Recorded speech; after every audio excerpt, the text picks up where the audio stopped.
Good morning, everybody. I'm Virginia Bucola, and I'm the PMT Committee Drug Utilization Review Chair, and we're going to go ahead and convene the Drug Utilization Review portion of the meeting. I'm going to read off the names of the participating attendees, and after I call your name, if you could just say here, starting with the PMT Committee members, Alex Park. Present, good morning. Good morning. And Diane Schwilke. Here. And Jordan Storhaug. Here. Nancy Lee. Here. Leah Marcotte. Here. Connie Nguyen. Here. Susan Flatabaugh.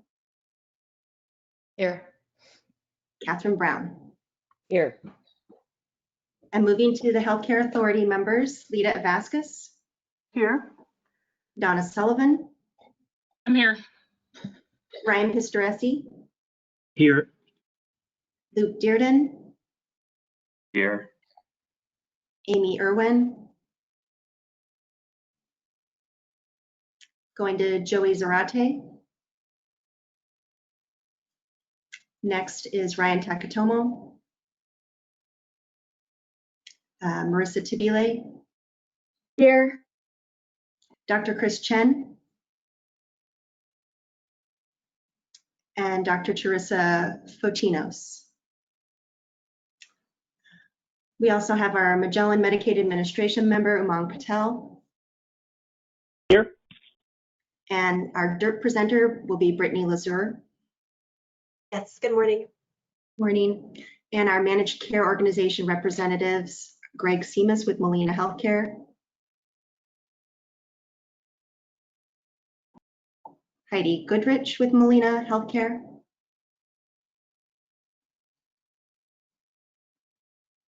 Petra Eichelsdorfer with United Healthcare. And Catherine Vu with Community Health Plan of Washington. So I'll hand it back to Lita to go over meeting logistics. Thank you, Jenny.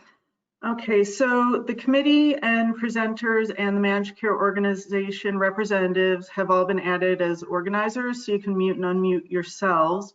Please mute yourself when you're not speaking to limit the background noise.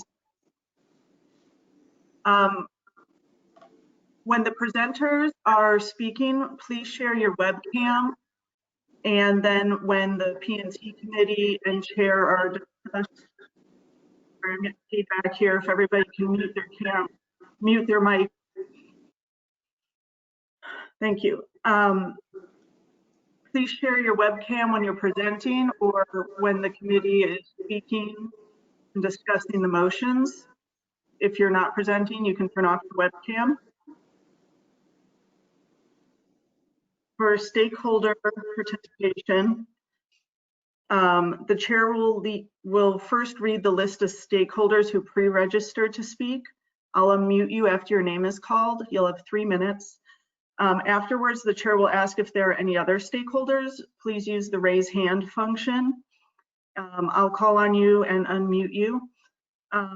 You can also use the question box, and your questions will be addressed during the stakeholder time. And just a reminder that the meeting is being recorded, so please state your name every time you speak. All right, and I will turn it over. Let me show my screen here first, and then we can start with Brittany.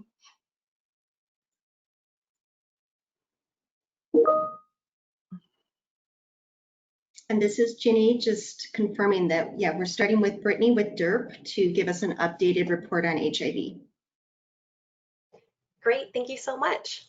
So as mentioned, my name is Brittany Leisure. I'm a research associate at the Center for Evidence-Based Policy in Portland, Oregon, and I'm very pleased to present to you today the findings of the update report on initial antiretroviral therapies for treatment-naive individuals with HIV-1. And of course, as mentioned, this is a drug effectiveness review project report. Next slide, please. Great. So this presentation will follow a similar format to which I believe you're familiar with. And so we'll start a little bit with the topic history and background, go into the methods, which include the PICO inclusion criteria, key questions, and of course methods, and then spend most of our time here on findings and then wrap up with conclusions. Next slide, please. So I want to take a moment to highlight some of the commonly used abbreviations that you'll see throughout this presentation and in, of course, the report itself. You may be familiar with some of these. However, I'd like to note 3 abbreviations that are topic specific. So INSTI, NRTI, and NNRTI that you see here on the screen. And these refer to the mechanism of action of the component therapies in the ART regimens that we'll be covering today. Next slide, please. So as mentioned earlier in this presentation, this is an update to a prior DERP report that was completed in 2017. And based on our participant feedback, we modified the scope to be more targeted, and I'll go into greater detail about the changes we made to scope in subsequent slides. Next slide, please. So as you well know, HIV is a serious and persistent health concern, as there are approximately 1.2 million HIV-infected adults and adolescents in the US. And there are 2 types of HIV, HIV-1, which is more common and which is the focus of this report, and HIV-2, which is much rarer and less infectious. Briefly, the HIV virus attacks the body's immune system, specifically reducing the number of CD4 cells in the body. And over time, this makes a person more likely to acquire other infections or develop infection-related cancers. And if left unchecked, HIV can ultimately transition to acquired immunodeficiency syndrome or AIDS. So due to advances in treatment and care, HIV has transformed from an acute, life-threatening infection to a more manageable chronic health condition. And these combination ART therapies have dramatically reduced HIV-associated morbidity and mortality, with general life expectancy approaching that of the general population. Given that there are a plethora of options to choose from, this report was commissioned to evaluate the comparative efficacy and harms of guideline-recommended regimens for the initial treatment of HIV-infected individuals. Next slide. As a general rule, guideline organizations recommend ART therapies utilizing the schema that you see on this slide. So guidelines recommend administering what's called a backbone therapy, so in this case an NRTI, in combination with 1 or 2 add-on therapies, so INSTIs or NNRTIs, commonly with a protease inhibitor or booster. And we'll go into more detail about the specific components in the next few slides. Next slide, please. So in terms of the inclusion criteria for this report, we focused on evidence in treatment-naive adults and adolescents with HIV-1 infection.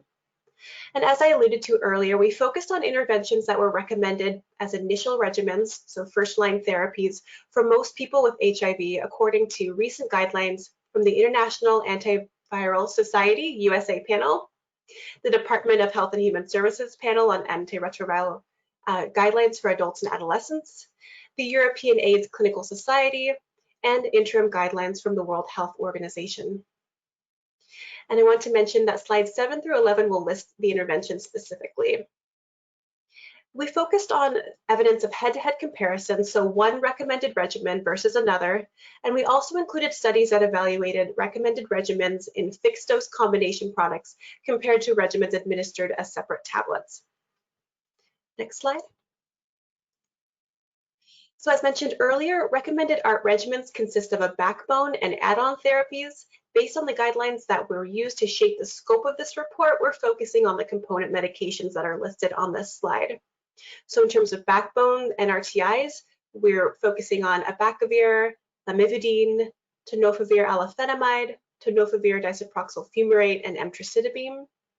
For add-ons, we're focusing on INSTIs such as bictegravir, dolutegravir, and raltegravir, and then RTIs including doravirine, efavirenz, and rilpivirine, and then protease inhibitors including darunavir. Next slide, please. And as previously mentioned, we focused solely on regimens that were recommended as initial or first-line regimens for most people with HIV that were recommended by the 4 guideline organizations mentioned previously. And this slide shows the recommended 3 drug regimens consisting of an INSTI and 2 NRTIs. Next slide. And this is a continuation of the table on the previous slide showing the included 3 drug regimens consisting of an NNRTI and 2 NRTIs. Next slide. And continuing the table from the previous slide, this slide shows the included 3 drug regimens consisting of a protease inhibitor co-formulated with a cobicistat or ritonavir booster and 2 NRTIs. Next slide. So finally, this slide shows the recommended 2 drug regimen consisting of an INSTI, so dolutegravir, and an NRTI, lamivudine. And I'd like to refer you to Table 2 in the report that provides greater detail about which regimens are recommended by each specific guideline organization. Next slide. So in terms of outcomes, we focused on viral suppression, so as defined as an HIV RNA less than 50 copies per milliliter, also virologic failure and AIDS-defining illness. We also looked at adherence, persistence, and drug resistance. And we also looked at serious adverse events, withdrawals due to adverse events, and then specific adverse events such as kidney injury, hepatotoxicity, cardiovascular events, and bone marrow suppression. And we also looked at drug-drug interactions. In terms of study designs, we only included randomized controlled trials for this report. Next slide. So this report consisted of 5 key questions. The first is dealing with the effectiveness of backbone medications, and followed by the second key question of harms of backbone medications. Key questions 3 and 4 look at the effectiveness and harms of add-on medications. And key question 5 looks at the benefits and harms in subgroups, so those co-infected with hepatitis B, C, or tuberculosis. Next slide. So briefly, we used standard DERP methods for conducting this report. We conducted searches of Ovid Medline at the Cochrane Library from March 2017 to June 2020. And we carried forward studies from the last DERP report that met inclusion criteria for this update. We conducted risk of bias assessments for each study, in which 1 independent researcher conducted the initial assessment and 1 senior researcher validated the assessment. And similarly, we conducted grade quality of evidence assessments to evaluate the quality of the body of evidence for selected outcomes.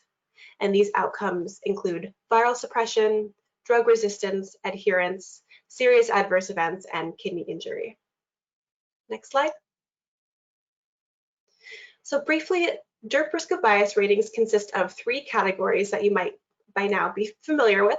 So they range from low to high, low being that there is clear reporting of methods and mitigation of potential biases and conflicts of interest, and rating all the way to high, which includes clear flaws that might introduce serious bias.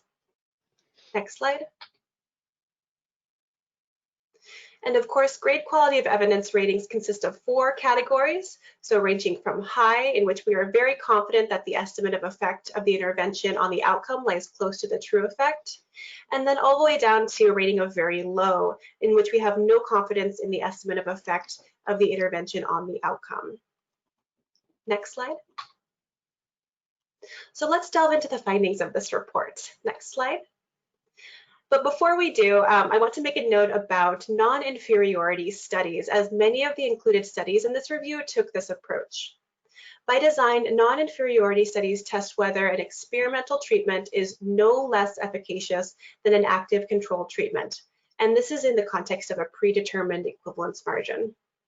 However, these studies do not evaluate whether one treatment is superior to another in terms of efficacy. And I want to flag this because this is important to keep in mind as you see that non-inferiority will be mentioned throughout this presentation. Next slide.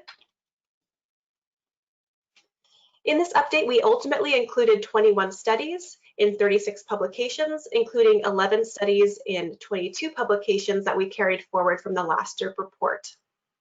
Studies were rated as having moderate or high risk of bias, largely due to issues of generalizability of the study populations, concerns with funding and conflicts of interest, and other issues such as unbalanced population characteristics at baseline, large or differential loss to follow-up, and unclear accounting of randomization, allocation concealment, or blinding. So in terms of studies for key questions 1 and 2 of backbone therapies, we found 2 randomized controlled trials of 2-drug versus 3-drug combinations, and 6 randomized controlled trials comparing 3-drug to other 3-drug combinations. For key questions 3 and 4 of add-on therapies, we found 13 randomized controlled trials comparing 3-drug to 3-drug combinations. And then also we found 1 publication that was specific to key question 5 and subgroups. Next slide. So let's first look at the findings for key question 1 and 2. This is the comparative effectiveness and harms of backbone therapies. Next slide.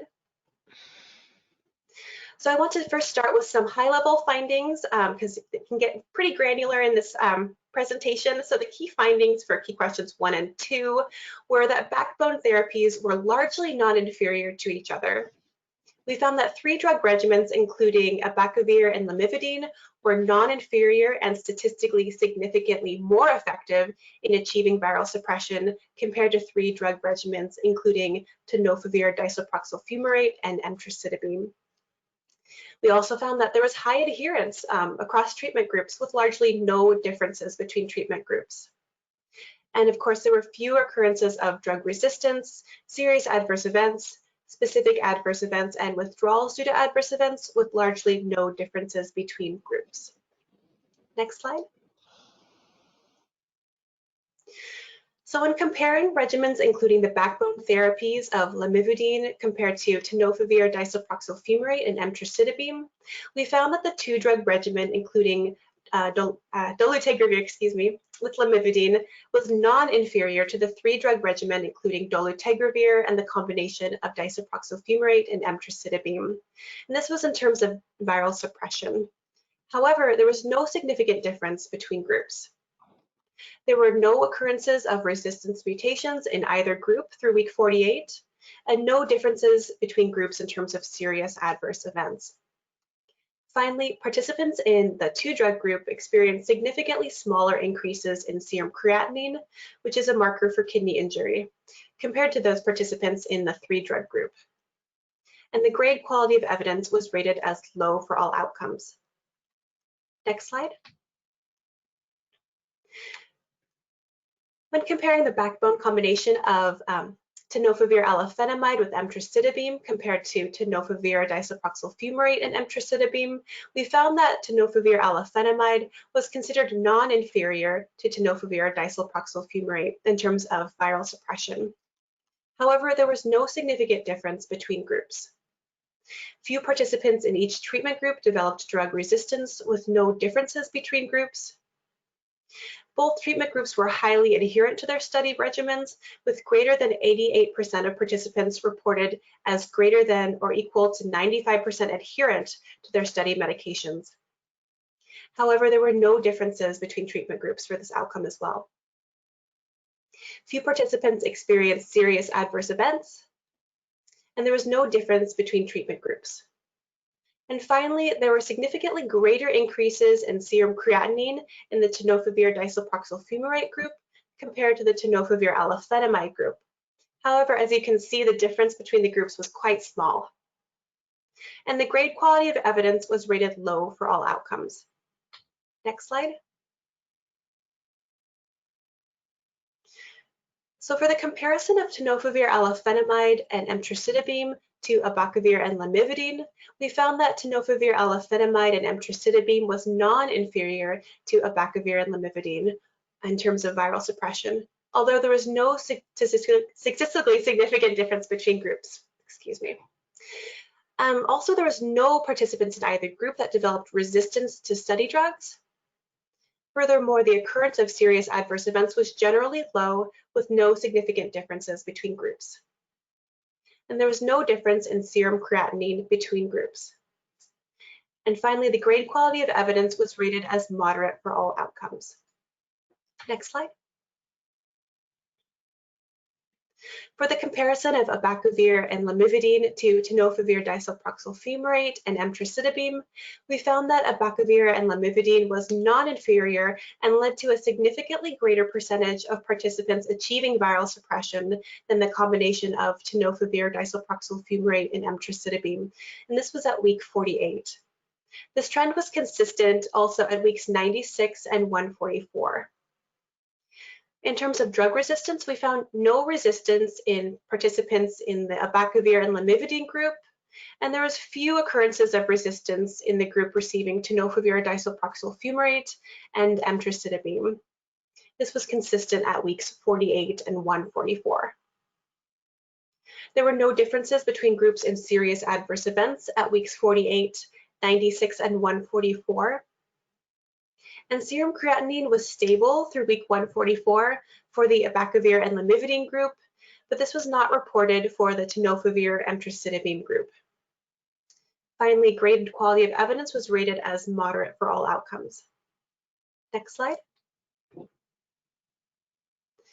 For the comparison of tenofovir disulproxyl fumarate to lamivudine to tenofovir disulproxyl fumarate and emtricitabine, we found that tenofovir disulproxyl fumarate and lamivudine was non-inferior to tenofovir disulproxyl fumarate emtricitabine, although there was no significant difference between treatment groups.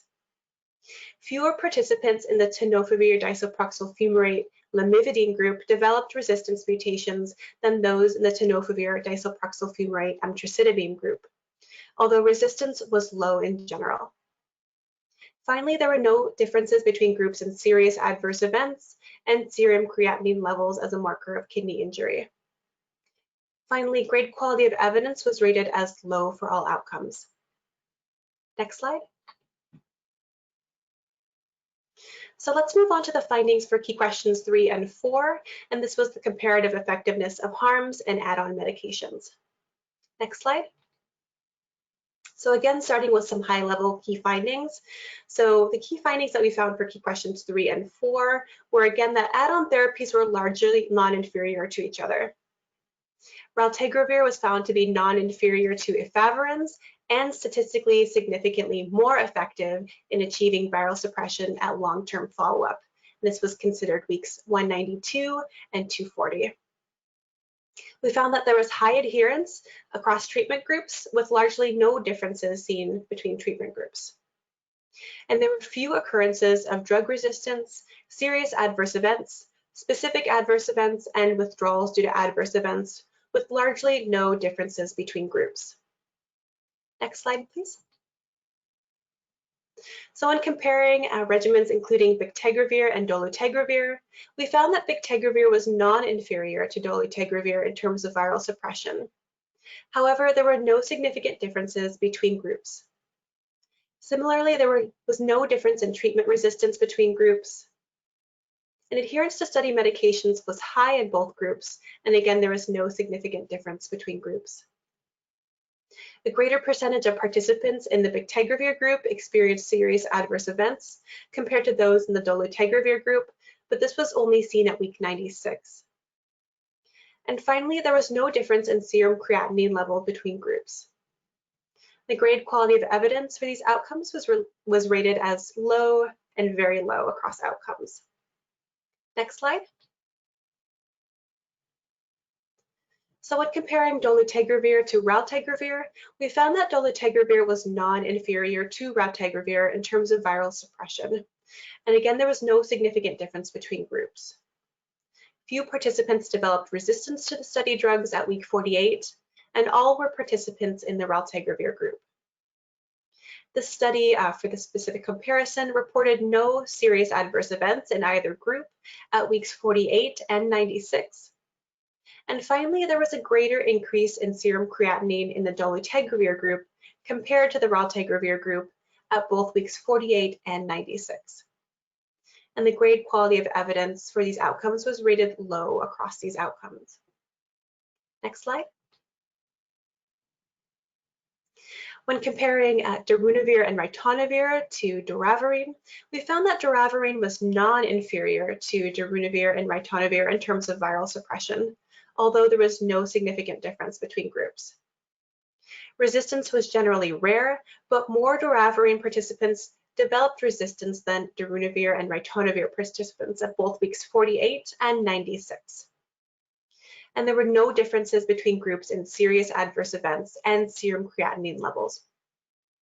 And the grade quality of evidence was rated as low for all outcomes. Next slide. When comparing darunavir and ritonavir to raltegravir, significantly fewer participants achieved viral suppression in the darunavir-ritonavir group compared to participants in the raltegravir group.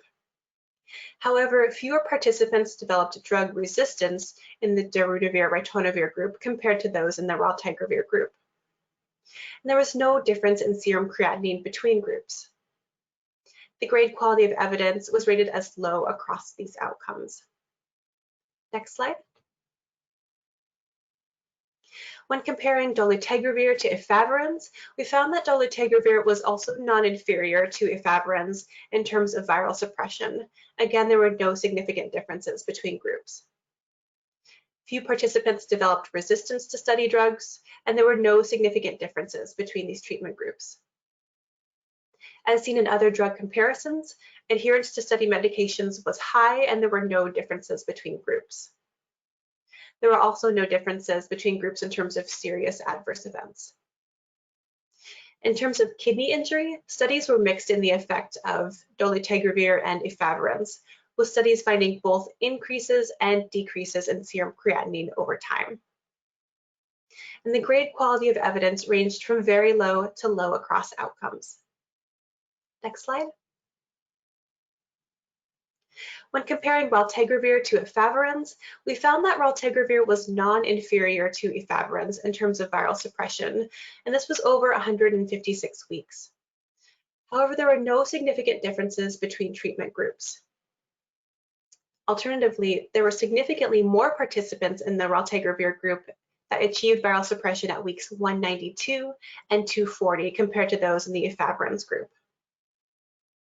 There were no significant differences between groups in terms of drug resistance, and as seen in other comparisons, adherence to study medications was high in both groups, with no differences seen between groups.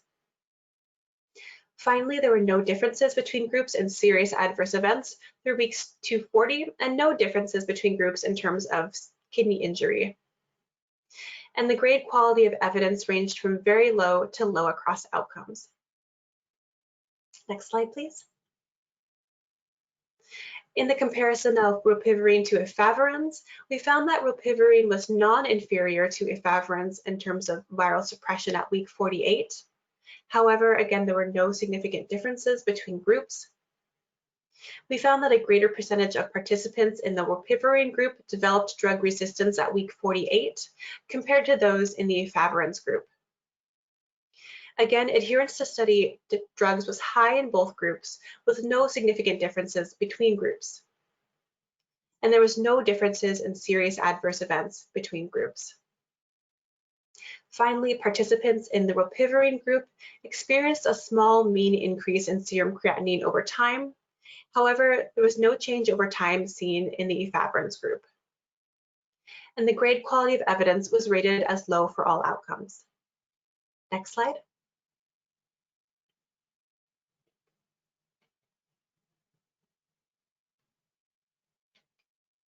Let's see, let's move on to slide 36. And one more. Yes, thank you. So moving on to the findings for key question 5. So this is benefits and harms and subgroups. Next slide. So we identified 2 publications that were eligible for this key question. The first publication evaluated the benefit and harms of raltegravir compared to efavirenz in patients with HIV and tuberculosis co-infection.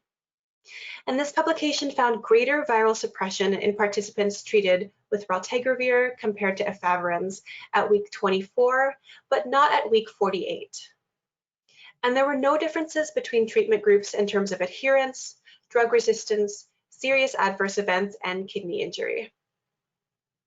The second publication evaluated the benefit and harms of rilpivirine to efavirenz in patients with HIV and hepatitis B or C co-infection. This publication found that participants without co-infection experienced greater rates of viral suppression than those with co-infection. And you can see that this finding was significant for the rilpivirine group, but not for the efavirenz treated participants. And this publication also found that there was a greater occurrence of hepatic adverse events in the co-infected group compared to those in the non-co-infected group. Next slide. So let's wrap up with a summary of what we've discussed today. Next slide. But before we do so, it's important to note the limitations of this body of evidence. So all included studies were rated as having moderate or high risk of bias due to a number of reasons. And these include lack of generalizability. This was largely due to studies including mostly white males, despite higher prevalence of HIV in Black males. And HIV risk factors for participants were largely not reported. The second reason pertained to concerns with sources of study findings and conflicts of interest of the authors. And finally, there were concerns with unbalanced participant characteristics at baseline, high or differential loss to follow-up, unclear randomization or allocation concealment methods, or blinding. And again, as we mentioned earlier in this presentation, the evidence was also limited in that the included studies were largely designed to test for non-inferiority. Next slide. Finally, in summary, there are 6 main findings that we'd like to leave you with. So treatments were generally non-inferior to the drug to which they are being compared. The 3 drug regimens that included abacavir and lamivudine were non-inferior and statistically significantly more effective in achieving viral suppression compared to 3 drug regimens that included tenofovir disoproxil fumarate and emtricitabine. Raltegravir was considered non-inferior to efavirenz and was statistically significantly more effective in achieving viral suppression at long-term follow-up at weeks 192 and 240. We found that there was high adherence and persistence to study medications across treatment groups, and there were few occurrences of drug resistance, serious adverse events, specific adverse events, and withdrawals due to adverse events, again with largely no differences between groups. And finally, the grade quality of evidence was very low to moderate across outcomes, with the majority being very low or low. Next slide. So thank you. I'd be happy to answer any questions at this time. Thanks, Brittany. That was a really thorough review. I have one question, and then of course I want to open it to all the committee members. Again, if I didn't say, this is Jenny Bucola. And this may be asking a pretty obvious question, but I just want to go back to studies that are looking for their non-inferiority studies. So, can we just kind of maybe state that out loud again, comparing that to a study that's looking for statistically significant findings? Absolutely. So a non-inferiority study is specifically designed to test whether one experimental treatment is no less efficacious than another treatment. And in order to do these, they have to come up with a predetermined equivalence margin. So basically you're saying that one treatment is no less effective than another. However, these studies do not evaluate whether one treatment is superior to another in terms of efficacy.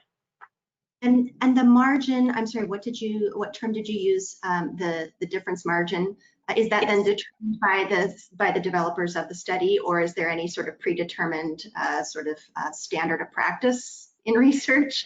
Yeah, that's a great question. So typically the authors will look for in the literature if there is some sort of agreed upon standard equivalence margin. If not, they will determine something that is applicable. Thank you very much. Do any of my committee members, any other questions for Brittany? Hi, Brittany, this is Nancy. I had a question more about like the harms in terms of like when you went over the limitations, what would you say would be some of the limitations in terms of like the harms that were reported in these studies? For instance, I guess what I'm trying to get at is for like the renal issues, they just measured like serum creatinine, and my understanding is that serum creatinine is a surrogate or intermediate marker that does not necessarily equate to actual like chronic kidney disease or things of that more patient, significantly patient relevant harms. And I don't know if you can maybe touch on that a little bit. Absolutely. I think you're absolutely right. And it's unfortunate sometimes in the literature when we're only able to have surrogate markers for some of these outcomes. And I agree, sometimes it's insufficient really to really compare or to show what we're looking for in terms of real hard outcomes for kidney injury. So I think that is one of the limitations, is that sometimes in the literature we're only able to have these surrogate markers. And I think at times you need to determine whether or not that's good enough for your decision making. Great, thank you.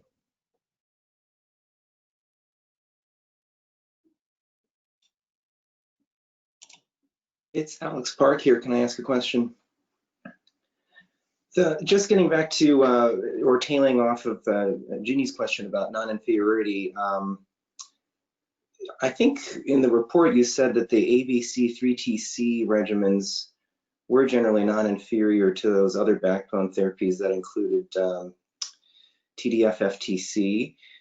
But I think, did you also say though that ABC3TC was also statistically more significant to result in viral suppression? Yes, that's a good point. So in terms of these findings that actually can be statistically significant if they did look for that, just noting that non-inferiority really does only show one side of the spectrum really of showing that one drug is no less efficacious. However, they can, if statistically significant, find that one drug was actually superior to another. It's just noting that not all of these comparisons reach that level of evidence, and not all of these studies were able to come to that conclusion. I see. Were there other parts of the analysis that found not only no less efficacious, but also some evidence of statistically significant variances in effectiveness besides those two backbone examples? So looking at slide 40, you mentioned those two backbone examples.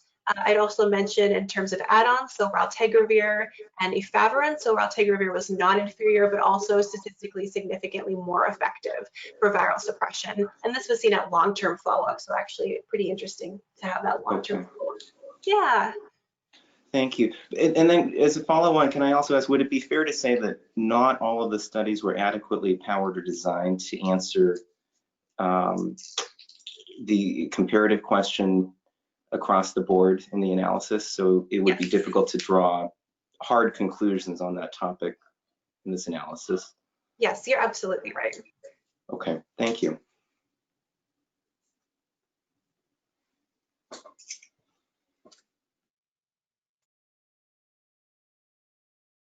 Any more questions for Brittany?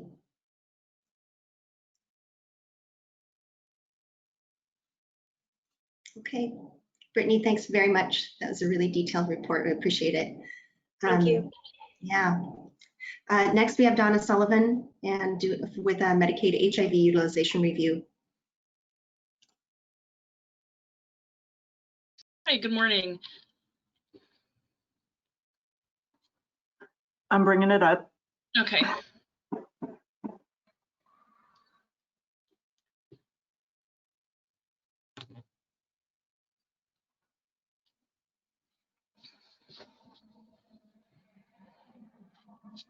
Hi, so good morning. I'm Donna Sullivan. I'm the Chief Pharmacy Officer with the Healthcare Authority. You can go to the next slide, Lita. So today we're going to talk about why the Healthcare Authority changed its HIV policy. And first I wanted to give some background about the Healthcare Authority and what our mission and really what our job is. So the Healthcare Authority's mission is to provide high quality healthcare through innovative health policies and purchasing strategies. And our vision is to create a healthier Washington. Next slide. And the Healthcare Authority is the state's largest healthcare purchaser. We purchase health insurance for 1 in 3 non-Medicare Washington residents. It's over 2 million Washington residents that include the Apple Health Medicaid program, our Public Employees Benefits Board program, and the School Employees Benefit program. Next slide. Our approach to healthcare purchasing is transforming care. We want to provide better healthcare and at a lower cost. We believe in whole person care, which is why we've integrated physical and behavioral health services. And we use data to inform our decision-making decisions and purchasing decisions. So we want to get away from paying for volume, which is fee for service the old way, and start paying for value. Next slide. The agency budget for the Healthcare Authority is almost $30 billion per biennium, with the Medicaid program exceeding $17 billion. And of that $17 billion, the Apple Health program spends about $1 billion on prescription drugs. Next slide. Some of the benefits for the Apple Health program are major medical coverage. So they include the items that are listed here on the slide, such as doctor and healthcare professional services, emergency care. We provide the maternity care for newborns, mental health services, substance use disorder treatment. We have limited options or limited services that are optional, including dental and vision care. And also of note, the prescription drug program within the Medicaid is actually an optional service as well. And I'm just not going to read the other services that are listed there. So next slide.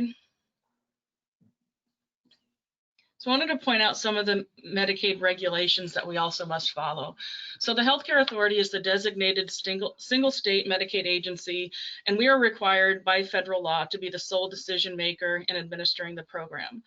We do also partner with Department of Health and Department of Social and Health Services to help consult with administering some of these programs on our behalf, but the HCA is the single state Medicaid agency. Also, federal dollars can only be used to pay for care that has been deemed medically necessary.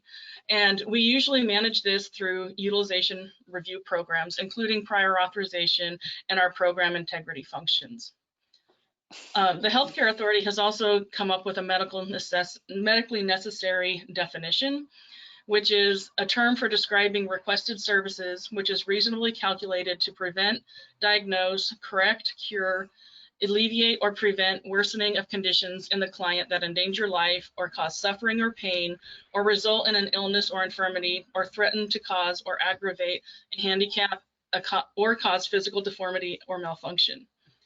Also part of that definition is the qualification that there is no other equally effective, more conservative, or substantially less costly course of treatment available or suitable for the client that is requesting the services.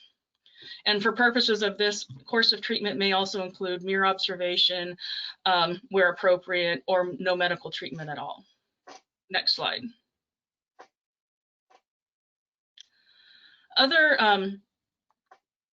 Other services that the Healthcare Authority has been directed by our legislature to do is to control the cost of drugs. So RCW 70.14.050 actually directs state agencies to cooperate with each other to take any necessary actions to control costs without reducing the quality of care when reimbursing for prescription drugs. Agencies may establish an evidence-based prescription drug program, which is what the Pharmacy and Therapeutics Committee and Drug Utilization and Review Board assist us with doing. The statute also says in developing the evidence-based prescription drug program, agencies shall prohibit paying for drugs that are determined to be ineffective by the U.S. Food and Drug Administration. We are also to ensure less expensive generic drugs will be substituted for brand name drugs when appropriate. And we may take other necessary measures to control costs of drugs without reducing the quality of care. And in this is where we're looking at prior authorization on certain drugs or drug classes. Next slide.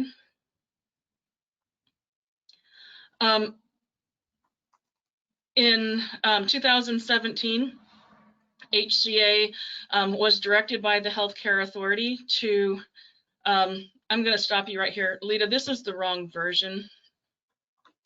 Are you able to pull up the other version? This is version 3. Okay. All right. Well, this slide, I'll just keep going. This slide here, I had actually changed it. Washington State has quite a bit of experience managing a preferred drug list. In 2003, the Washington State Legislature directed the Healthcare Authority to create the evidence-based prescription drug program that I had just mentioned with that statute. Within that statute, they also established the Pharmacy and Therapeutics Committee. And since 2003, the Healthcare Authority has been managing a preferred drug list that has many drug classes on it for serious chronic conditions, including antidepressants, antipsychotics, multiple sclerosis medications, as well as other drug classes to treat autoimmune disorders. In 2018, the legislature directed the Healthcare Authority to implement a single preferred drug list for the Apple Health program. And within this program, we included the HIV drug class on the PDL. And now the Healthcare Authority really is just treating HIV as if it was any other serious chronic condition. We can go to the next slide. Yep, and that was the slide I was just looking for. Sorry about that.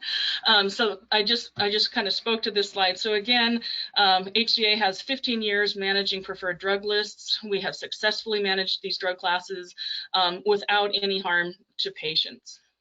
So we can go to the next slide. So going into now, why do we apply prior authorization? So the Healthcare Authority is obligated to be good stewards of resources that are entrusted to us. We receive a significant amount of the state budget, as I mentioned earlier, and we're required to provide healthcare benefits to, again, 1/3 of the Washington State non-Medicare residents. So with this charge, we need to use limited state dollars wisely, especially when there's an economic downturn, like we are currently. Previously, during the recession, you might remember that adult dental services were cut because of the budget shortfalls that we were experiencing within the Washington State. So prior authorization is a resource intensive for both plans and providers. However, not having the prior authorization leads to increased expenses. Prior authorization also allows us to review these services and prescriptions and make sure that, that what's being prescribed is safe for the patient to take, that it does not interact with any of the other medications that they're taking, and that also to prevent unneeded medications from being prescribed. Next slide. So with our prior authorization requirements, they're developed to assure that only safe and effective treatments are provided. Medical intervention really starts with what is accepted to be equally effective and less costly. Every payer has their own unique payment structure. The least costly alternatives might be different for each payer. So when you might hear questions being asked is, the Medicaid program is being treated differently from commercial payers. Oftentimes that's because the Medicaid price for our drugs is less, are different than the prices that the commercial payers pay. And then generally after the failure of less costly treatment alternatives, patients receive other and often more costly treatments.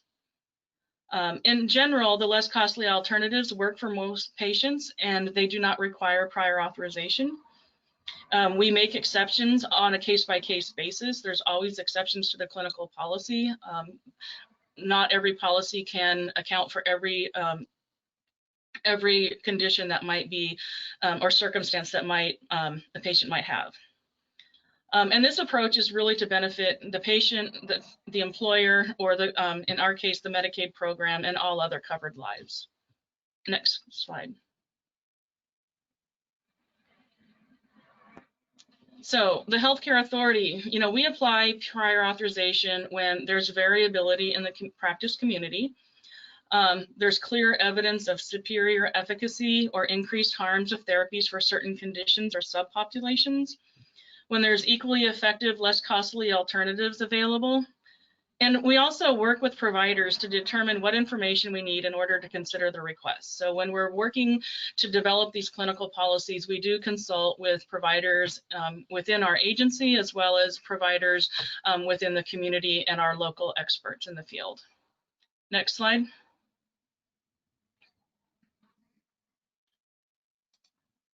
So specifically regarding HCA's clinical policy, it supports access to I'll say most of the recommended initial HIV treatment regimens.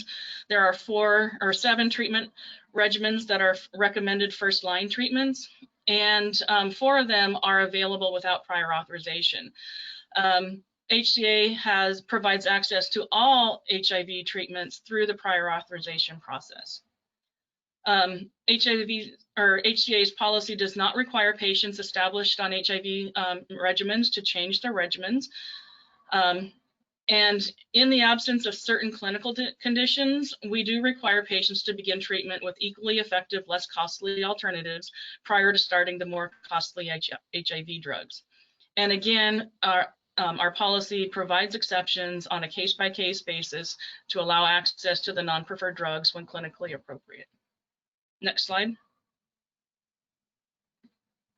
So I want to give you background on the HIV class.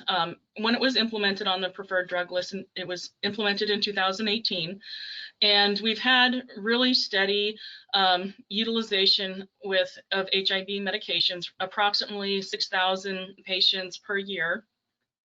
However, our costs have steadily increased over time.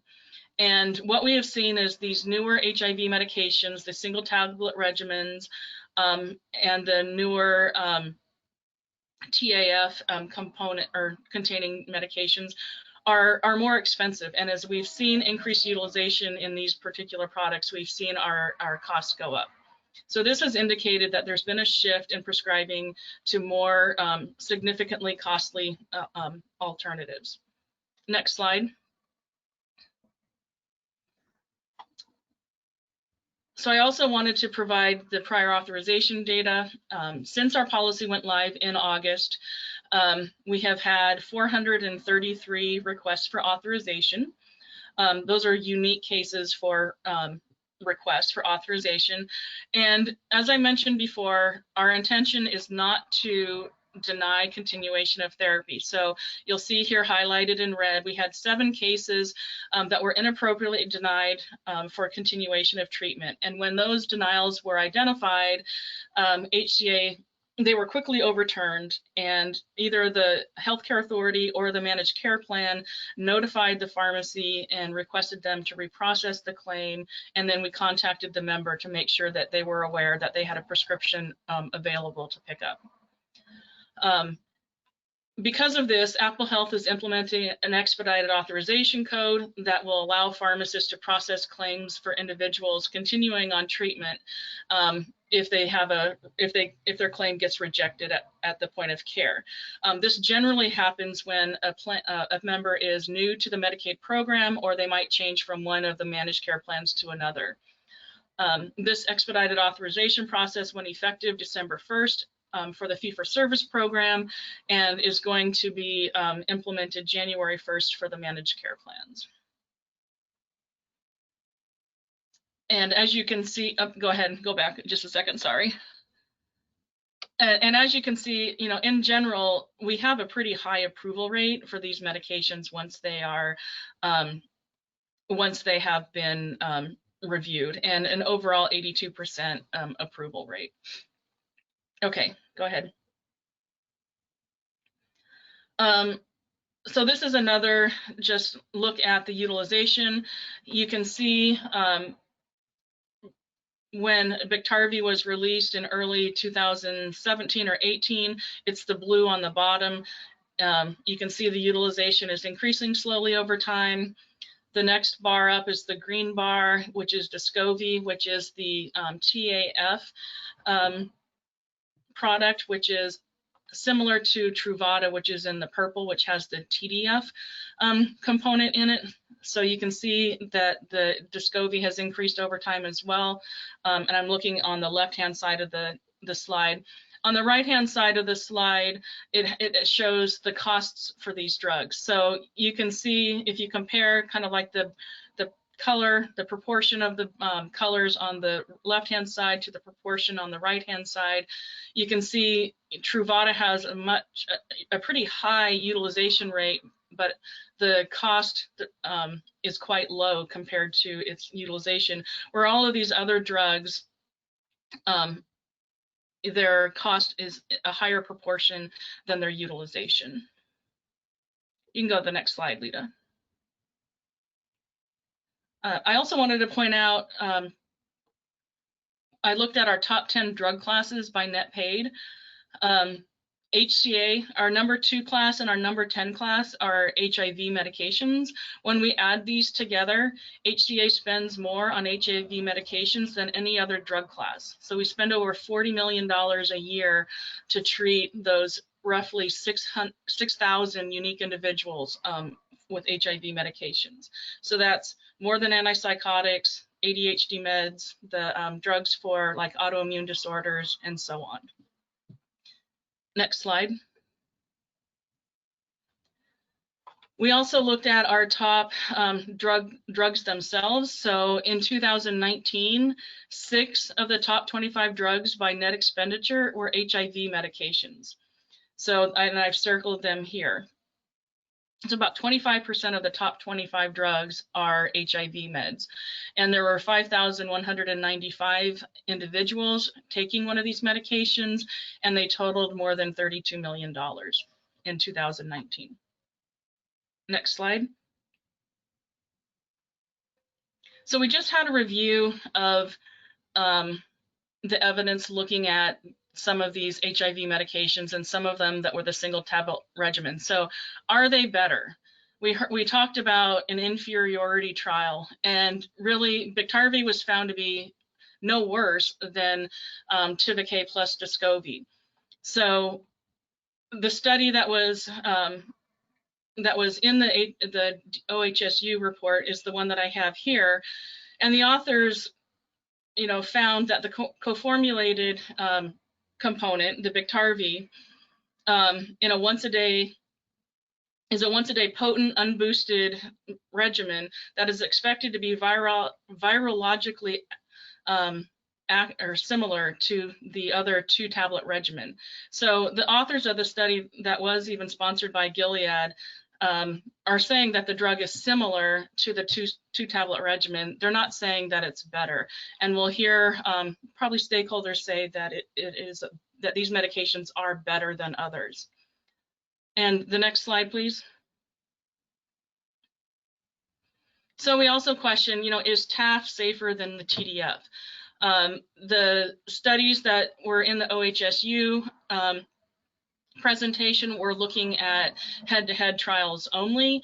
However, there is a meta-analysis that looked at all published randomized controlled trials.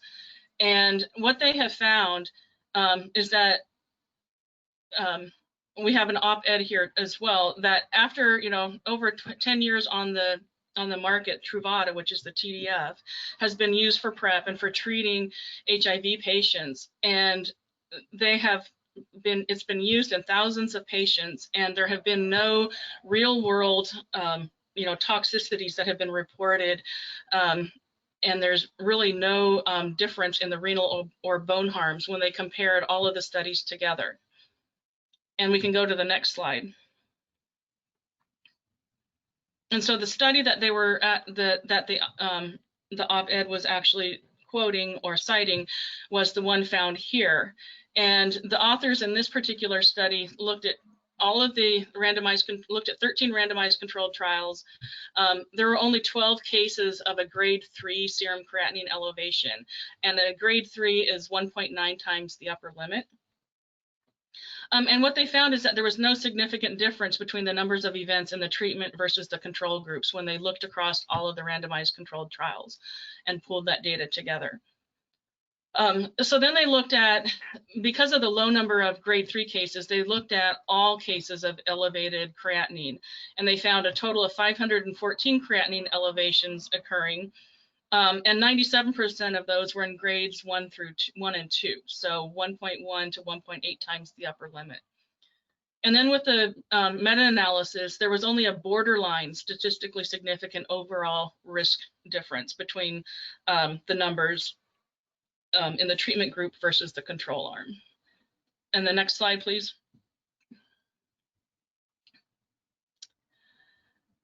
So with that, the healthcare authority is really left with some tough decisions.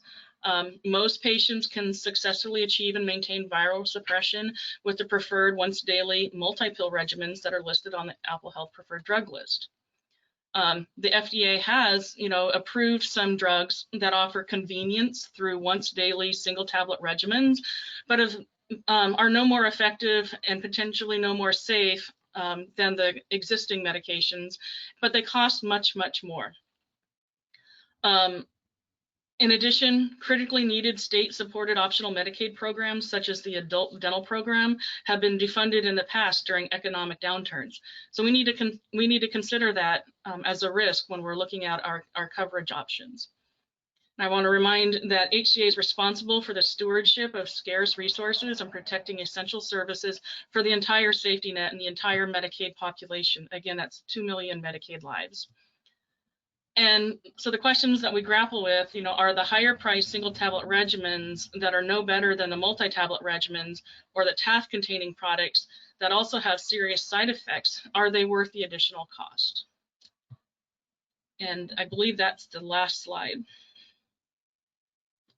So any questions from the committee?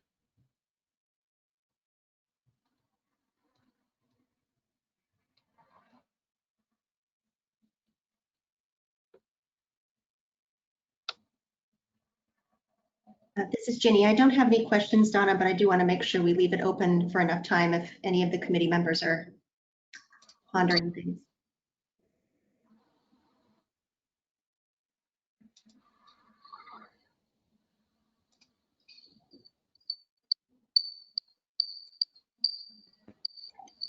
Okay. So if there are no questions, and Donna, do you have any last comments for us before we go to break? Connie. Hang on.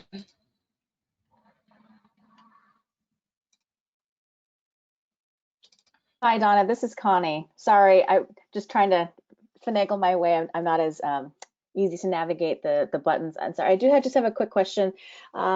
I think you discussed this a little bit, and I wanted just to ask a little bit more specifically. So when it comes to the algorithm, and thank you so much for laying that out in terms of what is determined for prior authorization and the justification for it was very, very helpful. Can you just remind me again what the 4 HIV medications are that do not require prior authorization? I thought I wrote those down. I just wanted to make sure. Sure, there's actually more than 4 medications that don't require prior authorization. Really, the workhorse that we have for our medications are Truvada, which is primarily used in combination with Icentrus or Tivicay, and occasionally Evotaz, and I believe all of those do not require prior authorization. There are many others that require that do not require prior authorization as well, but they're less commonly used. Right, and I did see that on the PDL. So okay, and then just a general kind of question in an historical standpoint. So how and I saw your graph. How often do you find that when it comes to so-called parity of prescribing medications for, say, something like HIV? Is something that can be considered, or is it something that has been done in the past to authorize or give status of parity for a particular type of treatment plan? And when you say parity, we're treating HIV like it is a chronic disease, which it really has become a chronic disease. And so often when other drugs classes, I'm going to give an old example, which would be some diabetes medications. 15 years ago when we first started this program, diabetes drugs and blood pressure medications were what were really pressuring our budget. And what we would see is like metformin came out, and then we'd have newer diabetes medications, oral products that would come out, and then they would start creating combination products. So you would find, you know, like medications, the DPT4 inhibitors, you know, plus a metformin product as well, in a combination product. And so what we would do is we would look at the total cost of that combined drug, and if the two components were cheaper than the combined product, we would put the combination product on prior authorization, and we would require the patients to take the two separate pills. And so essentially that's what's happening with the HIV products. Many of these single tablet regimens have 2 or 3 components in them. Sometimes the individual components are all available generically, or there might be a less costly combination product. So Truvada is a combination product of entrocitabine plus the TDF product, and then Descovy is the entrocitabine plus the TAF. But there's a significant, you know, cost difference between the two. And then when we look at other combination products, they might include both of those or one of those products and then a third drug that may or may not be available individually. So again, we're just looking at, you know, the total cost of the equally effective regimens, whether they're one pill or 2 pills, and then we're making those that are the least costly, equally effective alternatives available without authorization. And then we do have clinical criteria that Marissa is going to present when we're finished here, that shows the, you know, when patients are able to receive the non-preferred regimens without having to first try the preferred drugs. So for example, you know, we heard that the TDF product has, you know, concerns over increased renal complications. So patients that have renal disease, they're going to be excluded. They'll be allowed to go to the non-preferred regimens. Or if there's other combinations of conditions that might put a person at risk for developing renal disease in the future, those people will be able to, you know, to receive the non-preferred drug. However, they still have to go through the prior authorization process. Okay. And so I'm glad you brought the example of the diabetes medication, just because in terms of, because what I'm trying to think about is what contingencies do we have in place for, say, when we have a meta-analysis of populations that don't necessarily represent marginalized groups, or just as Brittany was talking about how she mentioned there were some limitations in terms of African American representation in some of the studies, and how does that then represent in our policy when that particular marginalized group may not necessarily fall into that particular paradigm. So what contingencies do, I mean, I guess you mentioned it a little bit, but I think diabetes is similar in terms of access of the medication to the newer formulations and compliance, and as well as ease of use, or? Yeah, and actually in the OHSU study, I don't know how prominently it was pointed out, but the study that I showed that had the Biktarvy plus the 2-drug regimen, they actually looked at adherence, and the adherence was no different between the 1-pill regimen or the 2-pill regimen. So, you know, we're talking about taking 1 pill once a day versus 2 pills once a day. And it might, you know, might behoove us to just move to the policy discussion, but we do have, you know, part of you know, the kidney risk factors, one of them is being an African American. We also have added considerations for people that have you know, an altered mental status, where they're not able to, where they need assistance with, you know, the activities of daily living, or they're just, you know, unable to, you know, manage their own life. And so you'll see when we go through the policy that we have added some of those considerations. You know, although we didn't make being unhoused or homeless a criteria in itself, but if you are you know, again, you have to have some sort of, you know, the inability to actually manage your life. Right. Okay. I greatly appreciate it. Thank you so much for the report, Donna. You're welcome. Thank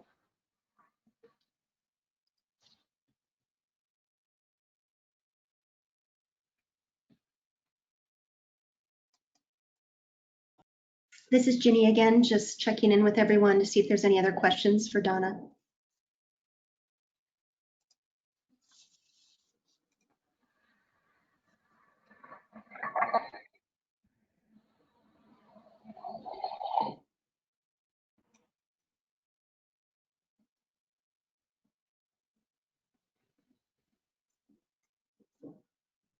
So Donna, I don't hear anything from the committee. Do you have any Okay. last comments for us, or that was No. a thorough report? Thank you. Yeah, thank you.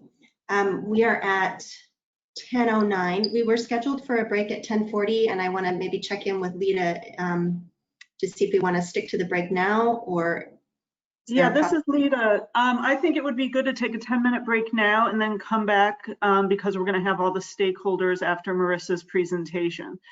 So it's 10:10, so let's come back at 10:20, and I'll put up a sign. Okay, see you all then. Thank you.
This is Ginny. I hope everybody had a nice little break.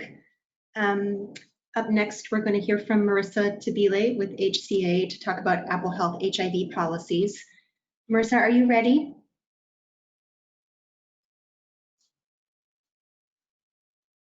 Hi, Jenny. This is Marissa. I am ready. I had to unmute myself. All right. So good morning, everybody. Good morning, committee. I will be presenting on the HIV combination policy this morning. Well, actually, we have two HIV policies. So we have the HIV combination policies, and then we have an HIV Descovy policy, which I will be going through this morning. So just to give you an update, we do have current HIV policies posted online on our website. However, these policies that I'll be presenting this morning are actually updates. It's gone through several revisions since we posted them August 1st of 2020, which was the date that these two policies were implemented. And just to give you some background on these policies, I know Donna had spoke a little bit about them this morning. They have gone through, it is a collaborative effort that we have created these policies. So we have had some internal review and feedback from both our clinical staff, which is our pharmacists and our medical directors here at HCA. We work together with the MCO pharmacy directors and receive feedback from them, as well as work very closely with the Department of Health HIV Clinical Advisory Committee in creating these policies.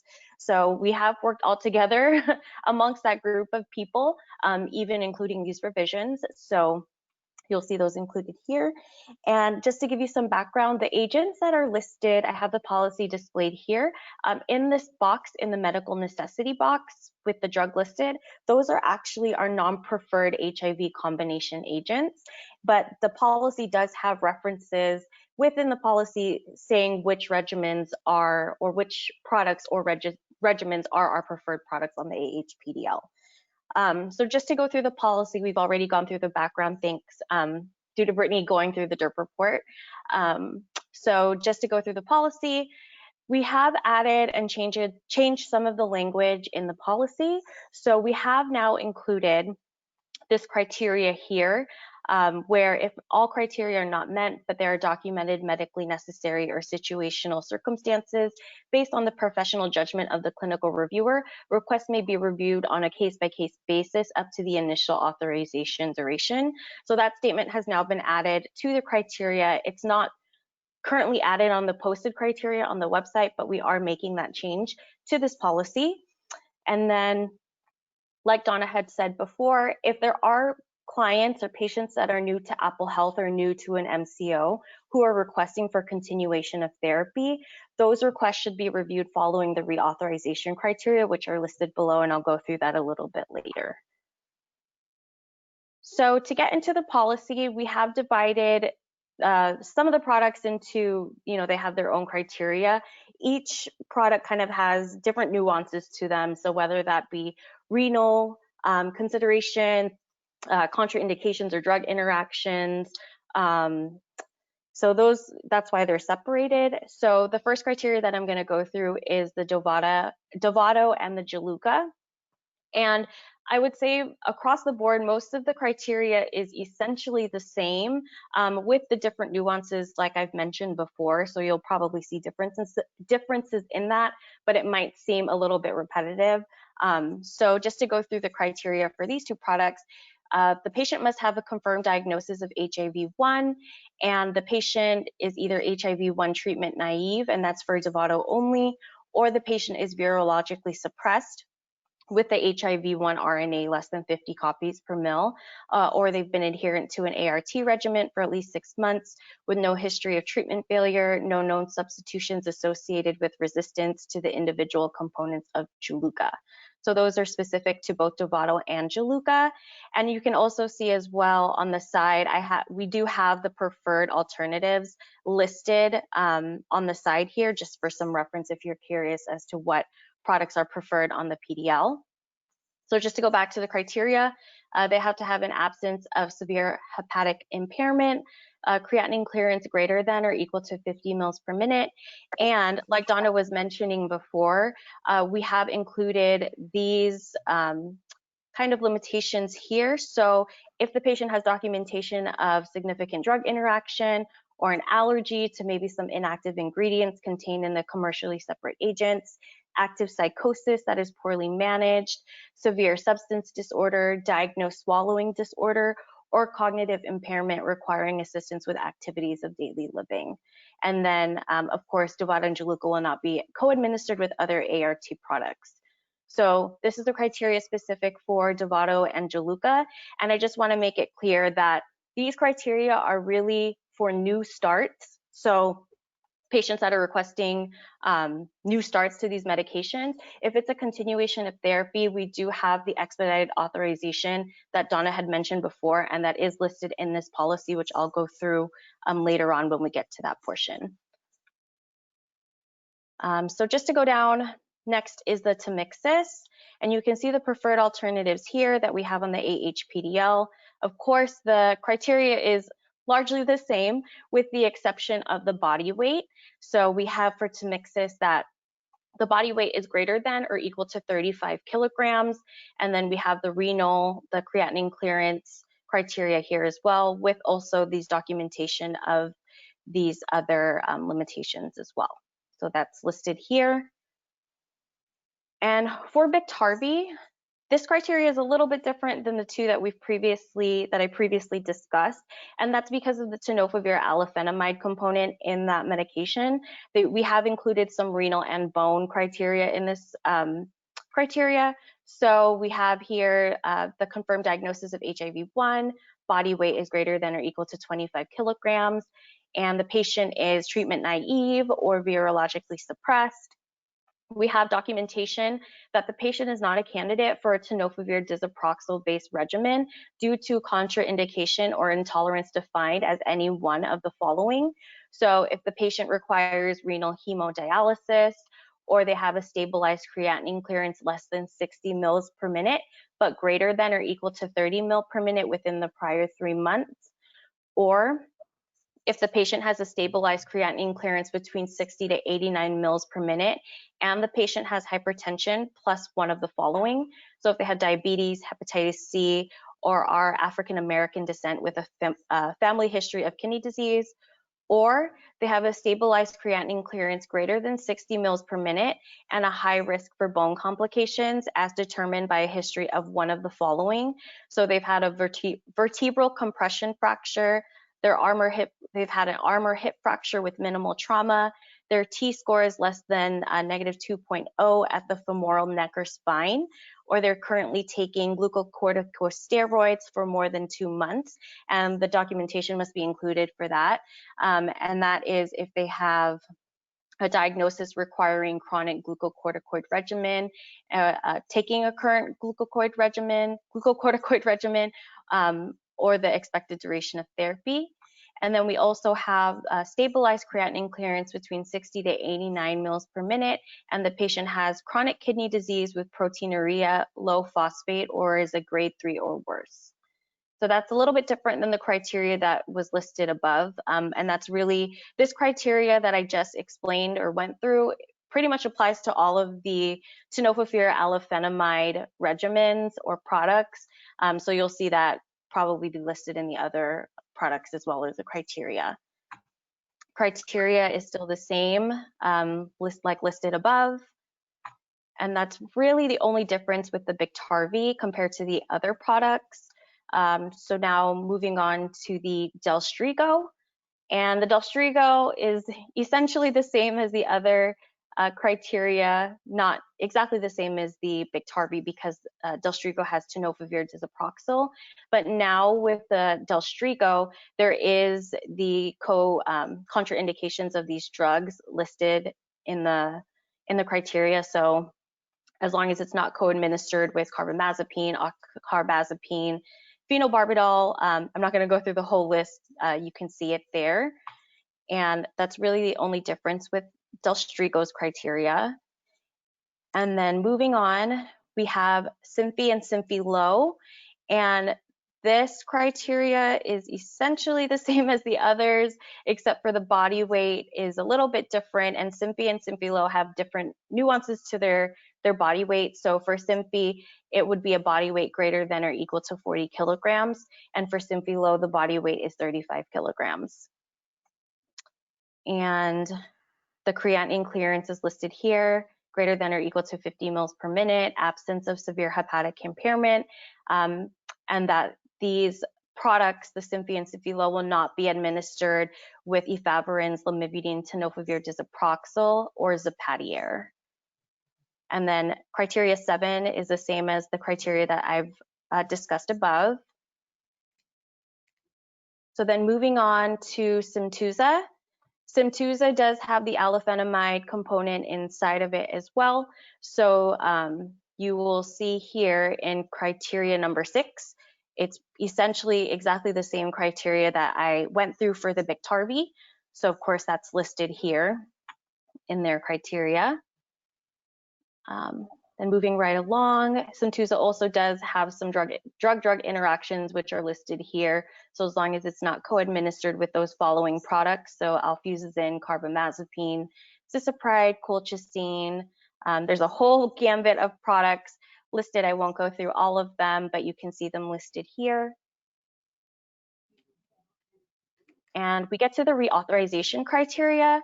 So for fixed dose combination ART therapy, it may be reauthorized if the patient shows a previous history of medication use within the last 6 months. So as long as the patient doesn't have more than a 6-month gap in their therapy, that the medication can be reauthorized and will be approved.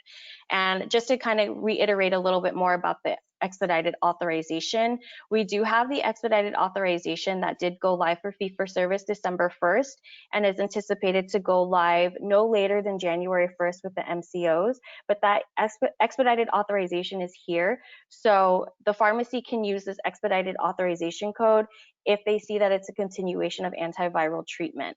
So they can enter this code that's listed here so that then the claim can process and be approved. And just to give you some background on the expedited authorization, it does give overrides for the PA requirements if it's like I said, the continuation of therapy. So then the pharmacist, can make that claim go through. And I think these are the dosage and the quantity limits for those products. And I think that's it for the policy. I'll pause if the committee members have any feedback or want to discuss the policy before I move on to the form.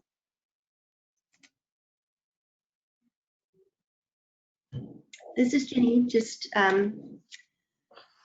making sure we're feeling comfortable as a committee that we've had all our questions answered and had time to ask those.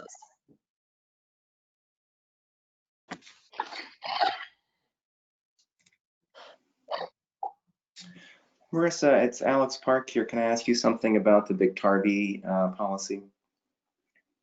Hi, Dr. Park. Sure. Let me go ahead and scroll down to that. All right, I have it displayed. Go ahead. Thank you. I thought you and the team did a great job looking at the many-fold renal manifestations that can happen as people switch from disoproxil to alafenamide. And it's a long policy, so there may have been something I missed. So I apologize if that's the case. But one thing I was thinking about is sometimes you have people who have a GFR decline on the traditional tenofovir, but the decline may not necessarily meet the creatinine clearance targets. And I think the IDSA talks about if you have a 25% decline in GFR, then you might want to think about switching to the alafenamide. So I'm just wondering if that's something that we should think about adding to the criteria as far as the renal options go. Thank you. Hi, Dr. Park. Thank you. This is Marissa. I don't think, like you said, we do address that, anything about the decline in renal function, but I can definitely take that back and figure out how we would want to add that into the criteria. I think that's a very good point, so thank you. I will go ahead and make a note. Thanks. Yeah, I'm just thinking like of a patient who maybe doesn't have, let's say someone starts off with a creatinine clearance of 89, but they don't have any of the risk factors that you very appropriately mentioned, the diabetes, the hep C, et cetera. But if it drops 25%, they might be someone who wants to think about an alafenamide option. So thank you. No, thank you so much, Dr. Park. Hi, Marissa. This is Donna. You can just go ahead and add it. We'll go ahead and add that as a criteria for all of these that have the TDF versus TAF. But when you're making your motion, just remember, I don't that we will make that inclusion. Okay. Thanks, Donna. You're welcome.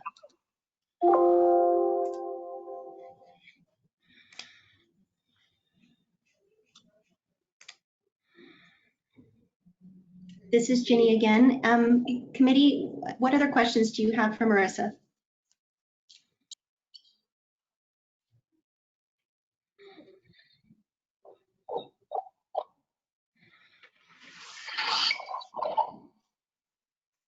Okay. I'm going to go ahead. I think we're going to go ahead and then move on. Thank you, Marissa, for presenting this. Okay, no problem. I'll go. Actually, Ginny, this is Marissa. Yes. We have the Discovery Sure. policy in the form, so I'll just go ahead and go through those. I love to move ahead before you're ready. Okay. No, you're fine. Okay. So I'll just wait for this to display. Okay. So here is the antivirals HIV combinations form, which is the form that a provider would fill out if they are, if the medication finds that it needs a prior authorization or if they're requesting for this medication. So this is the form that a provider would fill out, and it's pretty much, it follows the same format up above as our other forms that we typically present with our policies. The criteria or the content is just a little bit different and more specific to these HIV policies. So we do have the expedited authorization listed in the form as well for their reference. So if the provider finds that this patient has used this medication within the last 6 months, the provider can call the patient's pharmacy and let them know to submit that claim with the expedited authorization, and the claim should process through and be approved. So we have, I won't go through all of it, it's pretty lengthy, but of course we have if the medications are being used for HIV-1 treatment, is the patient treatment naive, do they have, are they virologically suppressed? It mirrors the same questions that were in the policy, just kind of in a checkbox format. The patient's weight, do they have hepatic impairment? The patient's creatinine clearance, of course, we would want that as well. Are they taking any of these following medications? Of course, the list is very extensive, so I won't go through all of that. And do they have documentation, or is it listed in the clinic note, or the doctor finds that they have these kind of social barriers or other medical barriers that might warrant them getting this medication. And then of course we have room for any other comments that the provider might want to write in number 9, so any other additional circumstances that we might want to take into consideration. And then we have a little bit more specific criteria for the renal and the bone issues for those tenofovir alafenamide components, or those medications with that. And so we have those here listed. And then, of course, chart notes and lab tests are required for the prior authorization requests. So just want to reiterate that if any provider is requesting this medication, of course, it should be accompanied with chart notes and lab tests that are applicable. And I believe that's it for this combination form. Hi, Marissa, this is Donna. So it's just come to my attention, going back to the policy, that Dovato has also received a new indication to switch if they're currently virally suppressed. So can we go ahead and make that change while we're here? Sorry, I have the policy. For Dovato. Mm-hmm. So that they are, just like the Jaluca, they can switch if they're virologically suppressed as well. Okay. Switch. Okay. So you can just add Jaluca and Dovato down in B. Oh, sorry, I'm just making a note. Okay. Right here. Yeah. Okay. And then delete the only.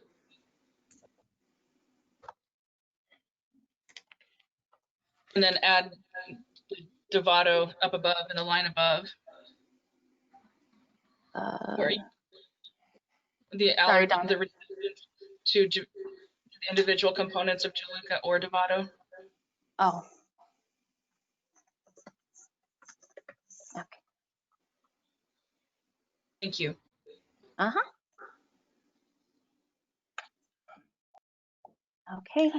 This is Marissa. Any other questions from the committee about the combination form? I do have a question, Marissa, and it came up as we were looking at the form, and they actually applied to the policy. It's about the criteria for active psychosis being one of the what wording do I want to use? Complications, social and other complications.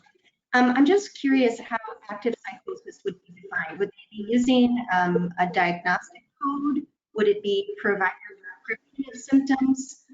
And my curiosity is because I want to be sure that people with other severe and chronic mental illnesses, such as bipolar disorder, severe PTSD, are not eliminated from that category of people living with severe and chronic mental illness. Sorry, Jenny, can you repeat the first half of your question? It was breaking up. I apologize. No, I'm sorry. I can hear my echo, and I'm sorry if it's coming from my end. So my question is about the definition of active psychosis and how that would be determined by the reviewer. Would they be using, for example, a DSM diagnostic code, or would they be going on the report, the verbal report and description of the prescriber that is prescribing the HIV medications? I want to be sure that people with other chronic and severe mental illnesses aren't excluded if they don't carry a specific diagnosis of psychosis. Yeah, I would imagine that it would be mostly from the clinic note that is provided. Okay. So if the provider has notes of that in their visit note, then that would be, I think that would consider that active psychosis. And of course, if there is a diagnostic code in the clinic note as well, or the provider lists it, that would be helpful as well. Okay, and I'm wondering if it seems pertinent to change the language around active psychosis to active and poorly controlled mental illness to be a little more inclusive. Okay, I'm actually going to go back to the policy since it's listed there. I didn't see, I mean, I saw it in the policy and it didn't come up as a question until I read it on the form. No, that's fine. What was your suggestion again, Ginny? I'm sorry. That's okay. I would say poorly controlled chronic mental illness.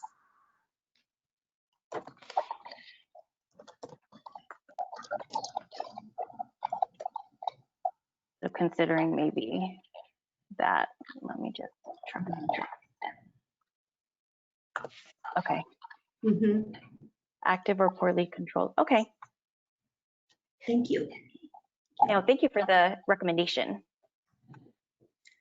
And then turning it back to the bigger committee for more comments or questions on the form.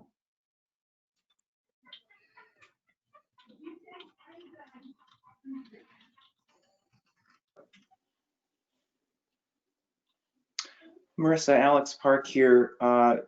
Two things. Number one, just wanted to make sure that the updated GFR degradation criteria transmits from the policy down into the form as well. We would probably just have to add a box under the renal criteria for the Biktarvy. Yes, yep. I will make sure that that gets updated here. Okay, when we thank add you. The decline. Yes. And then the other question is, I think you've been really thoughtful about allowing providers and patients an opportunity to access a fixed dose combination in certain unique circumstances beyond what might be delineated in the policy. And that was in that sort of first paragraph that you showed us, where even if all criteria are not met, they have the opportunity to have a clinical reviewer assess the situation. Where on the form does that go? I don't believe, to my recollection, this is Marissa, I don't believe that that is here on the form, but would you recommend us adding that statement to this form? Not necessarily. I think I just want to understand what the workflow would be. Would they be denied from this form first, and then would they get a follow-up form as an opportunity to appeal that, and that's when they document the other medically necessary or situational circumstance? If that workflow already exists, then I don't think we need to add anything to this form. Hi, Dr. Park, this is Donna. Marissa, can you scroll down a little bit? Yeah. I think what we did is number 9. So if there's additional circumstances that the provider feels, warrants a consideration for a non-preferred drug that are not already listed, they can write it in under number 9. I see. Okay, that makes sense. Thank you. So I have a comment from going back to the policy. I'm a little concerned with the active or.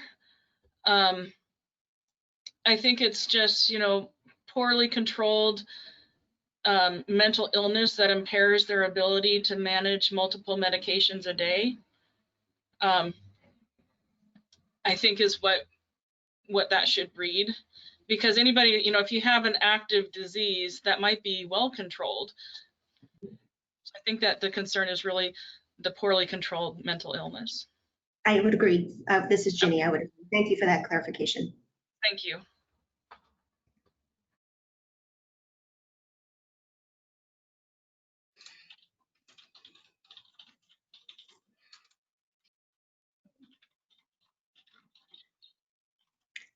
Committee members Marissa? checking in to see. Oh, go ahead. Oh, this is Nancy. Marissa, if you were talking, you're on mute. Yeah. Hi, this is Marissa. I was on mute. I'm so sorry. So I was asking actually, Donna, did you want me to add poorly controlled mental illness and then add that they can't control their medications, or do you want me to leave it just poorly controlled mental illness? I think it's fine the way it is. Okay, thanks.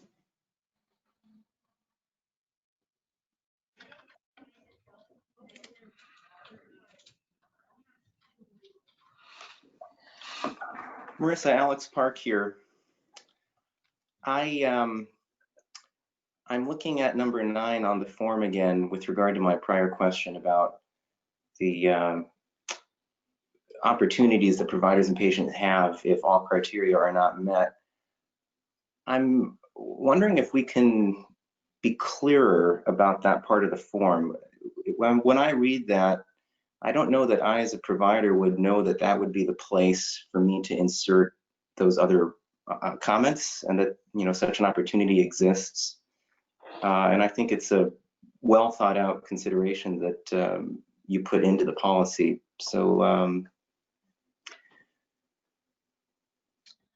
how do you feel about that? So Dr. Park, this is Donna. Maybe please list any additional circumstances you consider to be medically necessary. I think that could work. Or what if we just said, if not all criteria are met, but there are documented medically necessary situational circumstances, requests may be approved on a case-by-case basis, and what additional circumstances should we consider? I mean, that might spell it out too much. You might make the form a little bit convoluted, but I think it would be the clearest form of intent with regard to that question.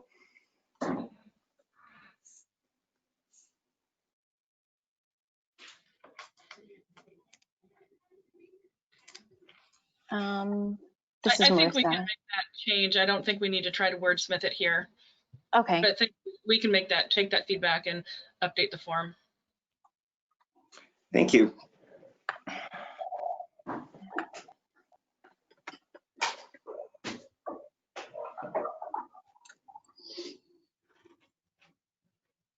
And this is Marissa. Any other feedback from the board about the form.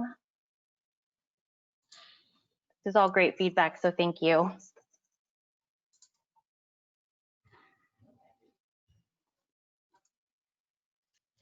This is Ginny. It sounds like we've answered all questions from the committee. Okay, great. Okay, this is Marissa. So I'll go ahead and just go through the Discovery policy and the form. And I'll just go through the policy and the form together and then take any questions that the committee might have all at once. So then we can kind of compare both of them. So this that I'm presenting is the Discovery policy. And it is, I want to say, largely the same as the other policy, especially for the HIV treatment. And it is an update on the current policy that we have posted online. This policy was implemented at the same time as the combination policy, which was August of 2020. And we have included this statement as well about the case-by-case basis. So that is now included in this policy, as well as if clients are new to Apple Health or new to an MCO, that the continuation of therapy should be reviewed following the reauthorization criteria that's listed below. And just going to go through it very quickly. The policy that we have posted online separates HIV treatment and PrEP, but now with this updated version that I'm presenting, it's pretty much put together for the Discovery.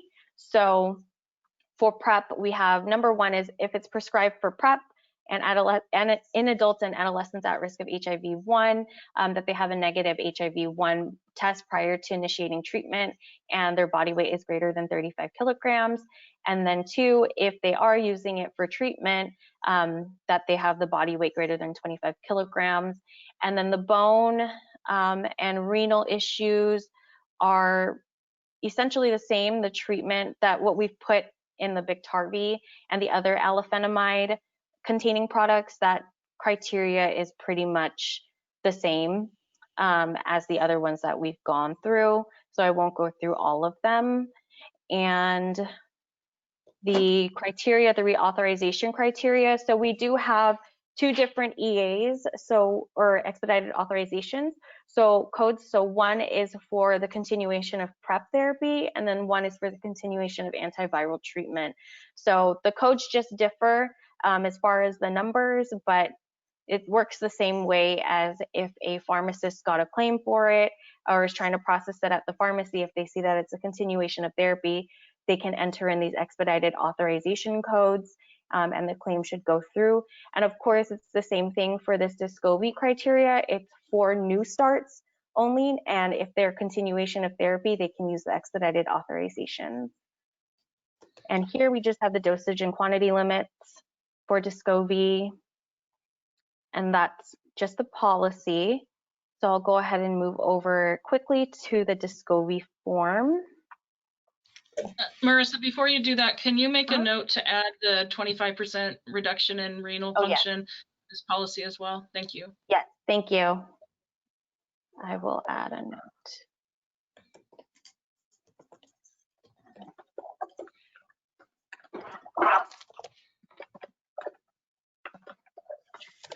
Okay. Thank you, Donna. So just going through, I apologize. Sorry, my computer is trying to save here. And this is the form that a provider would fill out for Discovery. Of course, we have the expedited authorization codes listed here as well for both PrEP and continuation. And then the questions are pretty much the same as the other form, probably just a little bit different nuances, but we do have the renal and the bone. And I will add here that we need to take into account the renal, the 25% renal decline into this criteria. So that will be added as a recommendation. And then of course, chart notes and lab tests are required for this request as well. And I believe that is it for the Discovery. So if the committee members have any feedback on either or, I'm welcome to take any feedback.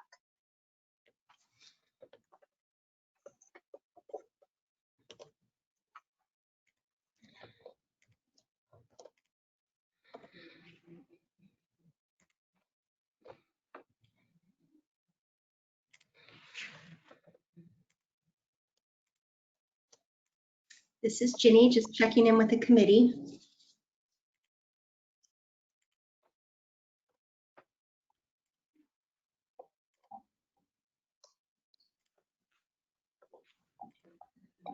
It sounds like we did get our questions answered. This is Marissa. Marissa. Thank you so much. You're welcome. Thank you.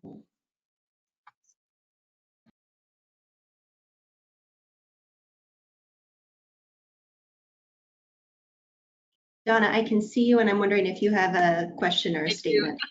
Okay. We had a request before the stakeholder testimony if we could display the motions that were on the table. So I was just wondering if we could do that before we go to stakeholders.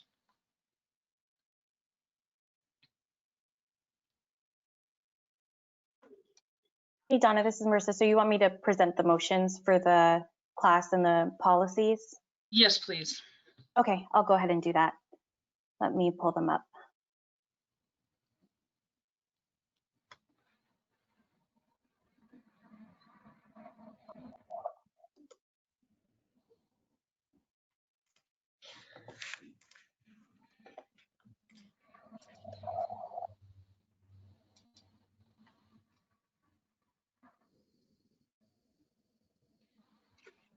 This is Marissa. I apologize. Sorry, my computer is thinking it is pulling them up now, hopefully.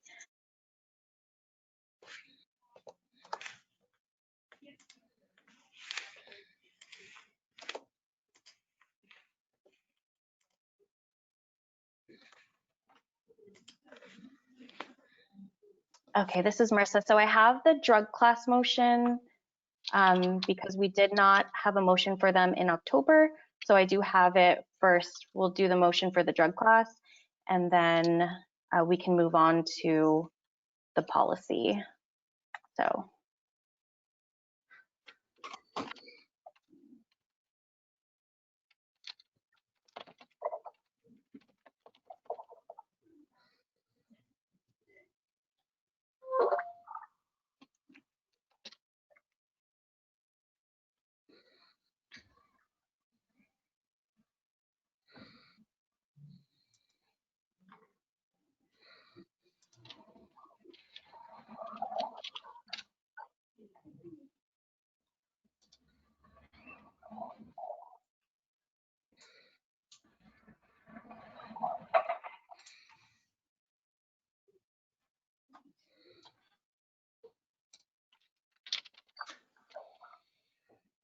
Jeannie, this is Alex Clark. Are we, you're doing this motion now, or are we waiting for stakeholders?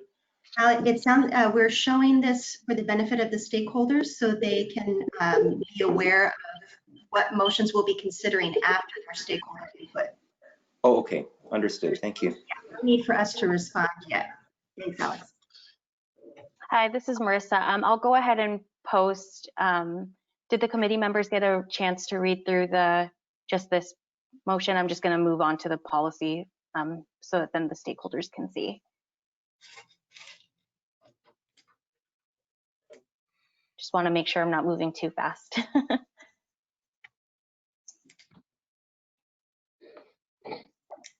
Donna, this is Ginny. I haven't been watching the questions, but I just wanted to be sure, just double check that there weren't any other questions that needed to be addressed before we go to stakeholders.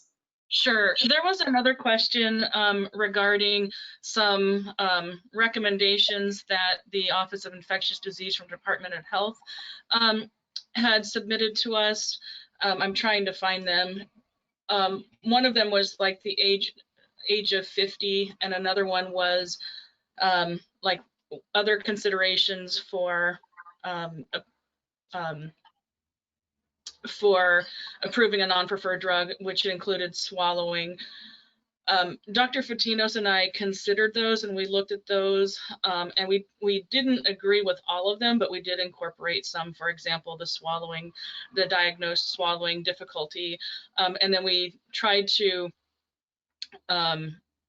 We felt that the renal criteria already would apply to an older person that would, be potentially at risk for renal disease, and then we added in the, the uncontrolled mental health illness or psychosis, which we edited, and then the inability, the altered mental status with the inability to manage, your activities of daily living. So we felt we complied with the spirit of those recommendations. So that's why they're not in there verbatim.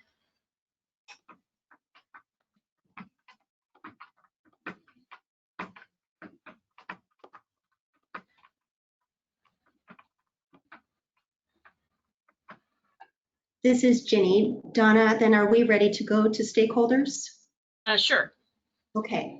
So again, this is Ginny, committee chair, and we have quite a few stakeholders with us. The way that we'll proceed, I'm going to start by listing the stakeholders that I have been given.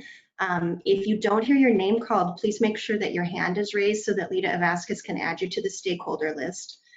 We'll go in the order that I call, and I will introduce you by name. I'm going to ask each time if any stakeholder has any conflicts of interest to disclose, including payments from any pharmaceutical companies. Once I call your name, you'll have 3 minutes to present. I will take my face away while you're talking and then turn myself back on as we get to about 15 seconds left. And if we're at the full 3 minutes, my apologies, but I will go ahead and interrupt you and let you know that your time is done. So the stakeholder list, as I have it, includes Stephanie Yamamoto with Janssen Scientific Affairs, Tara Stone, and I believe it's Vive Healthcare. My apologies if I'm saying the company name incorrectly. Eric Seelbach with Pierce County AIDS Foundation, Lauren Fanning with HIV Justice Alliance, Tony Radovich, PLWHA member, and again, pardon me if I'm misstating your title, but a member of the HIV Justice Alliance. Wendy Austin, pharmacist with MetMeds, Dr. Warren Dinges with Seattle Infectious Disease Clinic, and Dr. Bienvenido Yanko with Madison Kitsap Clinic. So that's who I have listed. Again, if you're here as a stakeholder and I did not call your name, please raise your hand so that we can make sure you're added to the list. And we will go ahead and we'll start with Stephanie Yamamoto of Janssen Scientific Affairs. And Stephanie, as you come on, if you could please go ahead and again state your name and tell us if you have conflicts of interest, including any payments from pharmaceutical companies. Thank you.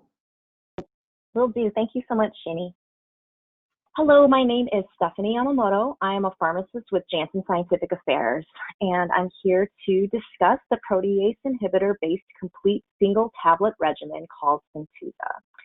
We have made great strides since Governor Inslee issued the proclamation to end AIDS in Washington in 2014.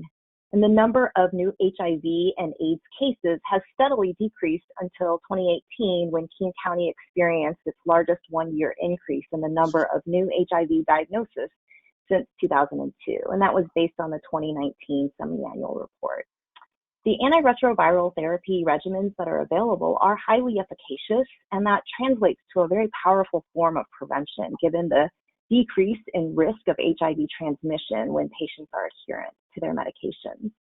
It also means where the early intervention program and clinics are working to rapidly initiate treatment, efficient access to antiretroviral therapy is paramount. With all of these local statistics in mind, Syntuza is a once-daily complete regimen containing the protease inhibitor darunavir, which confers a high genetic barrier to resistance, combined with the safety and tolerability profile of tenofovir alafenamide.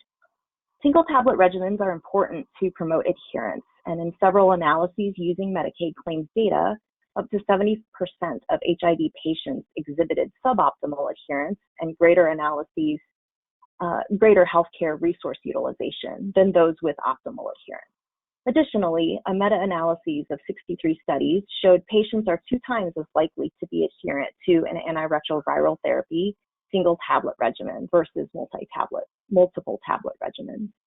As a reminder, the DHHS guidelines retains darunavir-based regimens, including Syntuza, as the only A1 recommendation for initial regimens in certain clinical situations, such as for patients with a poor history of adherence, when resistance results are not available, when a single tablet regimen is desired, or when there is a need for rapid initiation. Thank you so much for your consideration in including Syntuza on the Washington Apple Health PDL without a PA to enable DHHS guideline recommendations around rapid initiation and treatment for patients. Thanks. Thanks, Stephanie. Committee members, are there any questions for Stephanie?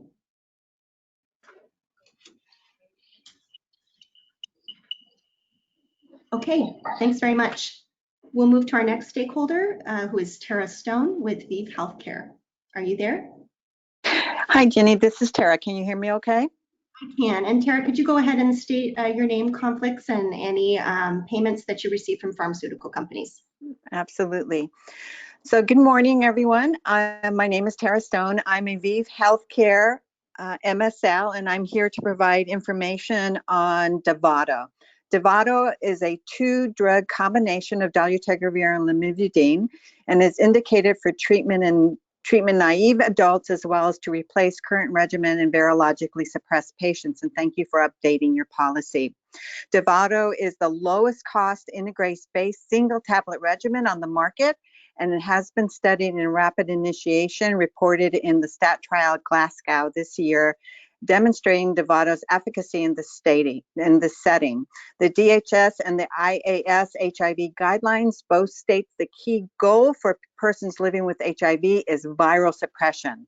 Both guidelines recommend Dovato as an initial ART regimen with their highest rating.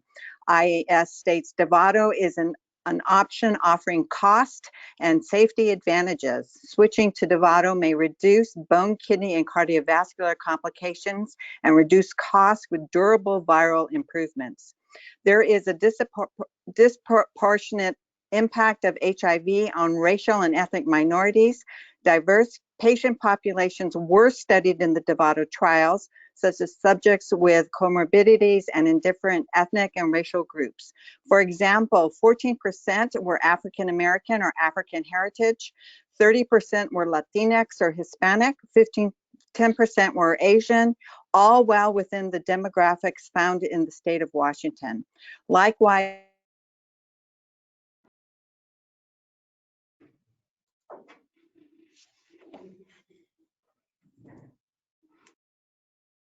Tara, this is Ginny.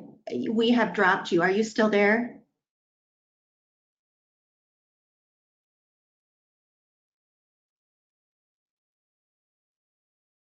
This is Ginny again. We're just going to pause for a minute and see if Tara is able to come back online to finish her testimony.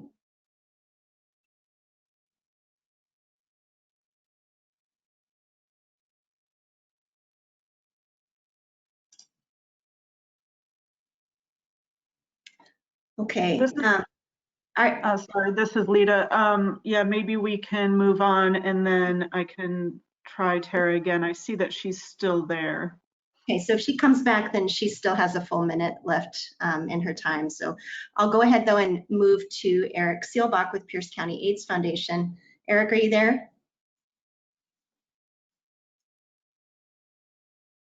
I will unmute him just a second.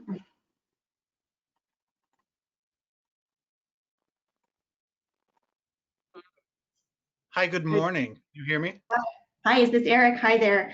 Eric, have you go ahead and introduce yourself, including a statement as to whether or not you have any financial disclosures and receiving payments from pharmaceutical companies. Sure. Thank you very much. Thanks. Yep. Good morning. My name is Eric Seelbach. I'm the Executive Director of Pierce County AIDS Foundation, co-chair of the Pierce County HIV Collaborative, chair of the Pierce County Human Services Coalition, and member of the Washington HIV Justice Alliance. My organization does receive a few $1,000s from pharmaceutical companies, but I'd also like to point out that I receive almost $2 million from the Washington State Department of Health. So in terms of conflict of interest, just want to state that.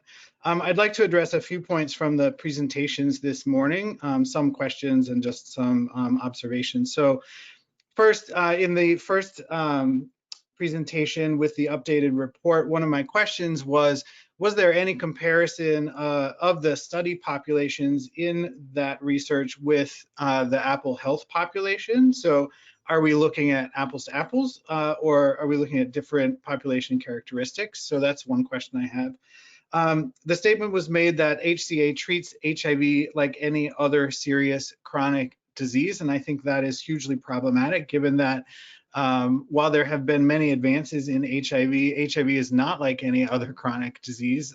The stigma related to HIV is immense. And so that statement, we need to really have a conversation about what that actually means.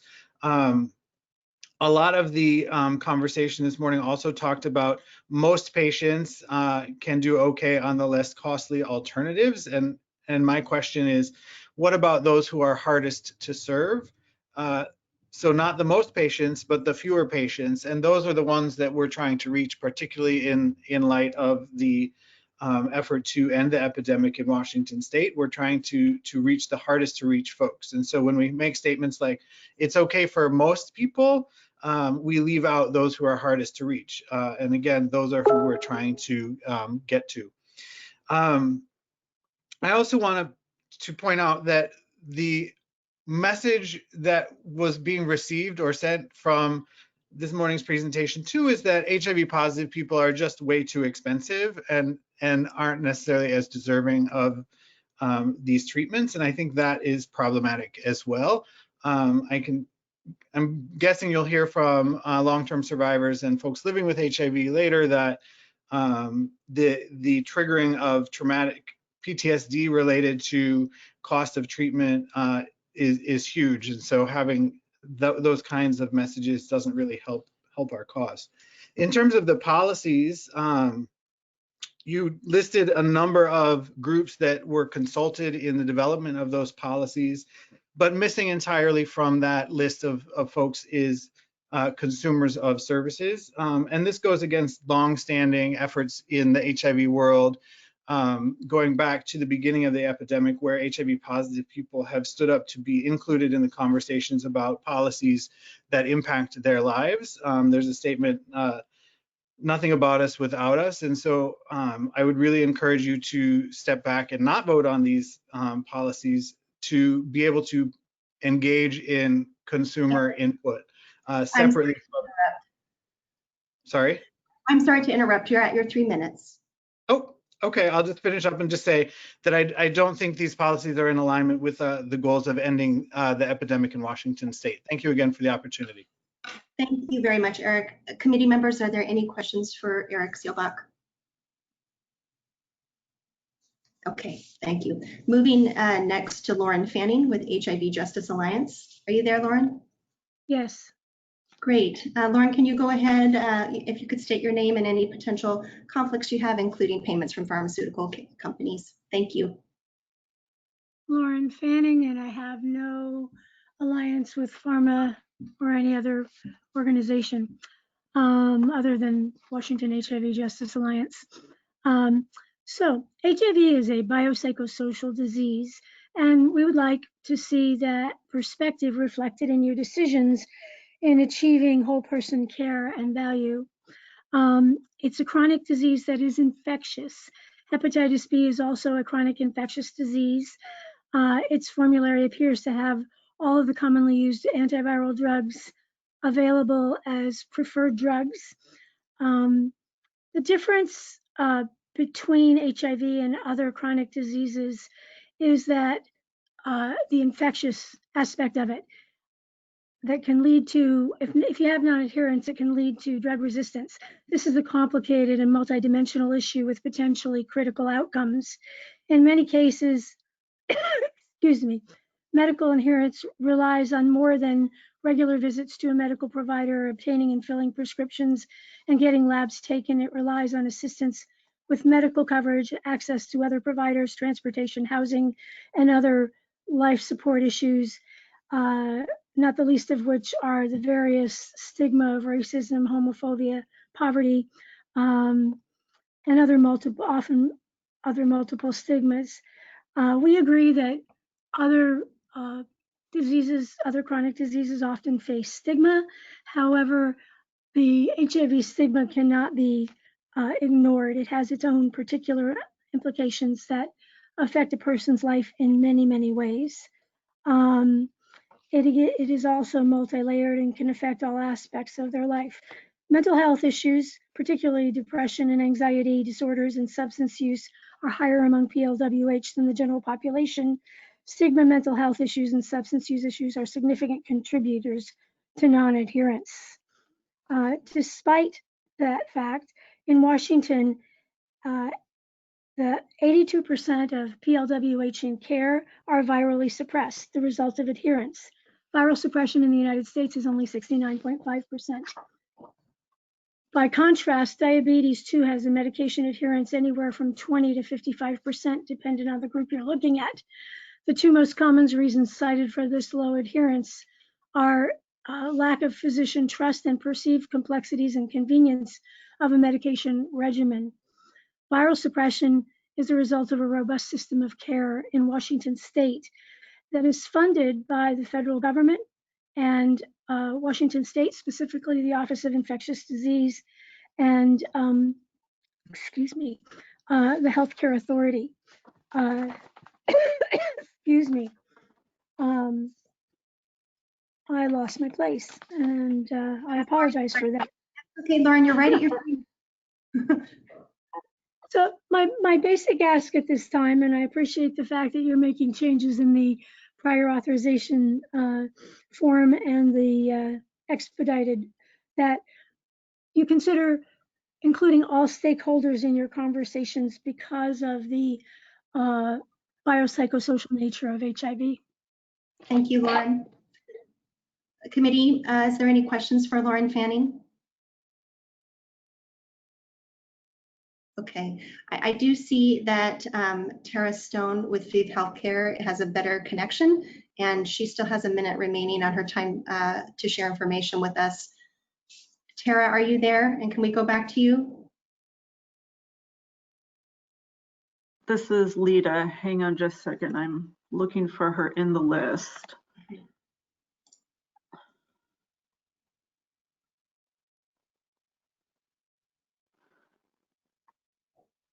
Tara, are you in under a different name? Maybe if you can put that name in the chat or in the question box. So I'll actually, why don't I, if Tara can do that, then I'll go ahead and actually move to the next speaker, and then we can pick up Tara when we know. Sounds good. Okay, so Tony Radovich, a member of the HIV Justice Alliance, is up next. Tony, are you there? I am. Can you hear me? Yes, I can. Tony, if you could go ahead and introduce yourself, and if you could please make sure you disclose any payments from pharmaceutical companies. Thank you very much. Thank you. Good morning. My name is Tony Radovich. I'm a person living with AIDS and a member of the Washington HIV Justice Alliance, and I have no conflicts, nor do I receive any payments from Big Pharma. It was just 25 years ago that antiretrovirals became available to people living with HIV. Donna Sullivan's presentation triggered a flashback to the 1990s upon the realization that I could not afford treatment because of lack of insurance. Fast forward to now, I am too expensive to be kept alive. Just a few years ago, we were working together to update and modernize the HIV laws in Washington state with the goal of eliminating stigma. Thank you so much for stigmatizing me today and also singling me out as a scapegoat and targeting us for individuals highlighting cost analysis in regards to populations that are too expensive. This whole process is making me feel like we are sliding backwards unnecessarily, creating barriers and withholding and delaying life-saving medications from people. This notion that HIV medicine is a one-size-fits-all is not what it is made to sound to be. Step therapy is a harmful practice that forces patients to prove that a cheaper medication fail to meet their needs before they are permitted to use a drug originally prescribed by the physician. Step therapy is not a practice endorsed by current federal HIV treatment guidelines, nor is it anywhere in the governor's proclamation to end AIDS. I'm very concerned that the complex health issues of people living with HIV, which my colleague Eric Seelbach pointed out, that those are the people that we most want to reach as populations in regards to medication adherence and getting them the appropriate care that they need to receive. I also want to point out that a lot of those individuals are unhoused. And lastly, I would like to address attempts at dismissing community members as ill-informed. This notion that a college education supersedes or is more important than lived experience is both insulting and patronizing, and is rooted in patriarchy, privilege, classism, and white supremacy. I appreciate the 3 minutes I have been allotted this morning. Thank you, and have a pleasant holiday season. Thank you, Tony. I want to pause here for a comment from Dr. Teresa Fotinos. Teresa, are you ready? Yes, thank you. Good morning, everyone. This is Charisse Fotinos. I am the Deputy Chief Medical Officer for the Healthcare Authority. I would like to respond to a couple of the comments I've heard so far from Mr. Radovich and Mr. Seelbach. The intent of Donna Sullivan's presentation in showing the different costs of the medication Apple Health funds was absolutely not intended to in any way suggest that persons living with AIDS are not valuable, are not worth spending any amount of money needed on. The intent was to show that the Healthcare Authority is in fact supporting people living with HIV, and that it was in no way intended to suggest that people with HIV are lesser than or don't deserve to have money and resources given to them. So I apologize that is the spirit in which you took that. That was absolutely not the intention. We are bound to follow the laws that we are given to follow. And if there was offense taken by the way in which those slides were represented, please, on behalf of the agency, that was not the intent. I want to make that very clear. So again, apologies for any inference that may have caused.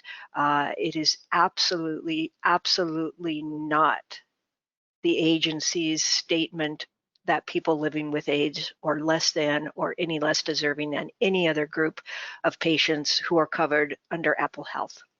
Thank you, Ginny, for allowing me the time.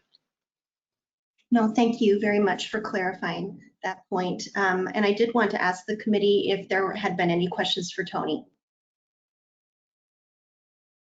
Okay. So we'll move next to Wendy Austin, pharmacist with MetMeds. Wendy, are you there? Hi, this is Lita. I see Tara Stone on now, so can we just finish up her testimony first? Yeah, Wendy, we'll get to you next. And Tara, I'm ready for you when you're there. Can you hear me okay? Yes, I can. Go ahead. Thank you so much. I apologize. But I did want to just finish up by saying that recent reports from Ryan White and the Kaiser Family Foundation showed people with Medicaid coverage and the uninsured had the least number of persons living with HIV achieving viral suppression. Studies have repeatedly shown patients on single tablet regimens have higher adherence and better outcomes than multi-tablet regimens, and in such a vulnerable population with potential polypharmacy issues, guidelines approved single tablet regimens such as Dovato should be made available. And unlike other chronic diseases, HIV remains a public health issue, and transmitted resistance can occur unlike other medications or other treatments such as diabetes medications. The use of single tablet Dovato without restriction provides a safe and effective option for a wide range of patients and provides an additional opportunity for improved outcomes and cost savings for the state of Washington. Thank you, and please let doctors and patients choose the right treatment for HIV treatment. Thank you, Tara. Committee members, do you have any questions for Tara Stone? Okay. Now, Wendy Austin, are you ready to go?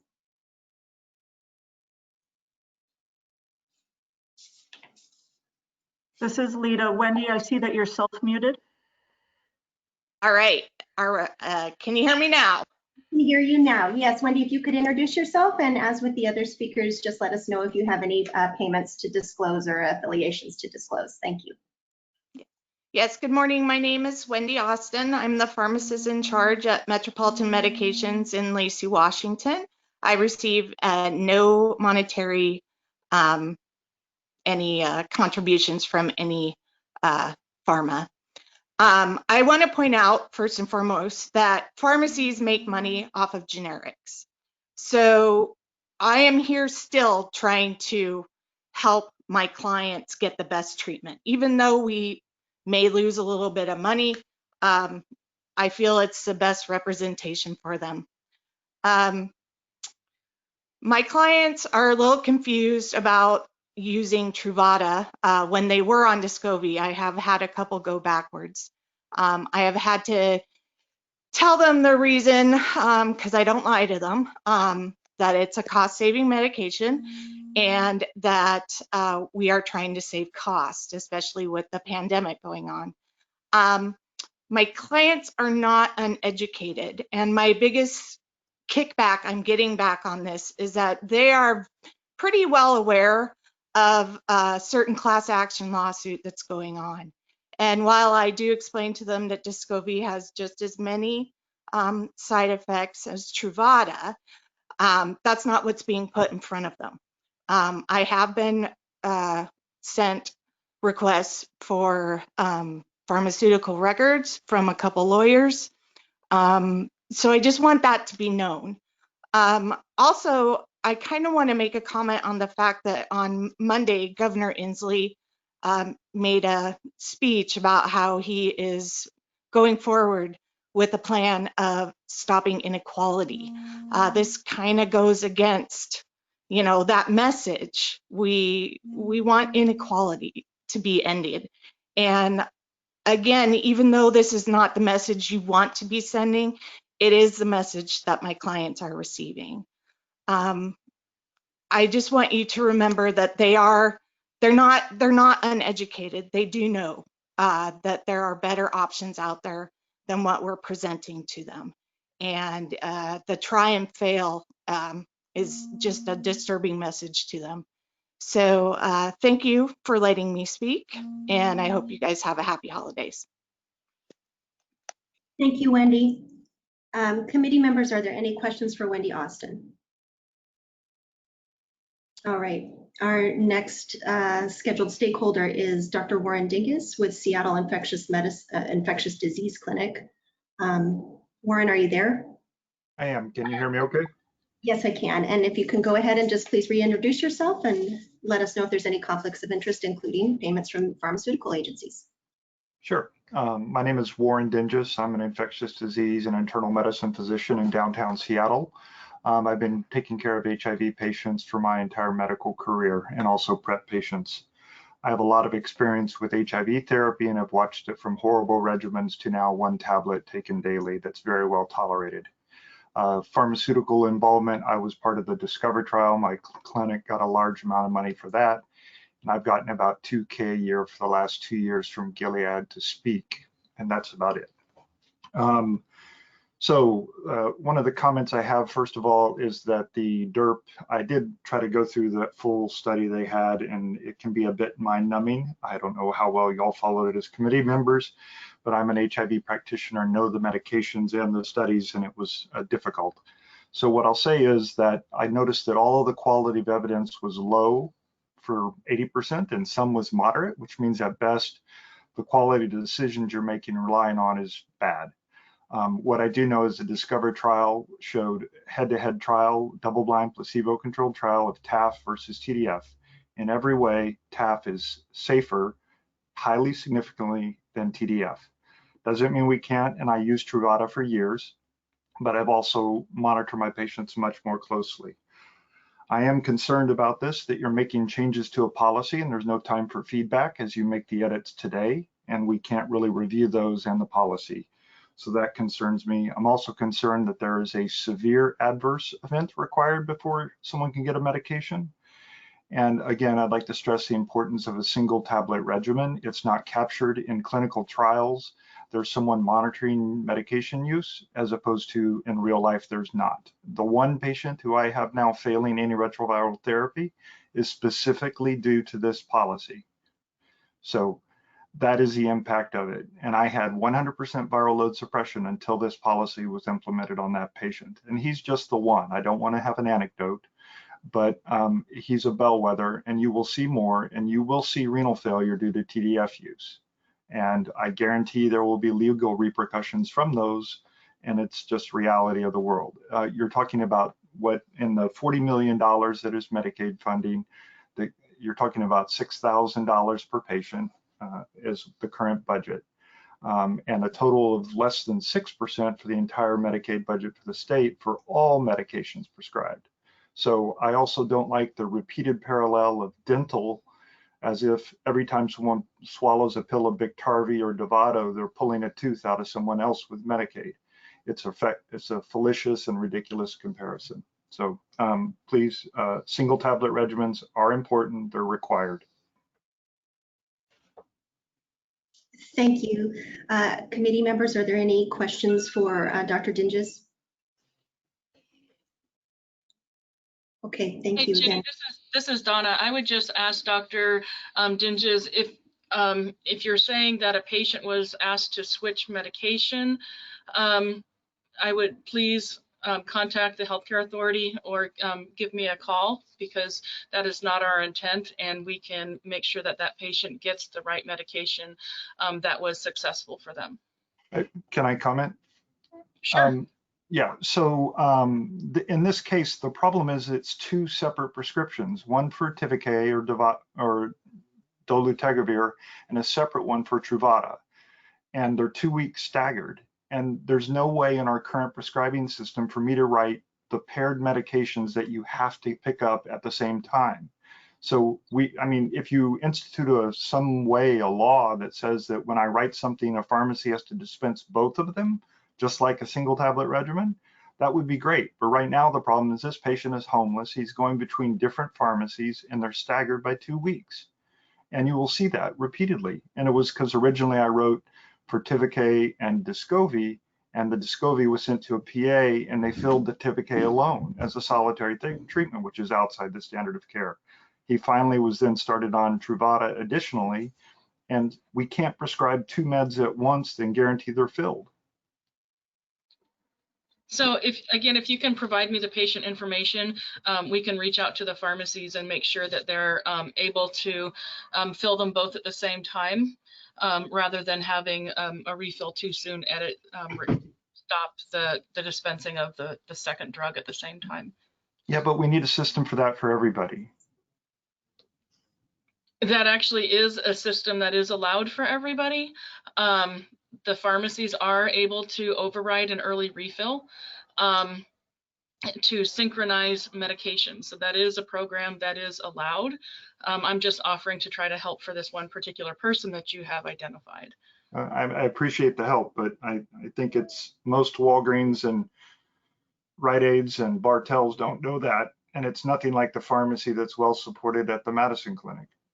Okay, so I think what we'll do, based on that feedback, we'll take, we'll make sure that we create a communication that we can share with pharmacies to remind them of this, of their ability to do that. So thank you for your feedback. Thanks.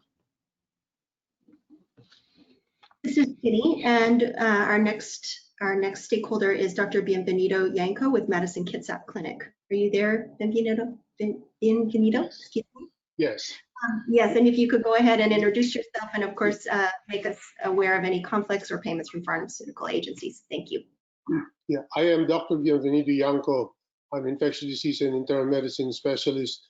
I have no conflict of interest. I acknowledge and extend my respect to all HIV providers in the state. I'm speaking as an HIV provider on behalf of the HIV patients under my care. I have been providing medical care to patients with HIV in Florida since 1983, when there were no antiretrovirals to offer my patients. I moved here to Washington in April 2018. I have at least 30 years of experience in clinical trials and clinical use of antiretrovirals.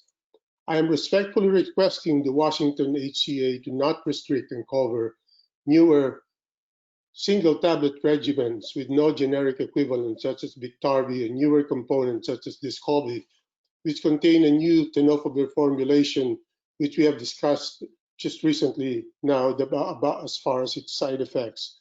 Essentially, TAF has less known renal and bone adverse effects compared to TDF, which is the TAF is the new formulation. Odefsey and Genvoya already contain TAF, which is in your formulary, in your unrestricted formulary. In other states like Florida, where I practiced for many years, all of these drugs are in the same tier. A tripla is equivalent to Biktarvy, Genvoya, Triamek. Any practitioner can prescribe this. I wrote a letter to the Washington Pharmacy Group following my presentation in October, raising the issue of keeping some older drugs like a tripla and the Me Too drugs like Complera when we have Odefsey and Stribild when we have Genvoya. Essentially, Complera and Odefsey are the same except for the tenofovir formulation, and Stribild and Genvoya are the same except for the tenofovir formulation. Knowing the advantage of tenofovir over TAF over TDF, at least from the long-term safety standpoint, most HIV clinicians should by now have made a change from Complera to Odefsey and Stribild to Genvoya. It might be prudent to remove Complera and Stribild in the formulary, especially if the state is spending money to stock these medications or cover these medications. This may potentially make room for the not covered and more prescribed medications. I'm not sure how many people are still using a tripla at this time, but we still have this as a covered formulary, making our formulary look robust. But there are so many side effects with it, and there are some better drugs to it. At this day and age, when we cannot offer a cure for our HIV patients, the best that we could do is to give them better tolerated, less potential for adverse events, especially after chronic use, and better adherence drugs. And it's my understanding that these drugs are covered by commercial insurance, and so government insured patients should be offered the same as the commercially insured patients as well. There should be the same standard of care for these patients. Thank you very much. Thank you, Dr. Yanko. Committee members, do you have any questions for Dr. Yanko? Okay. I see three stakeholders have their hands raised. I see Stuart Obrocta with. Yeah, I have a list going here, Jenny. This is Lita. Okay. First up is going to be Stuart Obrocta from Gilead. And just a second, let me unmute him. Lita, can you list the stakeholders that are remaining for me? Sure. Right now I have Stuart Obrocta, Shauna Applin, Scott Bertani, Dale Brees, Matthew Golden, and Mark Garrett. Okay. Stuart, you are up. Hi, Stuart. Can you hear us? Yes, Jenny, I can. Thank you. Hey, great. And again, just go ahead and introduce yourself and make sure you give us a full financial disclosure statement. Thank you. Happy to do so, and I believe I'm known by this group. And I'll just remind you, I do work for Gilead currently, but previously I worked for Group Health, Kaiser, which I would point out is an evidence-based and cost-conscious organization, which Biktarvy, which I'm representing today, is their preferred HIV therapy. And I'm also an HIV expert and have taken care of HIV patients or been involved with their care for over 30 years. You know, I have firsthand experience, as I mentioned, in managing the toxicities of the older antiretroviral therapies and the consequences of failed regimens. And this is primarily drug resistance, has already been pointed out. Drug resistance is a lifelong consequence, and as many have pointed out, the single tablet regimens prevent that. As Dr. Dinges pointed out correctly, is that misalignment of refills either through system issues or through patient mistakes or pharmacies filling drugs that are not HIV competent lead to misalignment and mismanagement of this, and resistance is a consequence that you can't go back from. The advantages of the newer, better tolerated drugs is not just convenience. This innovation is critical to the care of HIV patients, as Biktarvy being an integrase-based regimen with the TAF backbone, as already pointed out by many. We've already gone through many of the details of TAF, but I want to point out two things. The bone and renal aspects of TAF have been demonstrated in clinical trials. And if we could accurately monitor patients to know who is going to have those adverse effects, then I would agree that using a generic alternative such as TDF would be reasonable. And we did that often at Group Health. But to date, we do not have a good way to monitor accurately in clinical practice who are going to have or who are going to predict those adverse effects. So waiting until they occur and being able to have to clean up afterwards is not good medical practice, and I would argue against that. The other thing that's been pointed out is the clinical trials, while they are robust and they have shown differences in safety, they do not reflect real-world patients. They do not reflect the real-world adherence or the potential for patients to not fill their medications or take them correctly when they leave the healthcare setting. They also do not reflect the other comorbidities that people have that could compromise. Now, you've listed those in your criteria, but there are many reasons why people could have further issues with going backwards with a TDF-based regimen. I see your face, Jenny, so I know I'm getting close to the end. So I'd just like to point out that for all these reasons, I would recommend that, as we know right now, we want to follow the science. We're doing that with COVID. We want to follow the science with HIV and give the best patient care to our patients in HIV, and Biktarvy and the other single tablet regimens with TAF offer that. And I would respectfully ask that you put them and allow patients and providers to make those choices rather than the healthcare authority. Thank you very much. Muted. Thanks, Stuart.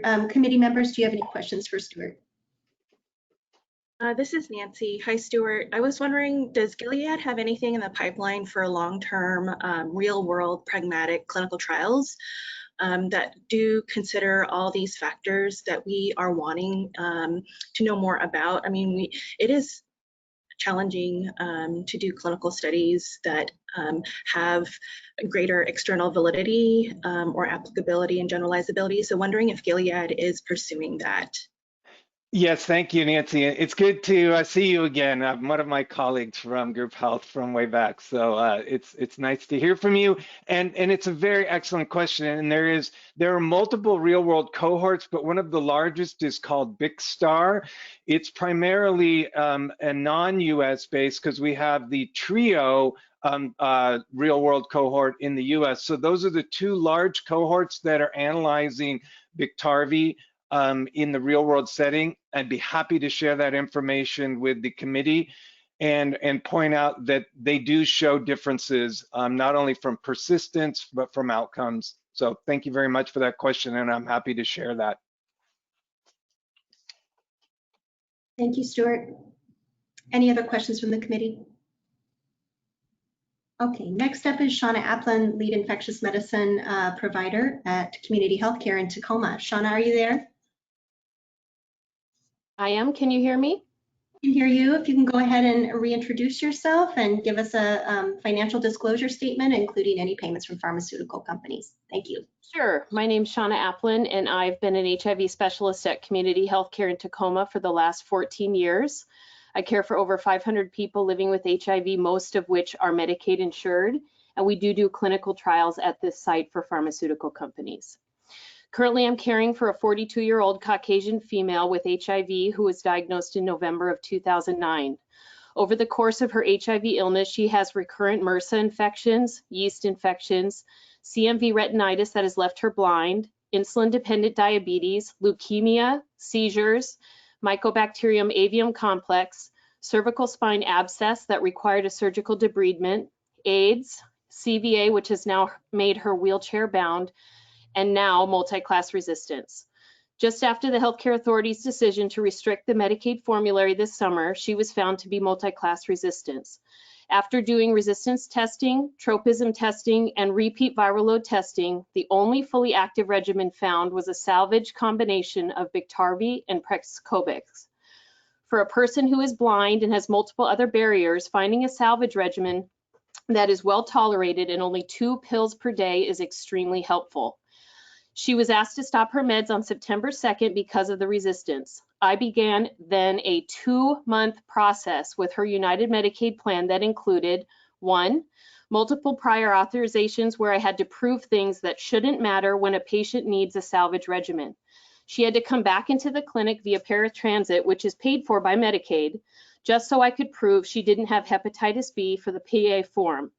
2, multiple phone conversations with agents that then transferred me to pharmacists who didn't know anything about HIV. I complained enough that they sent me to a clinical pharmacist based in Minnesota who knew nothing about HIV but was kind and wanted to help. She walked me through an appeal and recommended that I do that. 3, I initiated an appeal that required another round of documentation that included all her labs, chart notes, and a history of her particular story. 4, I had a prior authorization and an appeal canceled for no reason and no notification. 5, I talked to the clinical pharmacist every other day for 2 weeks before the approval of Biktarvy went through. The approval is for 12 months, and I'm going to have to do this all again in 12 months. In the meantime, the patient had a CD4 of 68 and was off meds for 2 months. She developed sepsis and was diagnosed with meningitis and was hospitalized. I believe this could have been avoided had she had access to a fully active regimen in September that would have suppressed her viral load and helped her immune system to recover to fight the infections that landed her in the hospital and cost United Medicaid much more than the cost of Biktarvy. So my request is in your PA process that there be a place for salvage regimens where I don't have to go through the reporting status of Hep B, renal and bone status, and all these other history markers when someone is desperately in need of a salvage regimen. Thank you. Thank you, Shauna. Committee, are there any questions for Shauna Applin? Okay, thank you very much. Next is Scott Bertani with Health HIV. Scott, are you there? Hey, thanks for the opportunity to speak. My name is. Oh, Yeah, go ahead. I can hear you and just want to make sure that you give us a full financial disclosure statement. Thank you. Oh, absolutely. So again, thanks for the opportunity to speak. My name is Scott Bertani, and I am part of the HIV Justice Alliance, and I serve as Director of Advocacy for Health HIV, a national capacity building agency. In the past, I was Lifelong AIDS Alliance Director of Policy for 14 years and the Office of Infectious Disease HIV Planning Steering Group's Community Co-Chair for several. But as the Director of Advocacy for Health HIV, I do want to disclose that we receive funding from ViiV and Gilead indirectly through med ed companies to support national medical education programs, and we receive educational grants from Janssen, Merck, ViiV, and Gilead as sponsors of our National Synchronicity Conference on HIV, Hepatitis C, STI, and LGBTQ health. So that's my disclosures. As to this issue, the committee, to be fair, has done non-inferiority studies to evaluate the efficacy and safety and tolerability of antivirals, but the P&T committee has to date failed to conduct any kind of equity analysis of the potential negative effects these step therapies and prior authorization decisions have on communicable disease populations preferring single tab regimens, knowing how disproportionately HIV affects communities of color and LGBTQ people with multiple comorbidities. At a time when we're working together so vigorously to fight health disparities, access to vital newer HIV class medications should not be made more difficult for the communities most deeply impacted by this epidemic, something the governor, the legislature, the Department of Health, and the HIV Planning Steering Group has outlined in its End AIDS Washington strategy and put significant resources into. The whole rationale for expanding Medicaid under the Patient Protection and Affordable Care Act is to combine both aspects of those two federal parts, not simply to think of it in terms of cost alone. And as no real conversations are even had with respect to the cost comparisons of drugs, this committee is only getting partial realities to the base world client decisions because the pharmacy benefit manager Magellan confidentially negotiates on behalf of the HCA. In July 2017, Donna, when I testified to the P&T committee about this issue, about the use of twice-fail therapy protocols back then, at the conclusion of the meeting, I approached you about our community's concerns. But 3 years later, the committee is still citing efficacy in blinded cost-effectiveness studies, forms and statutes, not impact studies. We believe the P&T committee is moving in the right direction, going from twice fail to once fail, and now the use of case-by-case expedited prior authorization forms, but only after the HIV community stepped up to fight for patient accessibility on this issue, or frankly, we'd still be talking about twice fail therapy protocols. So we're asking once again for the HCA, Sue Birch, Marianne Lindblad, and the P&T committee to use its authority to protect people living with or who are at risk of HIV acquisition by allowing access to all antiviral agents, not simply the ones the committee cites as safely affordable. And thank you for your time. Thank you, Scott. Thanks. Committee members, do you have any questions for Scott? Okay, our next stakeholder is Dale Breeze. Dale, are you there? Yes, hi, good morning, everybody. Can you hear me? Dale. Yes, we can hear you. Yeah, just go ahead and continue with your introduction and give us a full financial disclosure statement, including any pharmaceutical ties. Thank you. Great. Well, good morning, everybody. My name is Dale Breeze, and I am from Spokane, Washington, and I'm a 35-year survivor, part of the Washington HIV Justice Alliance, and also a very involved community member in the Spokane area. I have no conflicts, and I'm not receiving any pharmaceutical fundings. I appreciate the time allowed to speak here today and appreciate the efforts you make in sitting on the HCA board. Boy, a lot has been shared here today, and I'm going to start off with, as a 35-year survivor, the trauma that was introduced earlier in this setting, and how I feel more responsible than the responsibility of like pharmaceutical cost sharing, and what Scott had just shared about how, you know, we're not seeing the cost of the medications, and it feels like we're taking the weight of all this energy when the pharmaceuticals should, you know, show their intentions to reduce the cost to our communities and also to our state. You know, the biopsychosocial aspect of management of the health conditions needs to be included in the review of any medications on a formulary. Long-term management of a disease like HIV takes resiliency and effort. AIDS survivor syndrome is real, and it begins at the time of diagnosis. It is a complex trauma and needs to be reflected upon by the DUR. Policies should be morally neutral.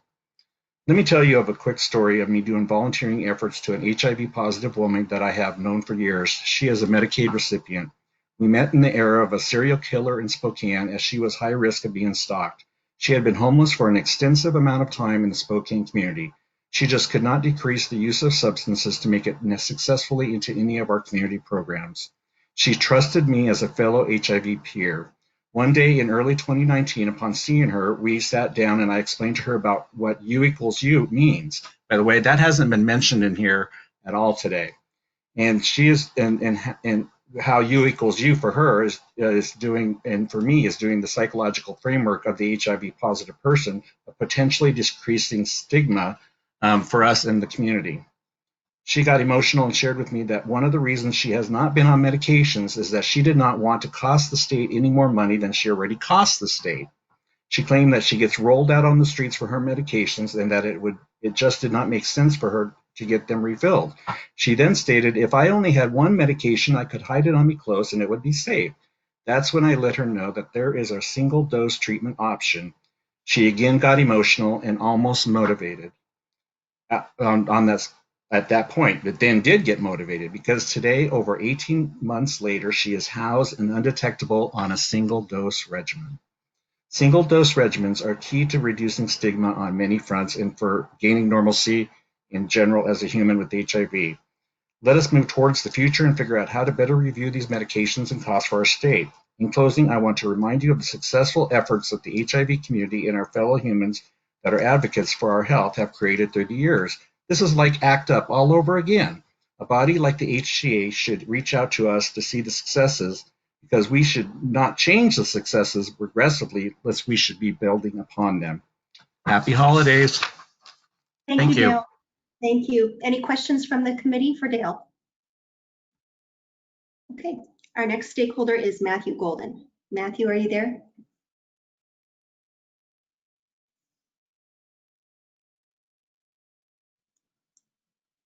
You have me muted. Can you hear me? I can hear you, Matthew. Yes, go ahead and introduce yourself and just give us a financial disclosure statement, including any payments received from pharmaceutical companies. Thank you. Go ahead.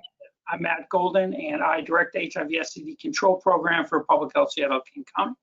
And I've been a HIV medical provider for approximately 25 years. I work at Madison Clinic and at the Max Clinic here in Seattle.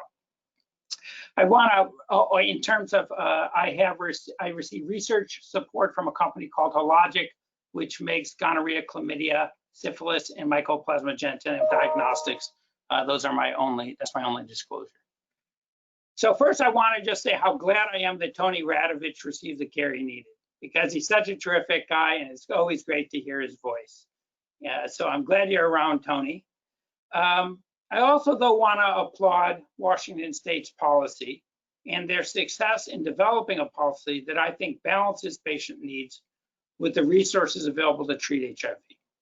I'm optimistic that the policy that they have put forward, with some modifications as suggested, will safeguard the comprehensive services we need to provide effective HIV treatment. In my opinion, the newer, more expensive HIV treatments generally offer relatively little advantage over somewhat older medications, often at a very much higher price. I share many of the speakers' perspective that we need to prioritize the needs of the most vulnerable patients. I think the state's policy will do that. It will help ensure that we can continue to provide people with HIV with the services that are most effective in helping them be successfully treated. At an estimated cost of $6,000 per patient per year, switching patients from 2 pills once a day to 1 pill once a day is not a most effective intervention in most instances. In fact, it is a threat to success. Comprehensive services, things like housing and mental health services and substance use treatment, are much more effective in improving patient care and improving patients' lives. They are also a better value, and it's those services that are jeopardized by the high cost of medication. So I'd like to end by urging everyone on this call to work together to bring down the cost of HIV medication. The solution to this problem is not simply paying the pharmaceutical industry whatever they ask. We need systematic changes in our healthcare system that limit the power of the pharmaceutical industry to constantly increase the cost of care.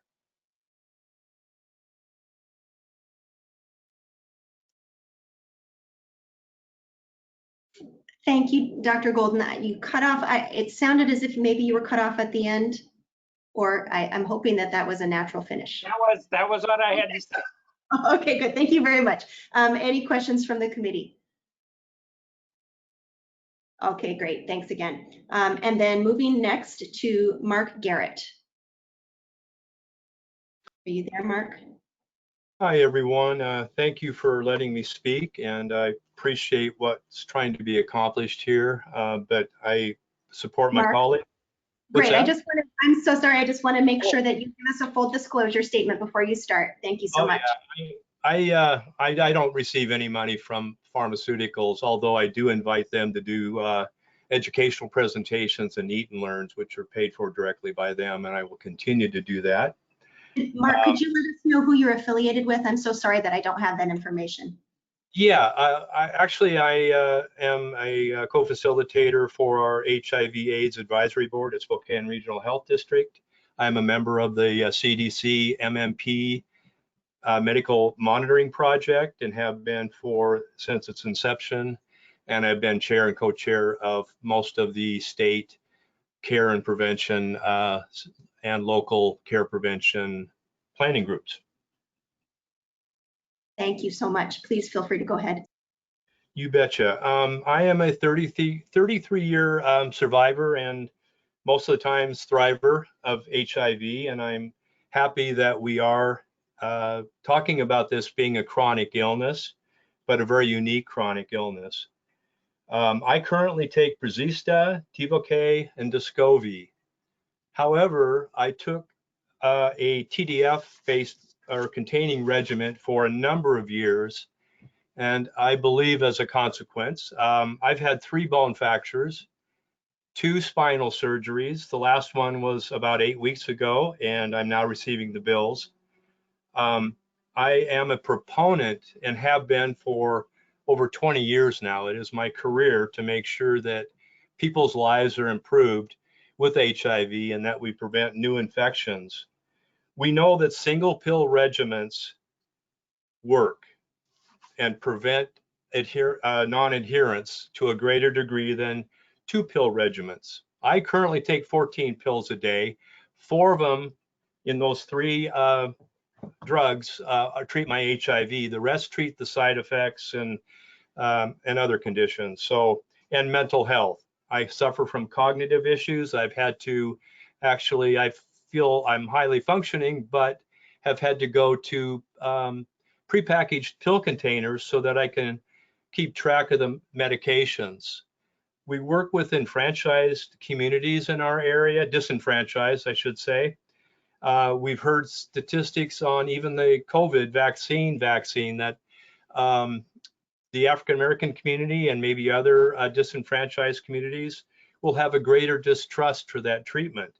That's the same for HIV, and many of us have worked very hard and have been very excited to finally see single regimen treatment come into play. I am concerned now with this kind of approach to cost and long-term effects and outcomes when we right down the road have long-term injectables that are about to be approved. And I'm wondering what this committee would do. I'm also wondering if your child, maybe a young man or young woman who had contracted HIV, would be comfortable with them going on TDF and incurring the side effects to the point where they may qualify then to go on to the safer medication. There's a moral ethical issue here, and I would not want to be the doctor prescribing that treatment knowing it's going to cause harm. We know that adherence leads to undetectable viral loads. Undetectable means you are unable to transmit the virus sexually. That's huge. So let's keep moving forward. I think this is a rushed process and something that should be slowed down a little bit. Let providers provide some input now on that pre-authorization form and look at a better system for getting community input. Thank you very much and happy holidays to all of you. Thank you very much. Committee members, do we have any questions for Mark? Okay, and then our last listed stakeholder is Jonathan Frotzweg with Cascade AIDS Project. Jonathan, are you there? Yes, hi, can you hear me? I can hear you. Yes, if you can go ahead and give us your introduction and your affiliation and then a financial disclosure statement, including payments from pharmaceutical companies. Thank you. Yeah, great. My name is Jonathan Frotzweg. I'm here on behalf of Cascade AIDS Project. I'm the Public Policy and Grants Manager. We receive unrestricted contributions from pharmaceutical companies, but as Eric Seelbach noted, we receive far more from the state of Washington and comparable amounts from private payers. CAP is opposed to prior authorization requirements for many of the reasons other stakeholders have already raised up. But that said, I appreciate the revisions that have been made to this policy. And for today, I just actually wanted to ask a couple of questions. The first is along the lines of the discussion about mental illness. I'm wondering how severe substance use disorder is defined and whether that requirement leaves room for providers to determine when substance use disorder is going to be a barrier.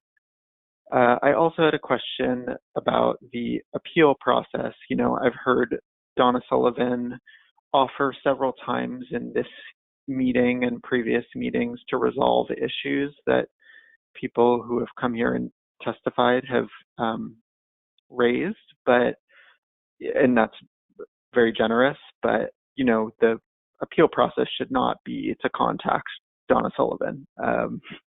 So I am just curious if providers are aware of how to pursue an appeal, because we heard, you know, from Shauna Applin that that process is often not very smooth. And then I guess I did just, this isn't a question, but I wanted to raise an issue earlier. I think Donna noted that homelessness was not considered a situational factor on the prior authorization, in the prior authorization process, but we've heard from several folks who have testified that homelessness really, it seems like there should be a way to capture that, given that that's something we at CAP see among our clients. Theft of medication is a really common issue, transportation barriers that come along with that. So I would just encourage that in the interim, we consider making those changes to the prior authorization process. Thanks, Jonathan. Donna Sullivan, are you there?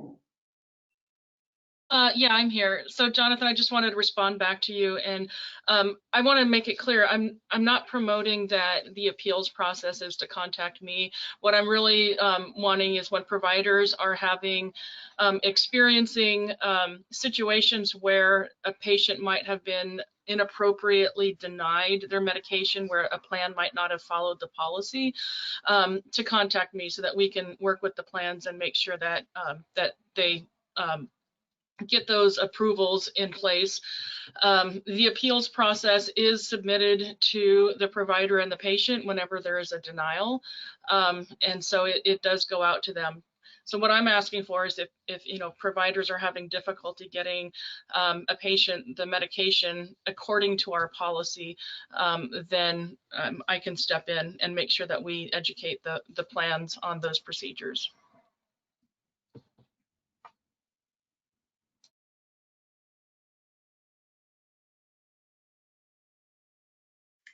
I believe we have heard from all of the stakeholders. I want to check with Lita, make sure Hi, that Jenny. I see that Dale has his hand raised again. Just wanted to check. Dale Brees, did you want to speak again? No, I'm fine, thank you. That was accidental, sorry. Okay, thank you. Okay, that is all the stakeholders. Great. And thanks again to all the stakeholders for your patience and for taking the time to share information with us. So this is the time when we are going to move as a committee to consider the motion. So if my committee members are free to activate their cameras and come join me. And you're not my committee members, the committee members. I seem to have taken ownership of all of you, which is not the case. I'm being facetious, for the record.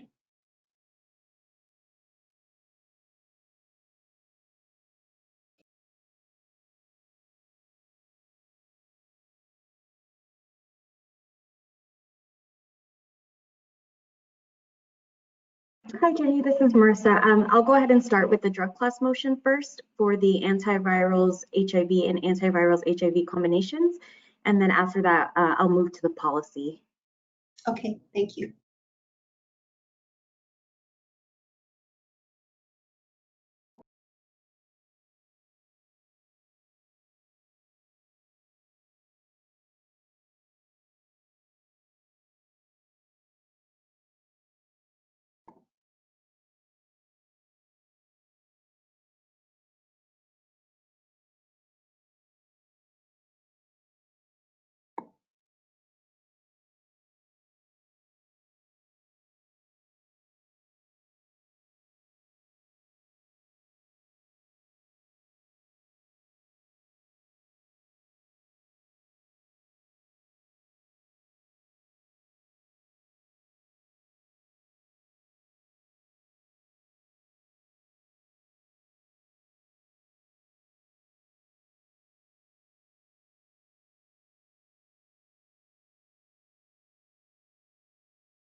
If the committee has had adequate time to consider, I'll pause for a moment if anyone wants to speak up. Otherwise, I'm going to make a motion. So this is Diane Schwilke. I move that all products listed in the drug classes on slide 2 are considered safe and efficacious for their medically accepted indications and are eligible for preferred status and grandfathering at the discretion of HCA. Products in this class may require prior authorization to determine medical necessity. Non-preferred products in this class require an inadequate response or documented intolerance due to severe adverse reaction or contraindication to at least one preferred regimen.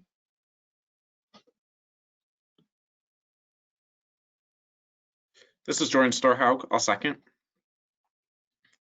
All those in favor, please say aye. Aye. Aye. Are there any opposed? The motion carries.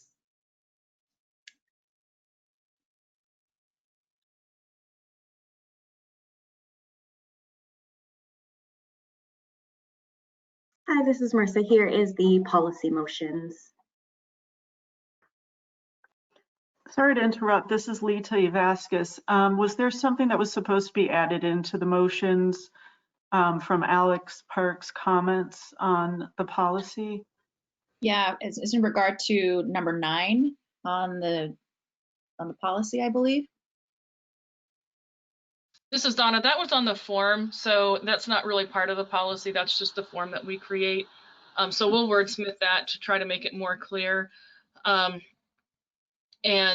We'll add this renal function decline by 25% and the clarification that it is for mental illness that is poorly controlled. Okay, thank you.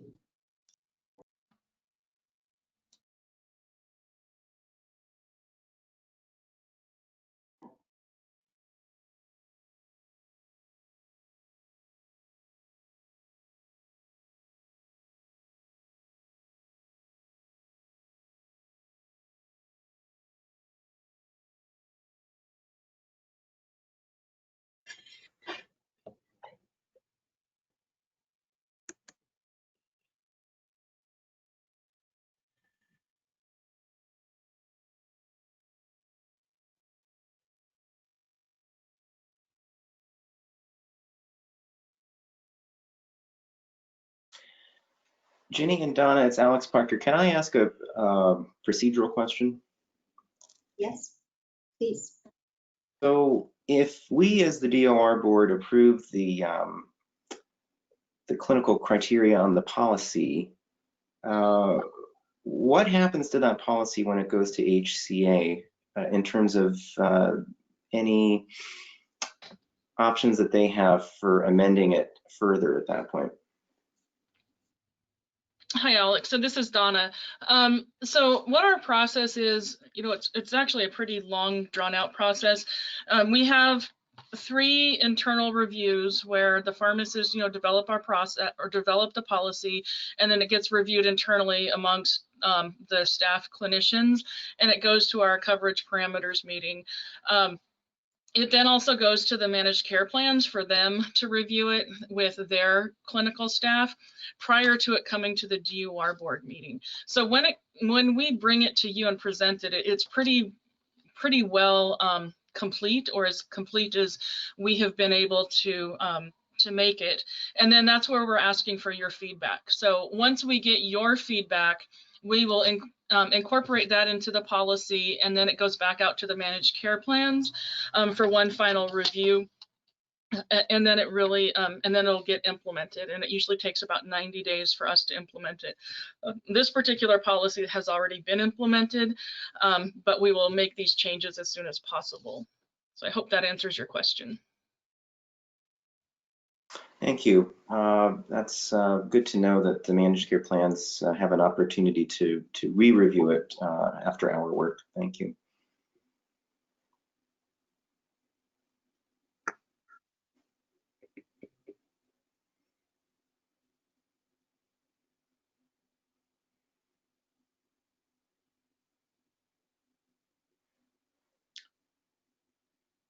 It's Alex Park again. I'm sorry to ask one more question, Donna. In terms of the cadence of when the policies are re-reviewed, when does this come up again for re-review?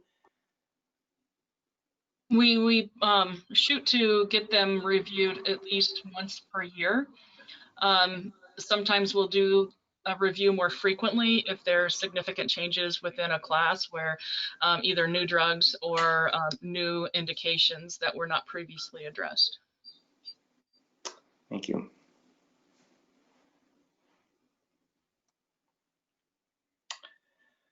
Well, if the committee has had adequate time to think about this, I would move that the Apple Health Medicaid program implement the clinical criteria listed on policy 12.10.99-2 as recommended, with the addition of the criteria for renal function and clarification for mental illness as noted on the slide. This is Susan Platteville, second. All those in favor, please say aye. Aye. Aye. Aye. Are there any opposed? The motion carries.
This is Ginny, just checking in with the committee members to see if there's any need for further questions.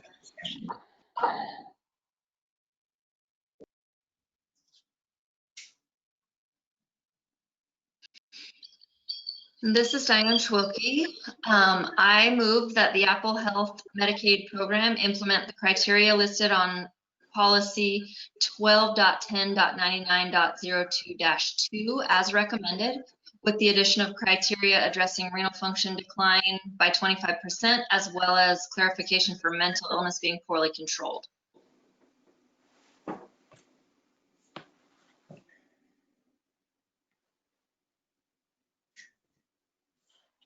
This is Alex Park, I second. All those in favor, please say aye. Aye. Aye. Are there any opposed? This motion carries.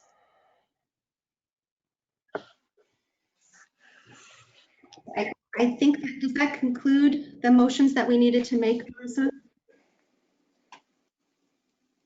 Hi, Ginny. Yep, that takes care of it. Okay, thanks, committee members.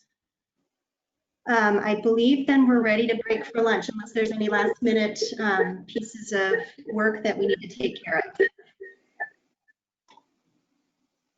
This is Lita. No, I think we're ready for lunch. We can take a half-hour break and reconvene at 12:50. Okay, thanks, everybody. Have a good lunch. Thank you.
Hi, everybody. This is Ginny. We're just coming back from lunch. And we're going to start the afternoon by hearing from Umang Patel with Magellan on analgesics, opioid agonists, long-acting. Umang, just let me know when you're ready to go. Alrighty, perfect. Thank you. I apologize. I'm just trying to start sharing my camera again. No, you're good.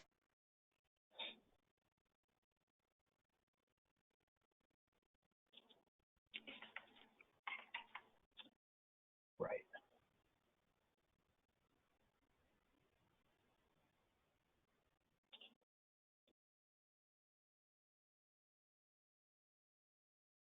All right, there we go. Okay, so we'll get started with the therapeutic class reviews that we have scheduled.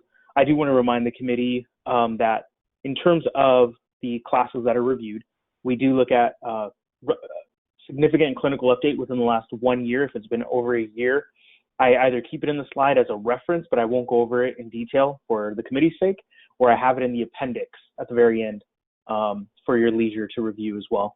And if it's not there, there's also additional comprehensive information in the therapeutic class reviews that are in the portal login that Lita sent to you. For the classes where we will go over relevant clinical information, there will be an overview in disease state, any certain indications, relevant updated indications or dosages or formulations along with guidelines as well.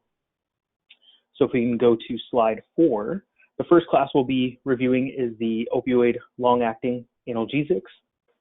Just to give a little background, while definitions vary, chronic pain is defined as pain lasting 3 months or longer, or past the time required for normal tissue healing. It has various etiologies, including injury, inflammation, and underlying medical conditions. Historically, data has suggested that pain may be undertreated, but newer estimates imply that opioid treatment for pain may be overutilized. An estimated 20% of patients presenting to outpatient providers with non-cancer pain or pain-related diagnosis, whether acute or chronic, receive an opioid prescription. In 2018, 15% of the US population received 1 or more opioid prescriptions. Annually from 2012, there has been a continued decrease in prescribing. Likewise, the yearly rate for high-dose opioid prescriptions has decreased by 66% as well. Unfortunately, about 67,000 people have died from overdoses related to opioid pain medications in the US, and the related overdose deaths were higher among males than females, 20% to 9% respectively. Despite this, the persistent pain that is uncontrolled may have clinical, psychological, and social consequences. Thus, it is critical to weigh the risks and benefits of opioid use and reevaluate patients routinely for appropriate dose, duration, and treatment choice. And this includes both pharm and non-pharmacological agents. On the next slide, there was a new guideline update by the Department of Health and Human Services last year. In October 2019, they published guidelines discussing the risk of opioid taper, and they essentially advised the opioids should not be quickly tapered or discontinued abruptly due to potential for withdrawal, which can result in symptoms such as pain exacerbation, psychological distress, and suicidal ideation. For Except for life-threatening circumstances such as impending overdose, it is not recommended to abruptly reduce or discontinue an opioid. The guidelines went into specific details, situations when it may be appropriate to taper to a reduced dosage, such as pain improvement, patient request. I apologize. There seems to be a comment saying is there difficulty seeing me or hearing me right now? This is Ginny. I can see you and see your slides, so but I can't speak. Okay. Buddy. I'll keep going. I apologize. Everything looks good to me too. Thank you. Sorry, I just got a little pop-up saying connection may have been lost. Okay, I'll continue onward. Other key recommendations include referring patients with serious mental illness, high suicide risk, or suicide ideation to a behavioral health provider prior to tapering, assessing patients for opioid use disorder if they show signs of opioid misuse, and offering medication-assisted treatment if appropriate. Advise patients for risk of overdose if they abruptly return to their higher dose, tapering by 5 to 20% every month, but longer tapering schedules may be required, and considering transition to buprenorphine for patients on high doses if they're unable to taper. On the next slide here, we have the guidelines from the National Comprehensive Cancer Network, NCCN, that came out last year as well. And on here you see the published guidelines on the treatment of cancer pain in adults in 2019 specific to pain scale rating. On a scale of 0 to 10, the pain scale is a rating of 1 to 3 if it's mild, 4 to 7 if moderate, and 8 or more if severe. The recommendations in opiate-naive patients with mild pain is non-opioid or adjuvant therapies unless contraindications due to adverse effects on current drugs. For moderate, they recommend adding a short-acting opioid if needed. The guidelines define opioid-tolerant patients by the FDA definition, which is a patient receiving at least 25 micrograms per hour fentanyl patch, at least 60 milligrams of morphine daily, at least 30 milligrams of oral oxycodone daily, at least 8 milligrams of oral hydromorphone daily, or an equianalgesic dose of another opioid for a week or longer. The guidelines recommend for opioid-tolerant patients is the same as opioid-naive patients, except that they specify titrating shorter-acting opioid doses by 30 to 50%. Recommendations for both opioid-naive and tolerant patients include opioid rotation. So if limiting adverse effects are noted, an opioid reassessment of efficacy and adverse effects in 1 to 4 weeks. Long-acting opioids are recommended if 3 to 4 daily doses of short-acting opioid are considered consistently needed. If pain is persistent, they recommend that the opioid should be scheduled with a rescue dose as needed. Consideration for treatment in the hospital or hospice setting for patient-specific goals is recommended if the pain is 8 or higher. They recommend against the use of meperidine due to CNS toxicity and mixed agonist-antagonist due to limited usefulness for cancer pain. And lastly, they recommend to consider supplementing with doses of short-acting opioid when using methadone as a long-acting opioid. And they also provide extensive guidance on dosing, adverse effect management, and pain assessment. On the next slide here, we have our final guideline updates, and this is by the American College of Physicians and American Academy of Family Physicians this year. They published new guidelines on managing acute pain associated from non-low back musculoskeletal injuries in adults who are outpatient. Recommendations are provided for non-pharmacologic and pharmacologic treatment modalities. Clinicians are recommended to treat patients with topical NSAIDs with or without menthol gel as first-line therapy to decrease or relieve symptoms and to improve physical functioning and the patient's treatment satisfaction. It is suggested that clinicians treat patients with oral NSAIDs to reduce or relieve symptoms and improve physical functions or with oral acetaminophen. Additionally, it's suggested that clinicians treat patients with specific acupuncture for reduction of pain and improvement of physical functioning or with transcutaneous electrical nerve stimulation to reduce pain.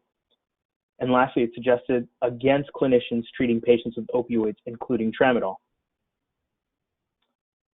On the next slide here, just some announcements, changes. The FDA last year announced changes to the transmucosal immediate release fentanyl or TERF REMS program.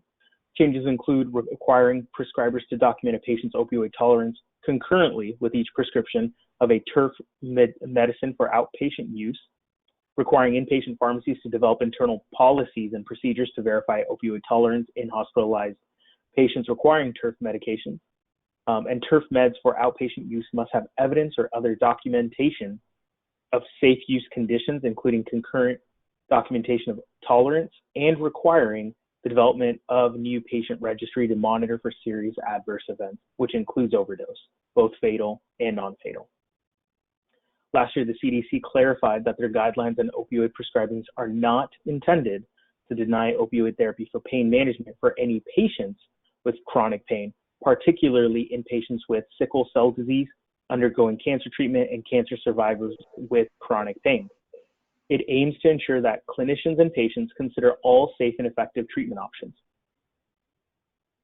On the next slide here, there was a new DEA communication in April 2020. The DEA published their edition of Drugs of Abuse Resource Guides. Last time it was updated was 2017. It now includes information on drugs' origin, street names, mode of abuse, effects, and legal status in the US. And it also includes information on vaping, as well as updated info on fentanyl, marijuana, and stimulant drugs. FDA communication in September 2020, the FDA issued warning letters to 17 website owners for the illegal sales of unapproved or misbranded opioids, and this includes those sold without a prescription and products without adequate direction for use. And there was a new generic in January 2020 for hydrocodone extended release. It's the first generic for Zohydro ER, which was approved by the FDA from Alvogen. It has launched its generic formulation, and in addition, Macavin has launched an authorized generic of this hydrocodone extended release as well. On the next and final slide for this class, there was another FDA communication that came out in about 6 months ago. The FDA released a drug safety communication and a MedWatch for opioid pain relievers and opioid use disorder agents, recommending healthcare practitioners discuss and consider naloxone use with all patients at time of prescribing. FDA is requiring manufacturers for all opioid pain relievers and OUD treatments to add recommendations on naloxone to the product labeling for healthcare practitioners to discuss and consider prescribing naloxone. When these meds are prescribed or renewed, the FDA is recommending the potential need for a naloxone prescription be evaluated. Corresponding updates will be made to the med guides. In addition, for patients that are not receiving a prescription for an opioid analgesic or OUD treatment, consideration should be given to prescribing naloxone for them if they are at higher risk of opioid overdose. For example, if they've had a current or prior diagnosis of OUD or prior opioid overdose. The FDA also recommends practitioners consider prescribing naloxone when a patient has a household member, such as children, close contact, who may be at risk for accidental ingestion. In terms of discontinuations, there was a discontinuation for Embeda, morphine sulfate naltrexone in October 2019. Pfizer discontinued manufacturing and distributing all strengths of Embeda capsules. The stop sale date was November 15th of last year, and the anticipated availability timeframe was up until early this year. And lastly, there was a discontinuation for Duragesic, which is fentanyl extended release film. The FDA reported that Janssen will be permanently discontinued as a business decision. And again, this is only brand name that will be discontinued. The FDA is recommending product remain on formularies until July 31st, 2021, when the last batch expires. That is all I had for this class. I'll go ahead and pause there for the committee. Thanks, Umang. Any questions, committee members?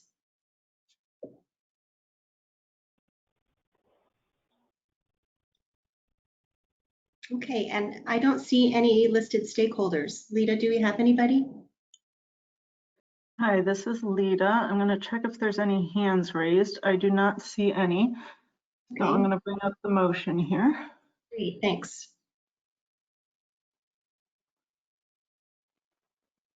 Hang on just a second. That's not it. Here we go.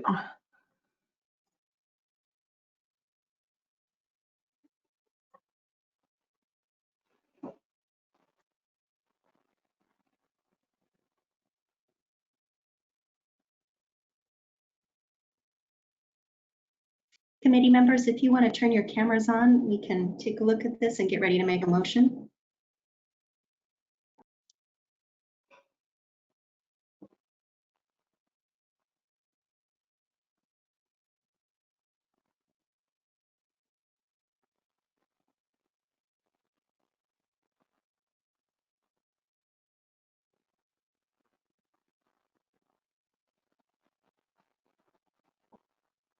Let me know when you're ready for me to go to the next slide.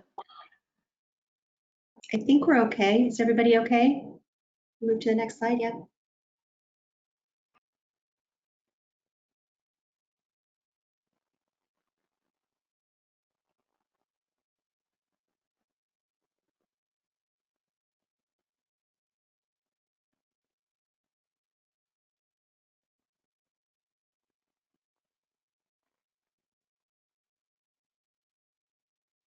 This is Jordan Starhaug. I move that all products in the analgesics, opioid agonist, long-acting drug class are considered safe and efficacious for the medically accepted indications and are eligible for preferred status and grandfathering at the discretion of HCA.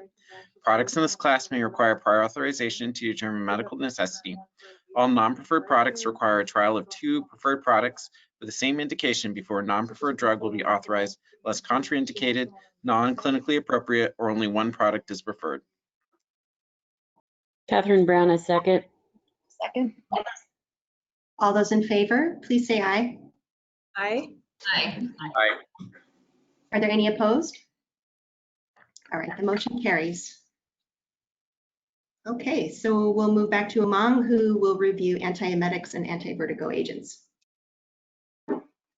Perfect, thank you. All right, on the next slide, just a little background. So for antiemetic and anti-vertigo agents, as you can imagine, they're kind of split apart. For antiemetic, chemotherapy-induced vomiting or emesis and nausea can significantly impact the patient's quality of life, leading to poor compliance with future chemotherapy or radiation treatments.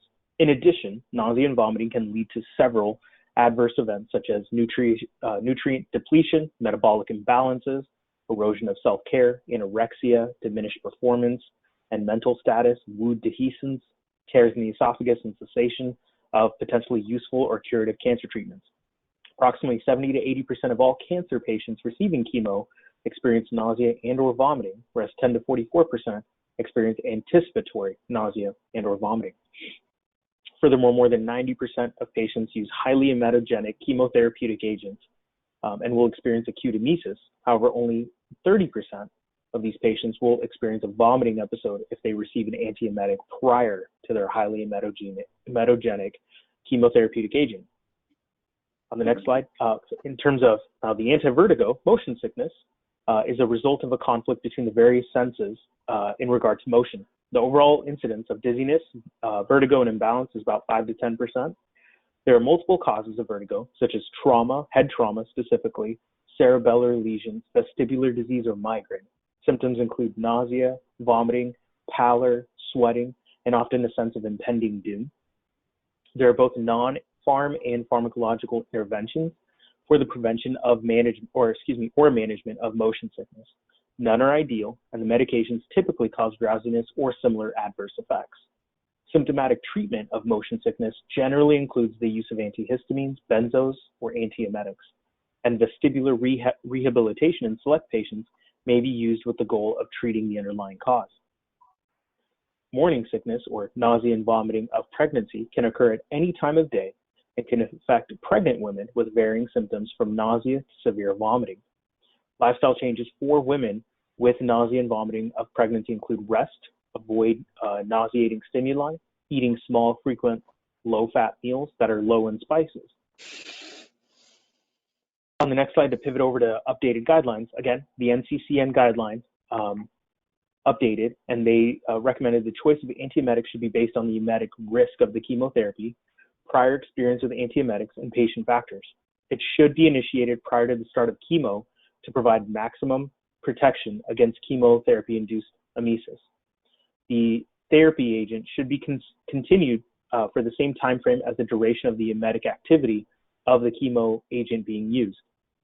The guidelines identify emesis prevention treatment options for high, moderate, low, and minimal emetic risk IV chemo, oral chemo, and radiation therapy, as well as breakthrough treatment for chemo-induced nausea and vomiting. To prevent acute and delayed emesis in patients with IV high emetogenic chemo risk, 3 or 4 drug combinations of a NK1 receptor antagonist, a 5-HT3 receptor antagonist on day 1, and dexamethasone day 1 through 4, with or without olanzapine days 1 through 4 are recommended, or a 3-drug regimen of olanzapine, palonosetron, and dexamethasone may also be used.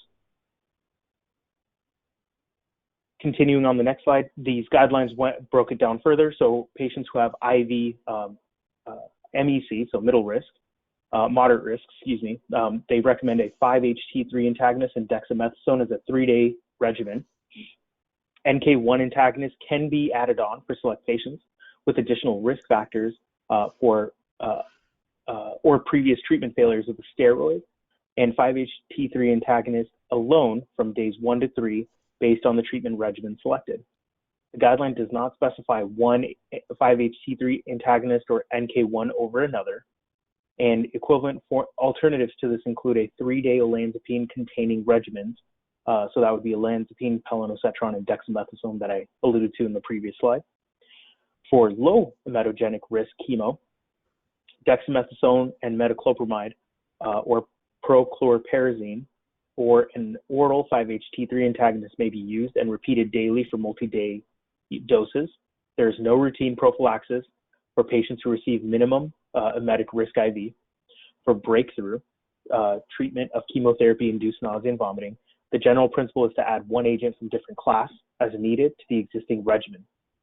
And that can be things like antipsychotics, benzos, cannabinoids, dopamine receptor antagonists, phenothiazine, 5-HT3 antagonists, scopolamine, or corticosteroid. For radiation-induced nausea and vomiting associated with the upper abdomen or localized site or total body radiation, oral granisetron or ondansetron with or without oral dexamethasone as pre-treatment for each day of therapy is recommended. All right, on the next slide here, we have a new medication. And again, just to remind the committee, I tend to try to bold the relevant information. And since this is a new medication, everything is bolded. And then if there are new formulations or indications, I try to bold just the relevant updated parts. So in February 2020, Barhemsys was approved by the FDA, indicated in adults for either prevention of postoperative nausea and vomiting, either alone or in combination with an antiemetic from a different class, or, and it was also indicated for treatment of postoperative nausea and vomiting in patients who have received antiemetic prophylaxis with an agent of a different class or have not received prophylaxis. So as you can see, the indications. In terms of limitations, there are a few, one being QT prolongation. So as one can imagine, it occurs in doses and concentration dependent matter, and it's recommended to avoid in patients with either QT syndrome already or medications that may cause QT prolongation, and an ECG is recommended. In terms of another limitation was lactation. A lactating woman may pump and discard breast milk for 48 hours after administration of this medication, as it can be passed. In terms of dosing, as you can see here, it is stratified by the two indications, and the formulations are all injections in single dose vials there at the bottom. In terms of other special populations, so for pregnancy, the available data for this is insufficient to establish a drug-associated risk. And for renal impairment, there's no dose adjusted needed for mild to moderate, but it is recommended to avoid in severe renally impaired patients. On the next slide, we have Gamadi. That was approved in June 2020 by the FDA, and it's technically a new formulation of metoclopramide in the form of a nasal spray. So technically, it's a new medication, but its mechanism of action is an aerosol nasal spray of an existing medication. Again, it is indicated for the relief of symptoms in adults in acute and recurrent diabetic gastroparesis. Limitations: it is not recommended for the use in pediatric patients, and moderate or severe hepatic impairment, defined as child Q, B is in beta, or C is in Charlie. It is recommended to avoid in patients with depression or suicidal ideations. And lastly, there is a black box warning for this medication for tardive dyskinesia and other EPS symptoms and neuroleptic malignant syndrome. The dosing is stratified by age-based here, and as I mentioned earlier, is a nasal spray that it's essentially 15 milligrams of metoclopramide in a 70 microliter spray.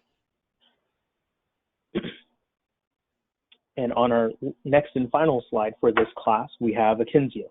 And so in August 2020, the FDA approved a new dosage form of the injection, which is a solution in a single dose 20 milliliter vial for IV infusion. And it contains 235 milligrams of, and I apologize for my pronunciation here, of fosmetupitante and 0.25 milligrams of pelonosetron. Previously, it was only available as a capsule of this 2 combos and a lyophilized powder in a single dose vial for reconstitution.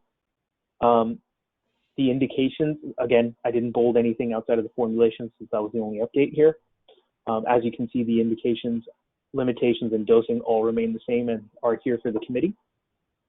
And again, the updated formulation is a new injection in a single dose vial here. I'll pause there and I'll pause there for the committee and see if there are any questions I can answer.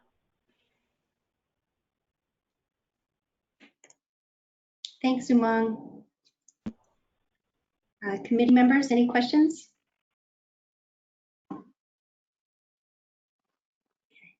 Lita, do we have any stakeholders?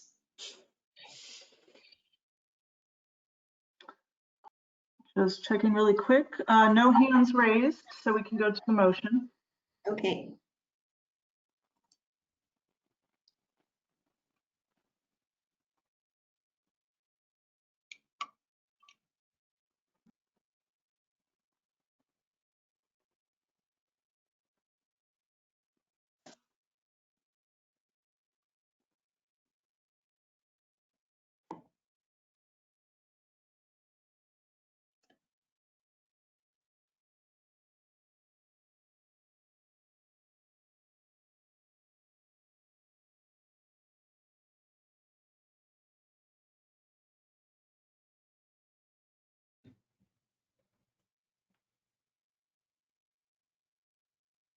This is Susan Flatovo. I move that all products listed in the drug classes on slide 7 are considered safe and efficacious for their medically accepted indications and are eligible for preferred status and grandfathering at the discretion of HCA. Products in this class may require prior authorization to determine medical necessity. All non-preferred products require a trial of 2 preferred products with the same indication before a non-preferred drug will be authorized unless contraindicated, not clinically appropriate, or only one product is preferred.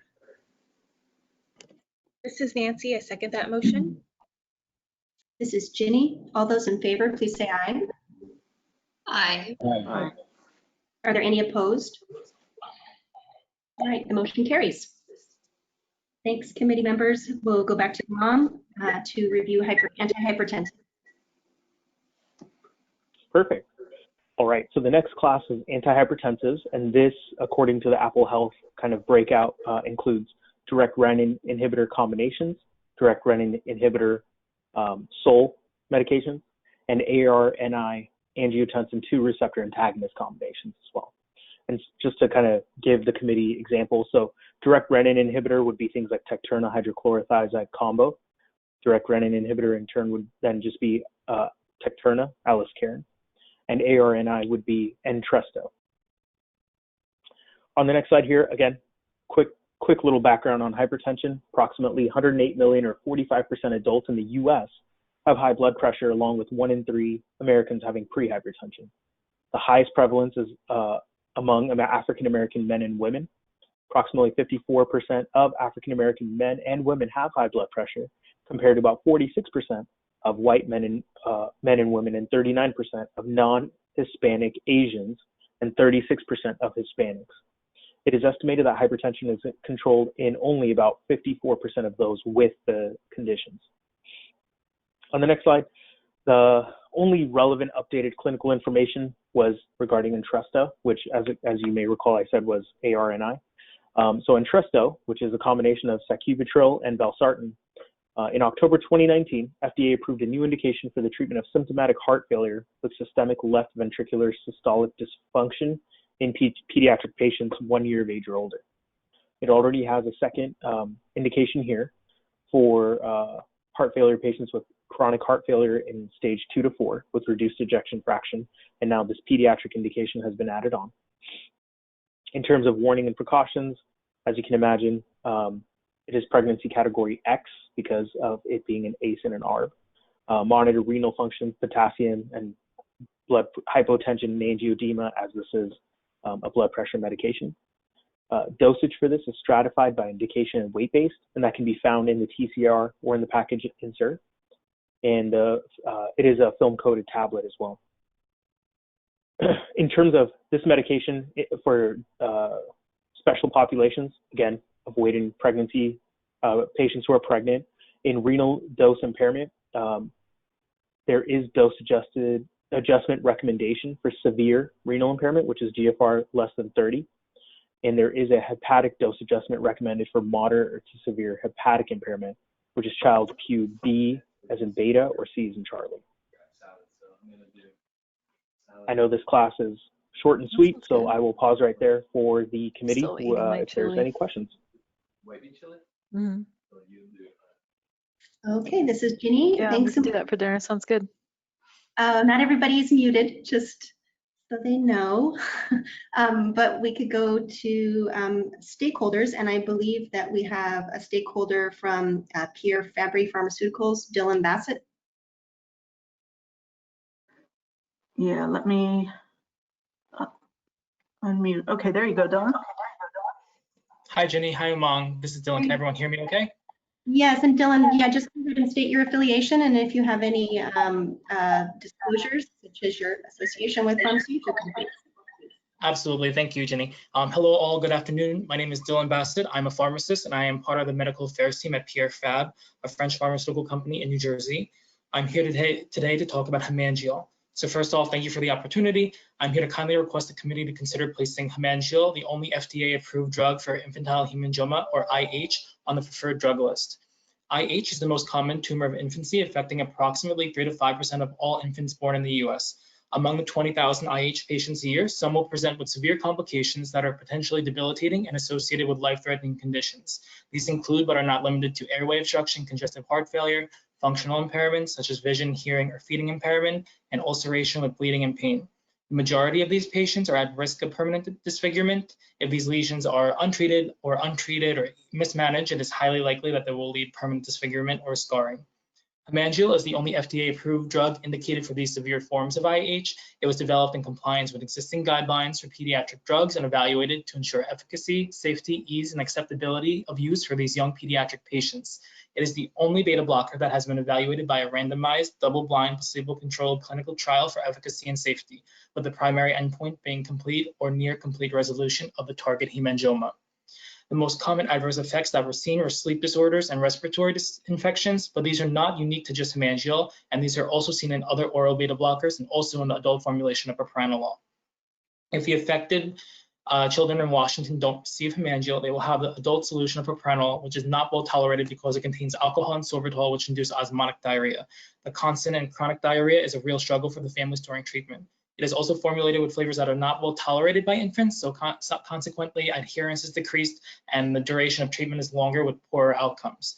I would like the members of the committee to realize that we are referring to very small babies, most of the time premature babies, suffering during the first months of life with a condition that can have lasting detrimental impacts on their social, psychological, and emotional well-beings, as well as their immediate families. It's important to remember in the state of Washington, we're only dealing with about 30 children a year who need to be clinically treated for IH. In 2019, the American Academy of Pediatrics published a clinical practice guideline for the management of IH, and here are 2 quotes from this guideline. Quote 1, oral propranolol hydrochloride, hemangiol, was approved by the FDA for use in proliferating IH requiring systemic therapy. This therapy has now replaced the previous gold standard therapy. Quote 2, infantile hemangioma is a disease with a window of opportunity to intervene and prevent poor outcomes, and this critical time frame for optimizing outcomes can be missed if there are delays in treatment. In conclusion, hemangiol is the only safe treatment option for infants affected with severe forms of infantile hemangioma. Therefore, we ask that the committee to consider placing hemangiol on the preferred drug list. Thank you so much for your time today. Thanks very much. Committee, do you have any questions for Dylan? Okay. All right, so we can go, then we can come on as a committee and look at the motion.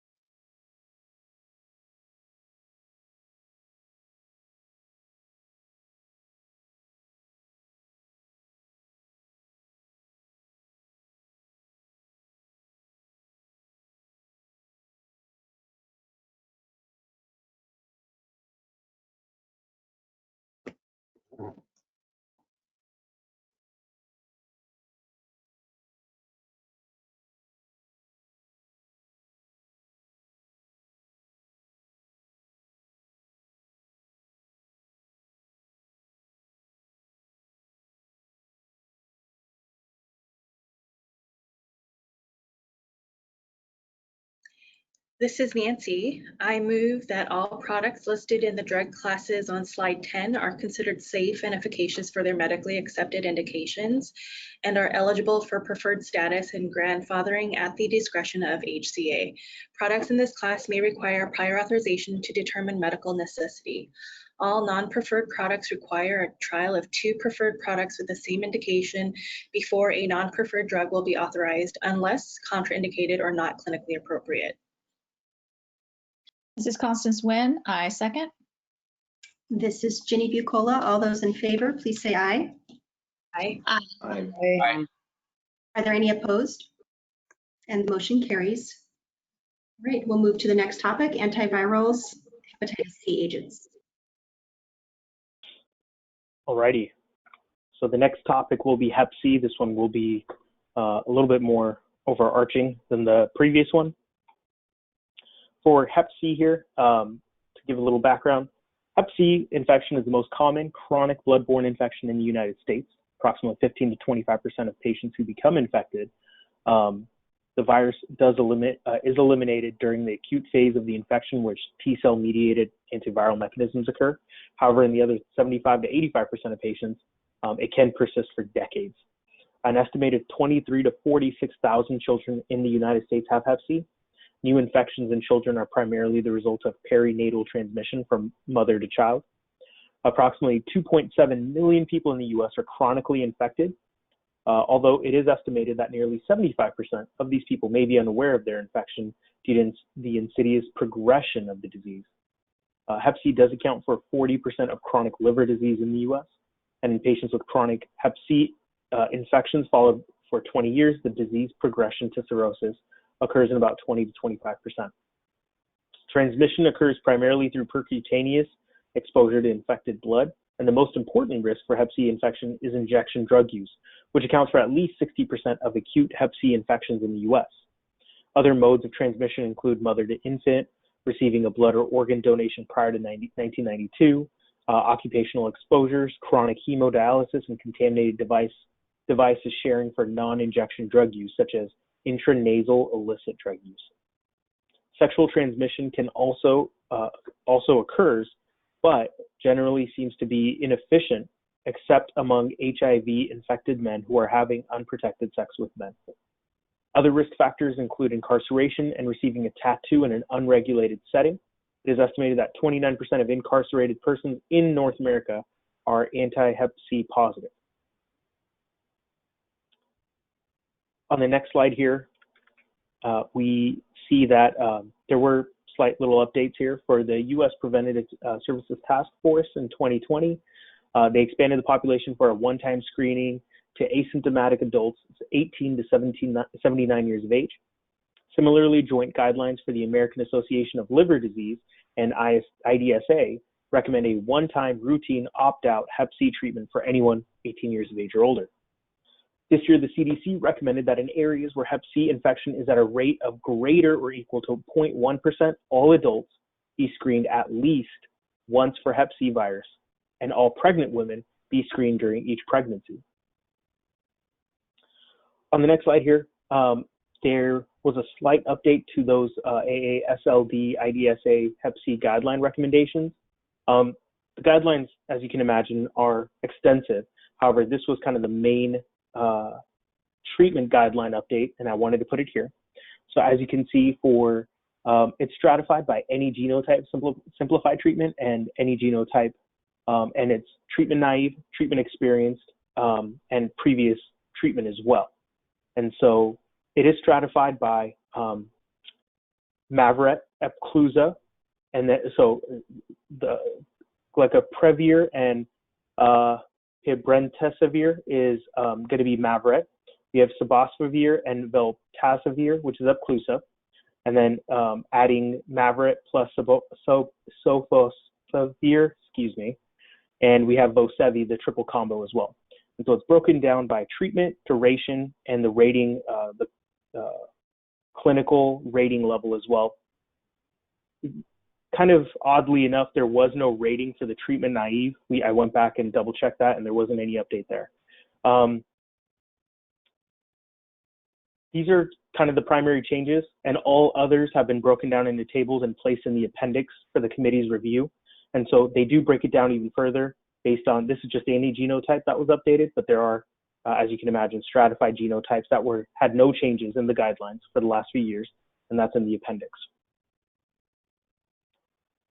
On the next and final slide for Epclusa, so there were two updates for this medication this year. First, in March of 2020, where the FDA approved Epclusa for the treatment of Hep C genotype 1, 2, 3, 4, 5, and 6 in pediatric patients 6 years of age or older, or weighing 17 kilograms or greater. Previously, this was only approved in adults, and the FDA also approved a 250 milligram tablet strength, and previously it was only a 100 milligram fixed tablet dose. And then moving forward in 2020, in July, this included use in treatment naive and treatment experienced liver transplant recipients without cirrhosis or with compensated cirrhosis. And that's what was updated in the slide I just mentioned previously. As you can see, there is a black box warning with Epclusa, and that's where Hep B, as in beta, reactivation has been reported in some cases, resulting in fulminant hepatitis, hepatic failure, and death. The dosing is stratified by adults and now pediatric patients as well. And then the formulation is an updated formulation of a 250 milligram combo strength. To give some additional information about this medication, for patients who are pregnant, if Epclusa is administered with ribavirin, the combination regimen is contraindicated in pregnant women and men, and the men for whose female partners are pregnant. So it is recommended to discontinue or stop that, hold that to inform the patient about it, and if they are going to continue being pregnant, to switch over to a different treatment. There is no adjustment necessary in hepatically impaired patients, and there is no adjustment necessary in renally impaired patients, and there's no safety data available for pediatric patients with decompensated cirrhosis or severe renal impairment. Go ahead and pause there for the committee.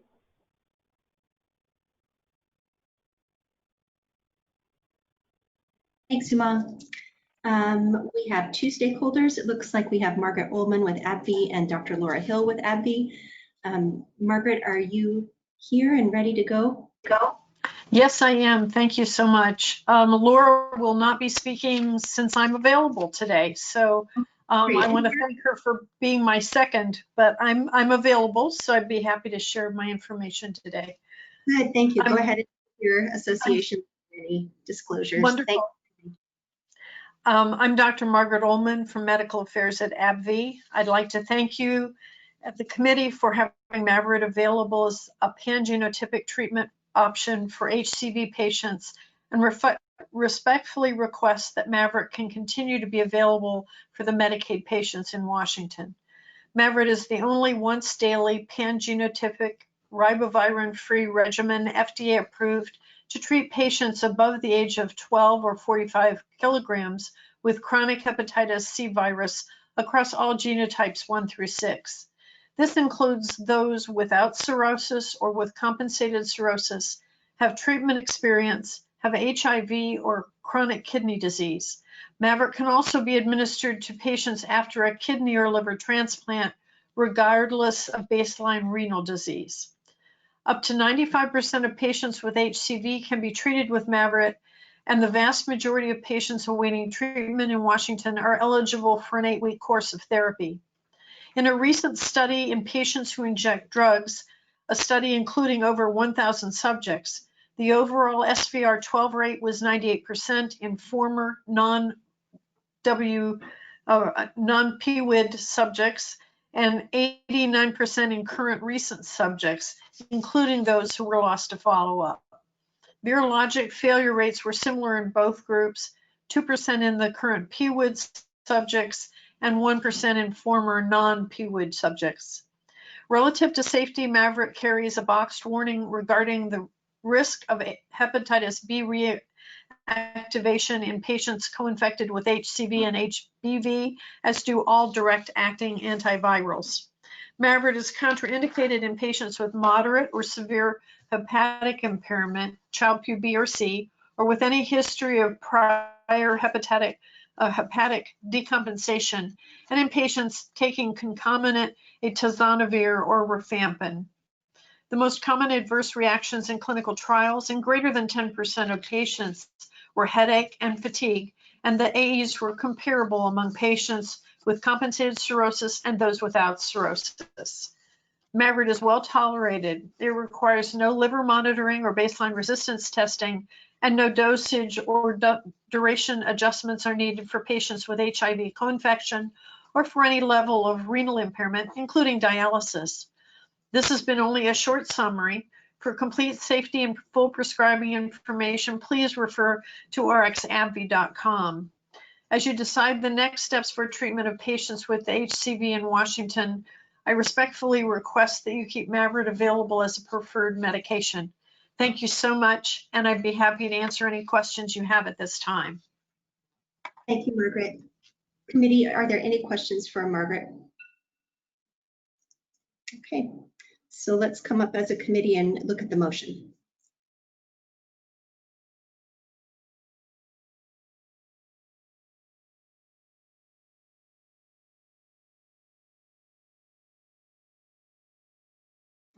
Hi, committee. This is Marissa. I just wanted to mention that we still do have the hepatitis C elimination project going on, where right now Maverick is pretty much open access. There's no prior authorization on it. So just wanted to mention that the language in this motion might seem a little bit different compared to what you've seen before, but that's just taking into account the current hepatitis C elimination project that we have right now. Great, thanks, Marissa.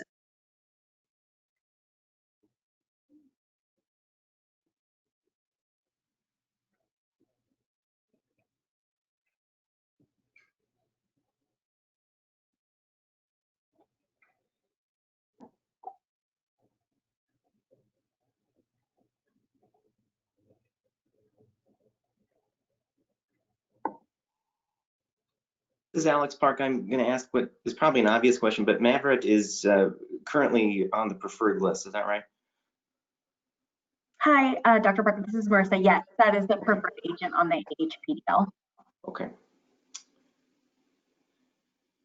This is Leah Markup. Should we have the generic name in the motion?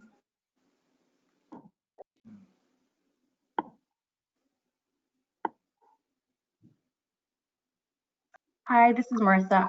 We can go ahead and add it if that's what you recommend. Would you like us to add that in? This is Lita Vasquez. The hepatitis C elimination project is a partnership between AbbVie and HCA. We put out an RFP for drug companies to give us a lower price for our Medicaid population, and all state agencies, Department of Corrections, Labor and Industry, the public employees and school employees boards. So it is Maverick that is preferred.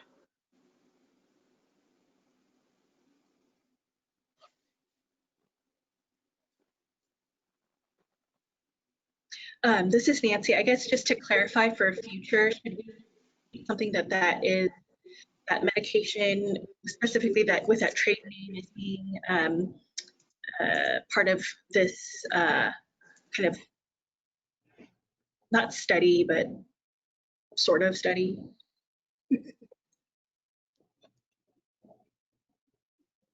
Hi, Nancy, this is Donna. I didn't quite understand what you said there. Could you please repeat it? Oh, I wasn't sure if you wanted, I was making a suggestion for the Maverick, if you wanted to indicate for the future that this is part of like a special protocol or whatnot, just so that for the future we're reminded that there's a reason why we specified that specific medication. Okay. And we could change the motion to say when the preferred product is not indicated as well. And that way we're not, if the preferred product should happen to change, we're not in conflict with the motion. Right. So Marissa, are you, or Lita, whoever's in This charge? is Lita. Yeah, I have it. Do you want that at the beginning or do you want this last sentence changed? Just change Maverick, where it says Maverick, to preferred agent. Okay. When the preferred agent is not indicated.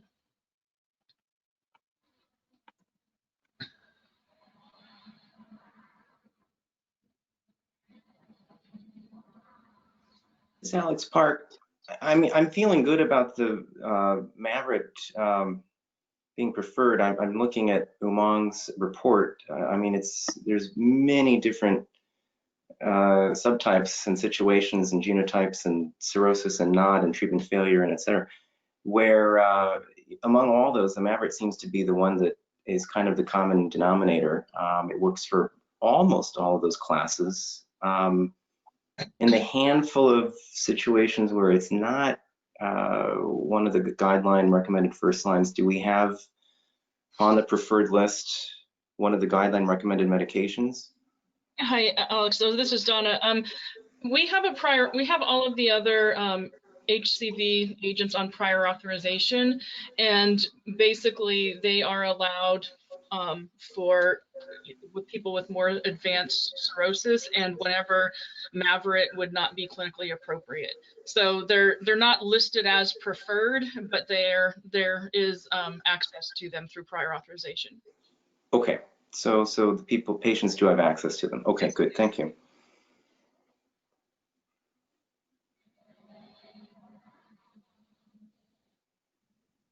This is Constance Nguyen. I move that all products in the antivirals hepatitis C drug class are considered safe and efficacious for their medically accepted indications and are eligible for preferred status and grandfathering at the discretion of the HCA.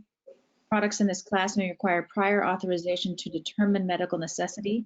Non-preferred products in this class may be considered medically necessary when the preferred agent is not indicated. This is Alex Park, I second. This is Jenny, and all those in favor, please say aye. Pardon me. Aye. Aye. And are there any opposed? And the motion carries. We'll move next to endocrine and metabolic agents, back with Umang. Thanks, everyone.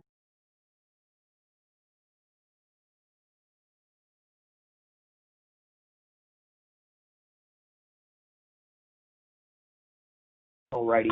Okay, perfect. So the next class will be the endocrine and metabolic agents, specifically androgen or testosterone. A little bit of background: male hypogonadism is caused by an insufficient production of testosterone characterized by low serum concentrations and may present as testosterone deficiency, infertility, or both.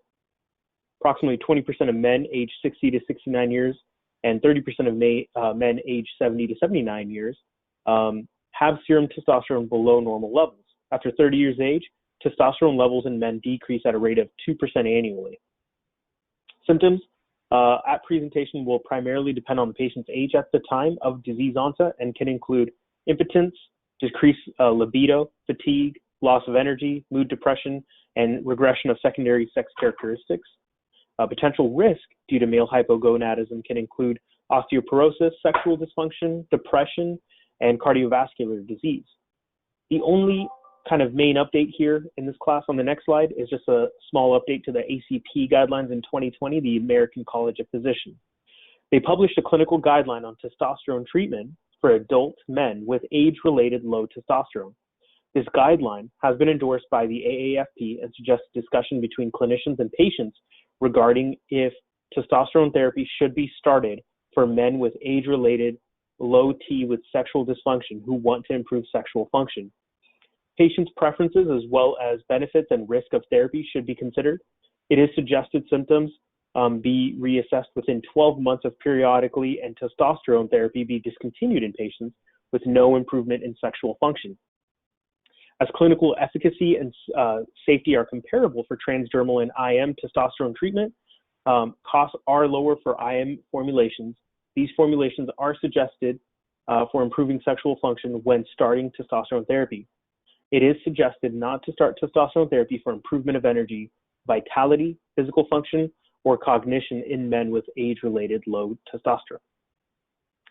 Again, there were no kind of updates in the medications that fall into this class, so that was it in terms of androgenic agents. I'm going to go ahead and put a pause right here for the committee. Thanks, Umang. Committee, any questions for Umang? All right, so let's come back together and we'll look at this motion. Jenny, we do have one stakeholder, Carrie Johnson. Hey, thank you so much. Carrie, are you there? Yeah, actually, this was for the osteoporosis. I think there were a few osteoporosis updates. Were there? Okay. Yeah, sorry about that. That's okay. Just go ahead and let us know what your affiliation is and if you have any financial disclosures to share. Yeah, Amgen, and no financial disclosures, just work for Amgen. Thanks. Thank you. And sorry, you can feel free to go ahead and start anytime. Okay, go ahead for the osteoporosis. Okay, thank you. Oh, sorry about that. So my name is Carrie Johnson. I'm a pharmacist with Amgen Medical Affairs. Thank you for the opportunity to speak in support of Evenity or romosozumab. Evenity was approved in 2019 and is indicated for the treatment of osteoporosis in postmenopausal women at high risk for fracture. Evenity carries a box warning which states that Evenity may increase the risk of MI, stroke, and cardiovascular death. Evenity should not be initiated in patients who have had an MI or stroke within the preceding year. If a patient experiences MI or stroke during therapy, Evenity should be discontinued. Please see the full prescribing information for further details. Evenity is unique as the only treatment for postmenopausal osteoporosis that has a dual mechanism of action. By inhibiting the activity of sclerostin, Evenity both increases bone formation and decreases bone resorption, resulting in rapid increases in trabecular and cortical bone mass and improvements in bone structure and strength. The patient at very high risk for fracture needs rapid fracture risk reduction in the near term. Using the anabolic agent Evenity, which both increases bone formation and decreases bone resorption first as initial therapy, is optimal based on the pivotal ARCH study and current guidelines. The 4,000 patient phase 3 registrational ARCH study demonstrated that those who received Evenity for 12 months prior to switching to alendronate had significantly lower fracture rates than patients on alendronate throughout the study. Through 24 months, patients in the Evenity first treatment group experienced a statistically significant 48% relative reduction in risk of a new vertebral fracture, 27% relative reduction in risk of clinical fracture, and 38% relative reduction in hip fracture. Overall, adverse events and serious adverse events were generally similar between the treatment groups. So 2 guideline updates support the use of Evenity. According to the recently updated and published Endocrine Society guidelines for the pharmacologic management of osteoporosis in postmenopausal women, Evenity should be considered first-line therapy in patients with multiple vertebral fractures or hip fracture and BMD in the osteoporotic range. Second, the recently published update to the American Association of Clinical Endocrinologists and American College of Endocrinology, the ACE guidelines just recently, now includes Evenity and recommends its use in patients unable to use oral therapy and as initial therapy for patients at very high risk for fracture. Of note, in the phase 3 randomized international structure study, Evenity demonstrated a statistically significant increase in hip bone mineral density and strength compared with teriparatide in postmenopausal women with osteoporosis transitioning from bisphosphonate treatment. The overall incidence of adverse events was balanced between the two study arms. The patient at very high risk for fracture needs rapid fracture risk reduction in the near term. Using the anabolic agent Evenity, which both increases bone formation and decreases bone resorption, first as initial therapy is optimal based on the results described from the ARCH pivotal study, Evenity dual mechanism of action, and current recommendations by the Endocrine Society and the American Association of Clinical Endocrinologists and the American College of Endocrinology. I respectfully request the committee consider including Evenity as an option for patients with postmenopausal osteoporosis at high risk for fracture. Thank you for your time. Thanks, Carrie. Committee, is there any questions for Carrie? Okay, so now we should be good to go to. This is Lita. Marissa, I have a question. I see that these are both in one motion. Should That's what we I was just about to ask. Umang do the bone density regulators now and then do the motion? Hi, this is Marissa. Yeah, if he can do the, yeah, I didn't realize that they were separate presentations. So yes, please. And then we can move on to the motion for those. Okay, great. No problem. No problem at all. So just to clarify for the committee, this endocrine and metabolic agents, it kind of got broken down where we had the androgen or testosterone agents, and then we have the bone density regulators here, and then it'll be one motion, and we had one manufacturer testimony as well. So, okay, we'll go ahead to the next slide here, a little bit of background. So for osteoporosis, it's characterized by the deterioration of bone tissue and low bone mass. Approximately 10 million Americans have the diagnosis, and an additional 43 million have low bone mass, placing them at an increased risk of the disease. As many as 1 in 2 women and 1 in 5 men are at the risk of osteoporosis-related fracture during their lifetime. 1 in 4 men in the U.S. over the age of 50 will have an osteoporosis-related fracture in his remaining lifetime. Osteoporosis is common in all racial groups, but most common in Caucasians. And the 3 categories are postmenopausal, age-related, and secondary. So in postmenopausal, it affects mainly the trabecular bone in the decade after menopause, as estrogen deficiency increases bone resorption more than bone formation. Age-related osteoporosis results from increased bone resorption that begins shortly after peak bone mass is obtained. Cortical and trabecular bone are both affected. And for secondary, it's caused by medications such as glucocorticoids, excess thyroid replacement, anti-epileptic meds, and long-term heparin use, or diseases such as hyperthyroidism or type 1 diabetes. On the next slide here, the Endocrine Society updated their 2019 guidelines with a 2020 update on the management of osteoporosis in postmenopausal women to include Evenity. Evenity was concluded to be a potential treatment option for postmenopausal women at very high risk of osteoporotic fracture. However, patients should be carefully selected due to the serious CV events observed in a clinical trial with an active comparator.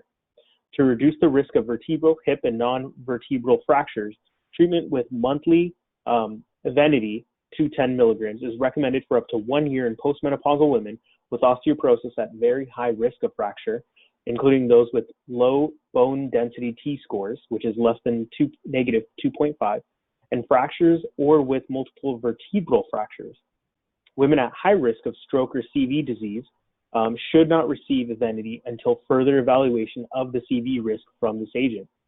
After completing a course, it is recommended that patients receive treatment with an anti-resorptive therapy to maintain improvement in bone density and reductions in fracture risk. Again, I'll pause right there for the committee and answer any questions.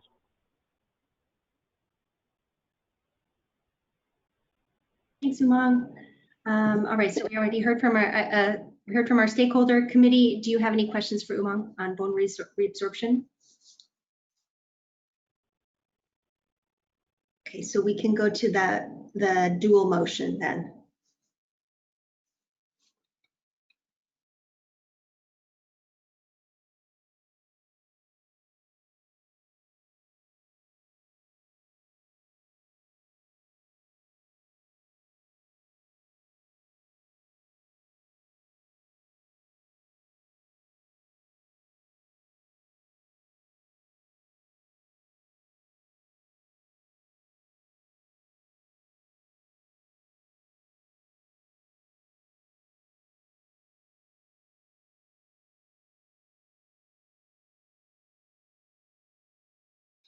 This is Diane Schwilke, and I move that all products listed in the drug classes on slide 15 are considered safe and efficacious for their medically accepted indications and are eligible for preferred status and grandfathering at the discretion of HCA.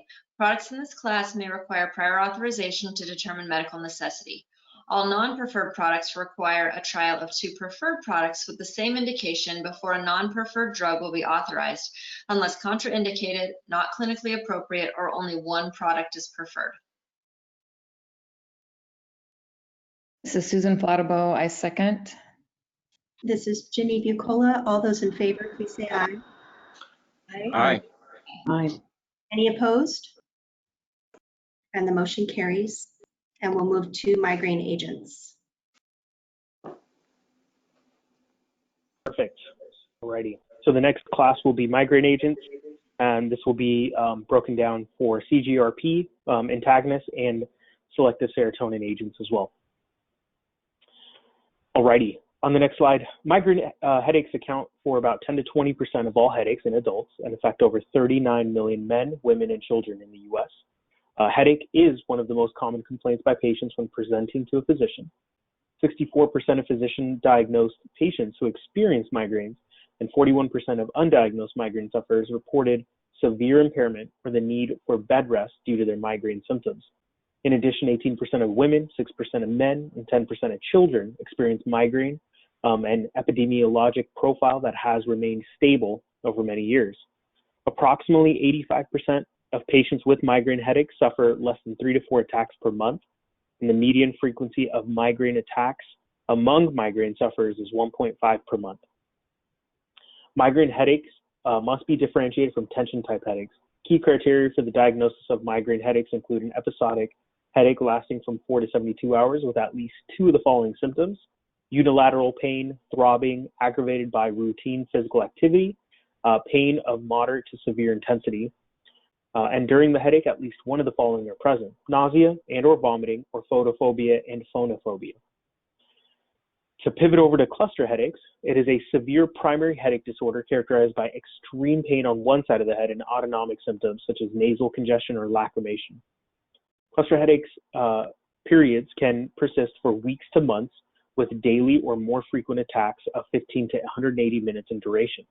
The estimated lifetime prevalence of cluster headaches is more than 1 in 1,000, and it can either be episodic or chronic in nature, with episodic being the predominant form. Individuals with episodic cluster headaches experience periods of attack followed by periods of remission, whereas individuals with chronic cluster headaches have minimum to no periods of remission between headache attacks. On the next slide here, we have the American Headache Society in 2019 published its position statement on integrating new migraine treatments into practice. There were no changes in recommended usage or placement therapy for agents in this class. It included recommendations regarding non-triptan, injectable agents, Botox, monoclonal antibodies, CGRP agents, which are like Ajovy, Emgality, Aimovig, for the migraine prevention in patients who experience episodic or chronic migraines. Additionally, in 2019, the American Academy of Neurology and the American Headache Society updated their 2012 practice guidelines, which were reaffirmed in 2015, for the pharmacologic treatment of episodic migraine prevention in adults. And they advise that anti-epileptic drugs and beta blockers are established as effective in migraine prevention, with the exception of provatriptan, which is established for short-term menstrually associated migraine, MAM, prevention. Naratriptan, zolmitriptan, antidepressants, beta blockers are probably effective in migraine prevention, but no triptan at that time was approved for prevention of migraines. In 2019, they updated their guidelines for acute treatment of migraine in children and adolescents. They endorsed the use of sumatriptan naproxone and almatriptan oral tablets, rizatriptan ODT, nasal zolmitriptan in adolescents to reduce headache pain. Triptans have more supportive evidence in adolescents than in children, where NSAIDs and acetaminophen are recommended options. On the next slide here, to give updates on medications specifically, the first one we have is Rayvow. And in October 2019, FDA approved Rayvow, which is a serotonin 1F receptor agonist indicated for the acute treatment of migraine with or without aura in adults. The limitation of use here, not indicated for the preventative treatment of migraine. In terms of warnings, there's driving impairment, CNS depression, which in turn has a driving impairment warning, and serotonin syndrome as well. The dosing is 50, 100, or 200 milligrams taken orally, no more than one dose in 24 hours, and it is a tablet availability.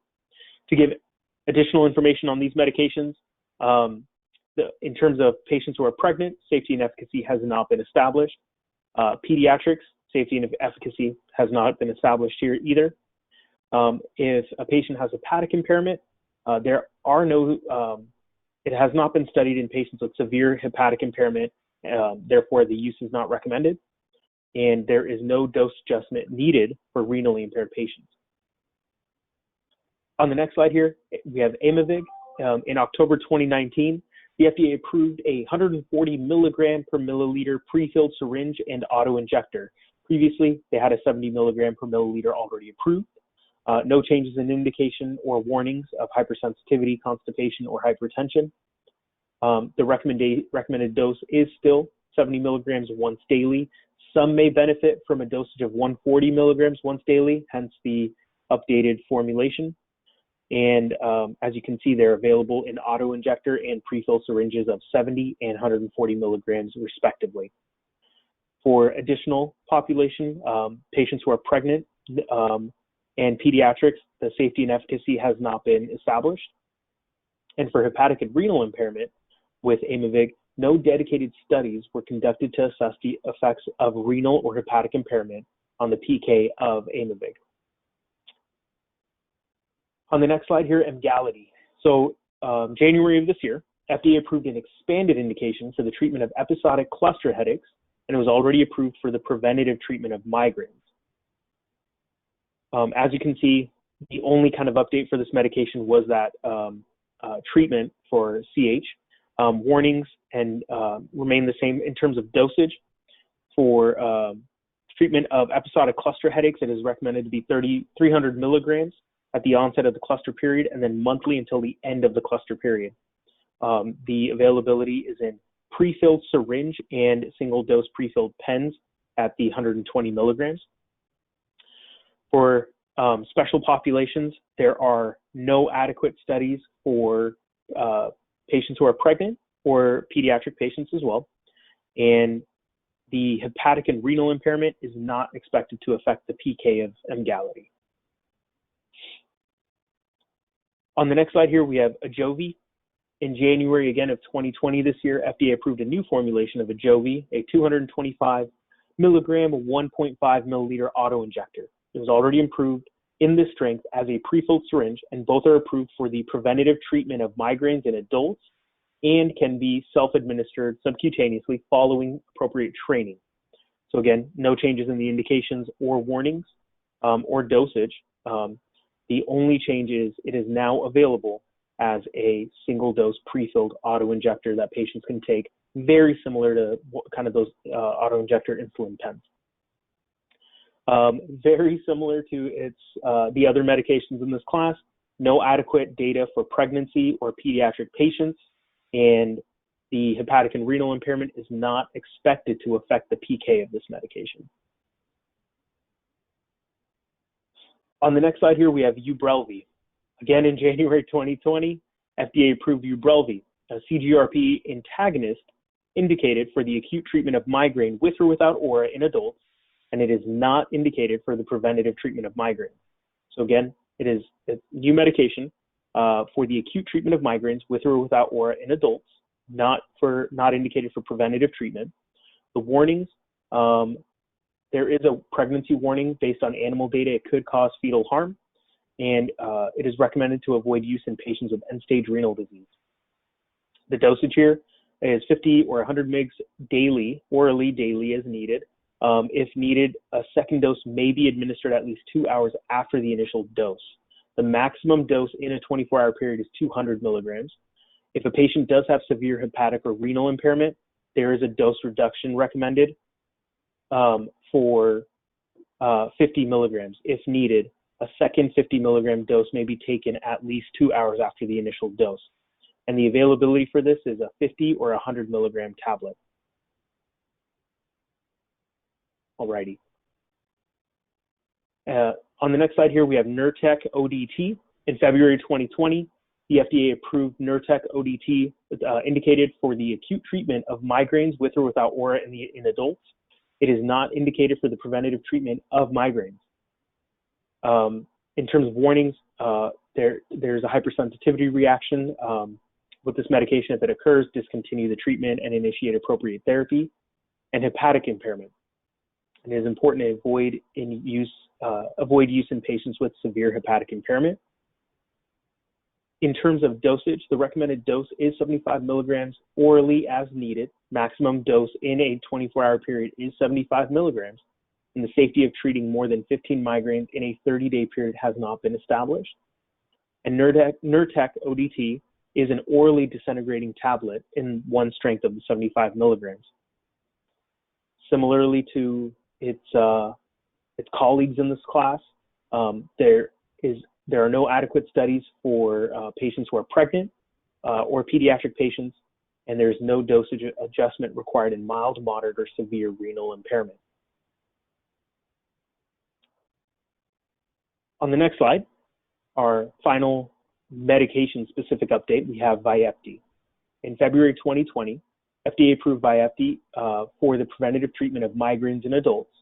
Again, very similar warnings as colleagues, hypersensitivity reaction where it's recommended to discontinue treatment and treat the symptoms. Dosage is 100 milligrams as an IV infusion over approximately 30 minutes every 3 months, and some patients may benefit from a dose of 300 milligrams. Again, this kind of differentiates it from the others where this is an injection in a single dose vial here. In terms of pregnancy and pediatric, no adequate data.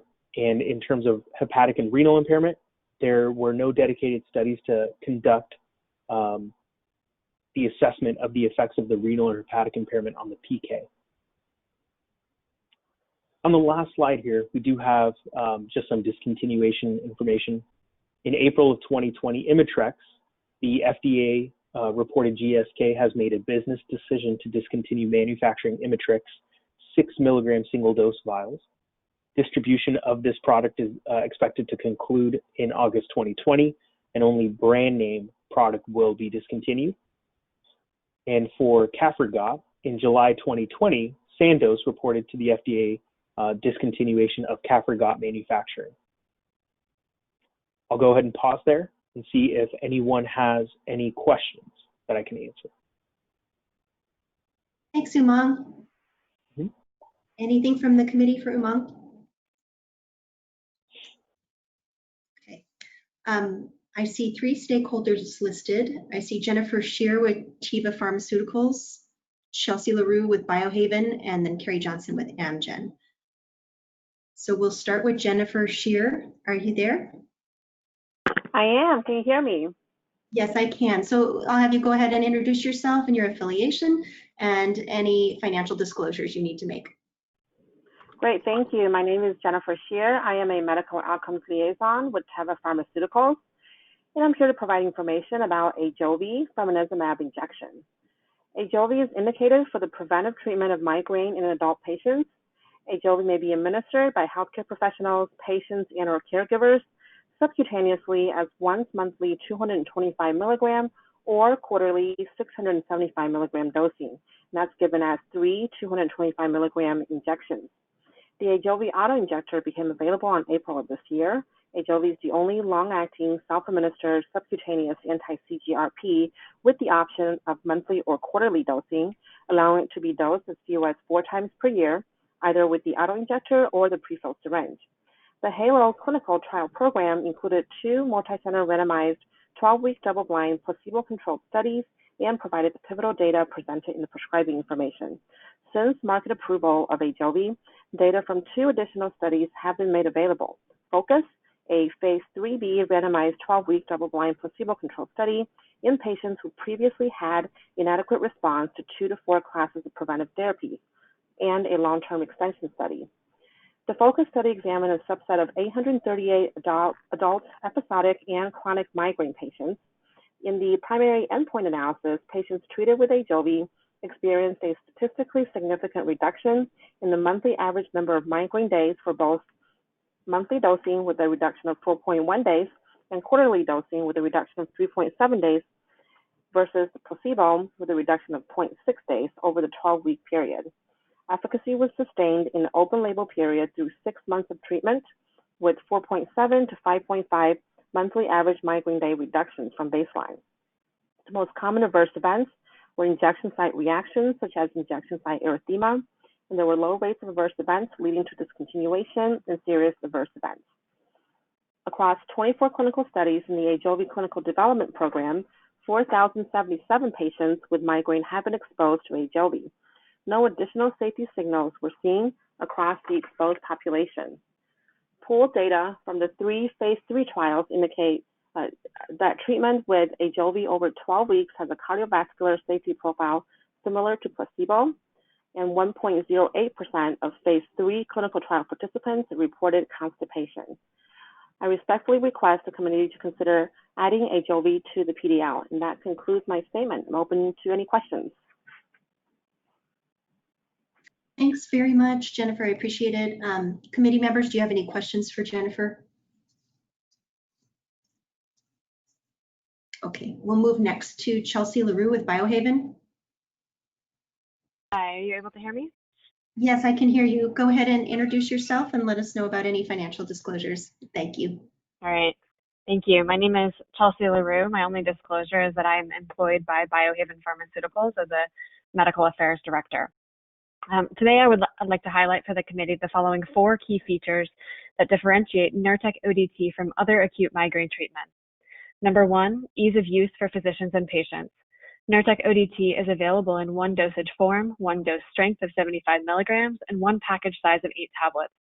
This is the only gepant available as an ODT or orally disintegrating tablet, which dissolves rapidly within seconds without the need for water, making it convenient for patients to take Nurtec ODT up to once daily as needed whenever or wherever a migraine occurs.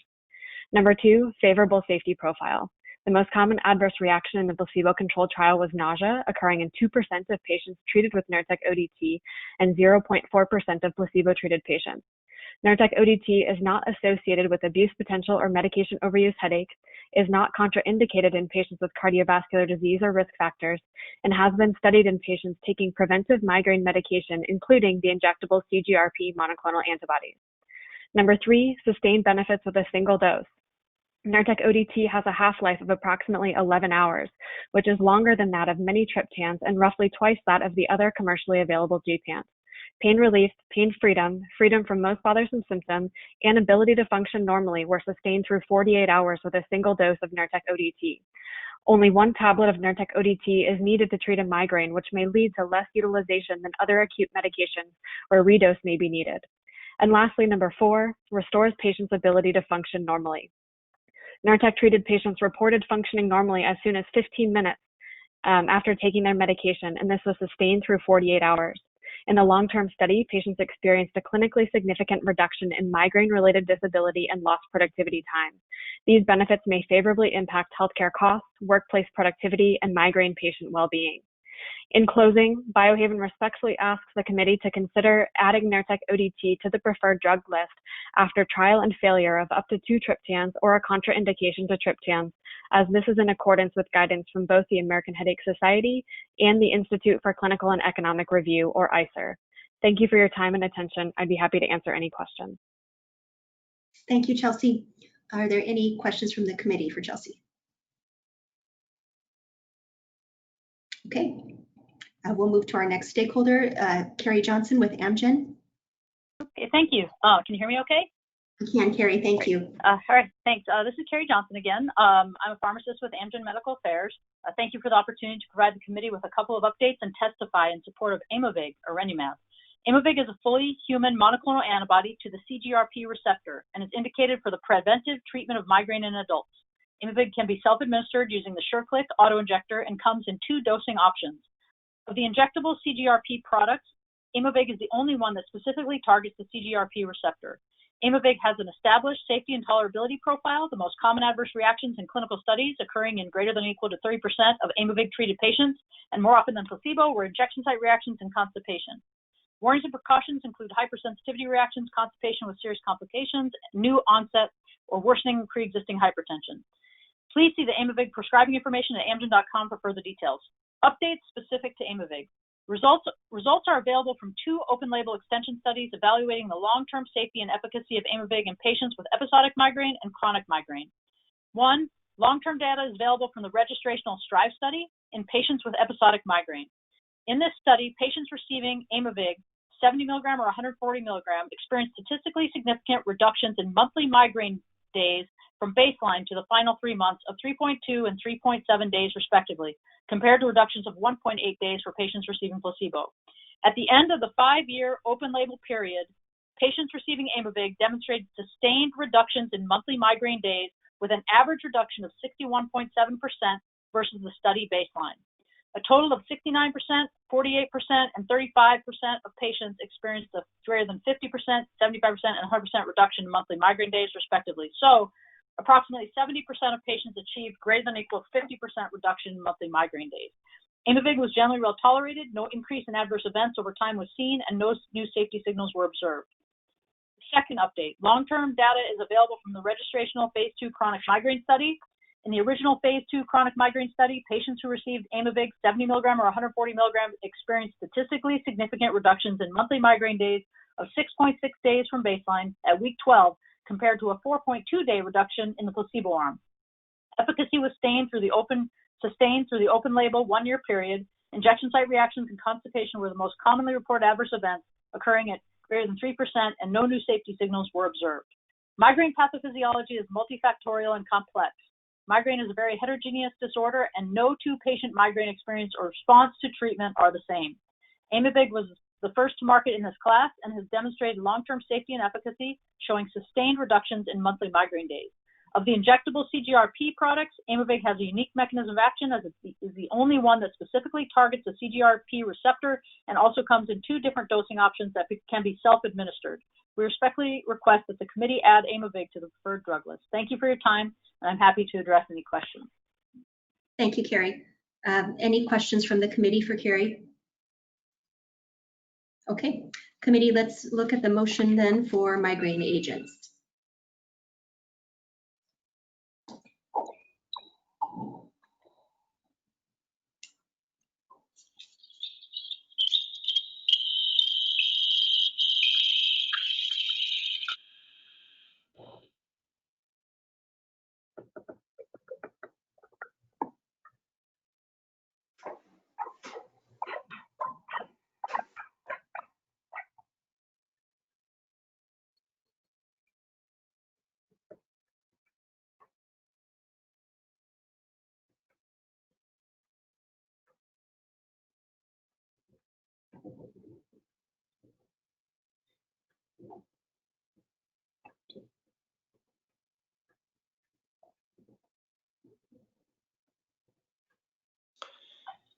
This is Alex Park. I move that all products listed in the drug classes on slide 18 are considered safe and efficacious for their medically accepted indications and are eligible for preferred status and grandfathering at the discussion of HCA.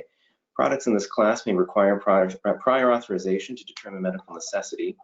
All non-preferred products require a trial of 2 preferred products with the same indication before a non-preferred drug will be authorized unless contraindicated, not clinically appropriate, or only one product is preferred.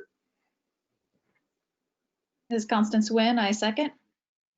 This is Ginny Bucola. All those in favor, please say aye.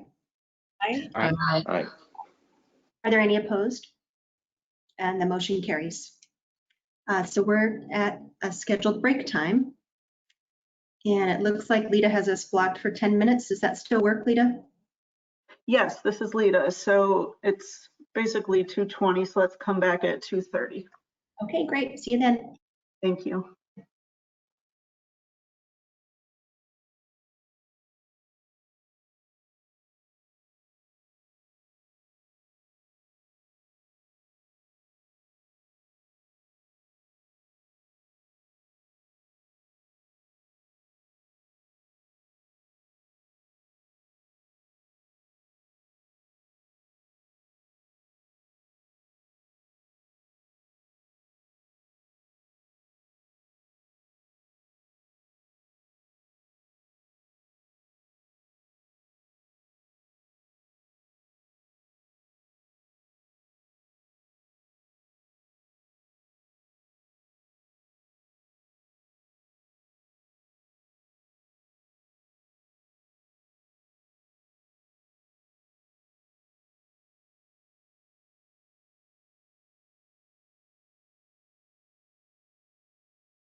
Hello, everyone. Welcome back. This is Jenny. We're moving into our last portion of the afternoon, and Umang is going to take us through pulmonary hypertension agents. Umang, whenever you're ready. Perfect. Thank you so much. Let me just. Okay. So the next, and I believe the final class for my review will be the pulmonary hypertension agents.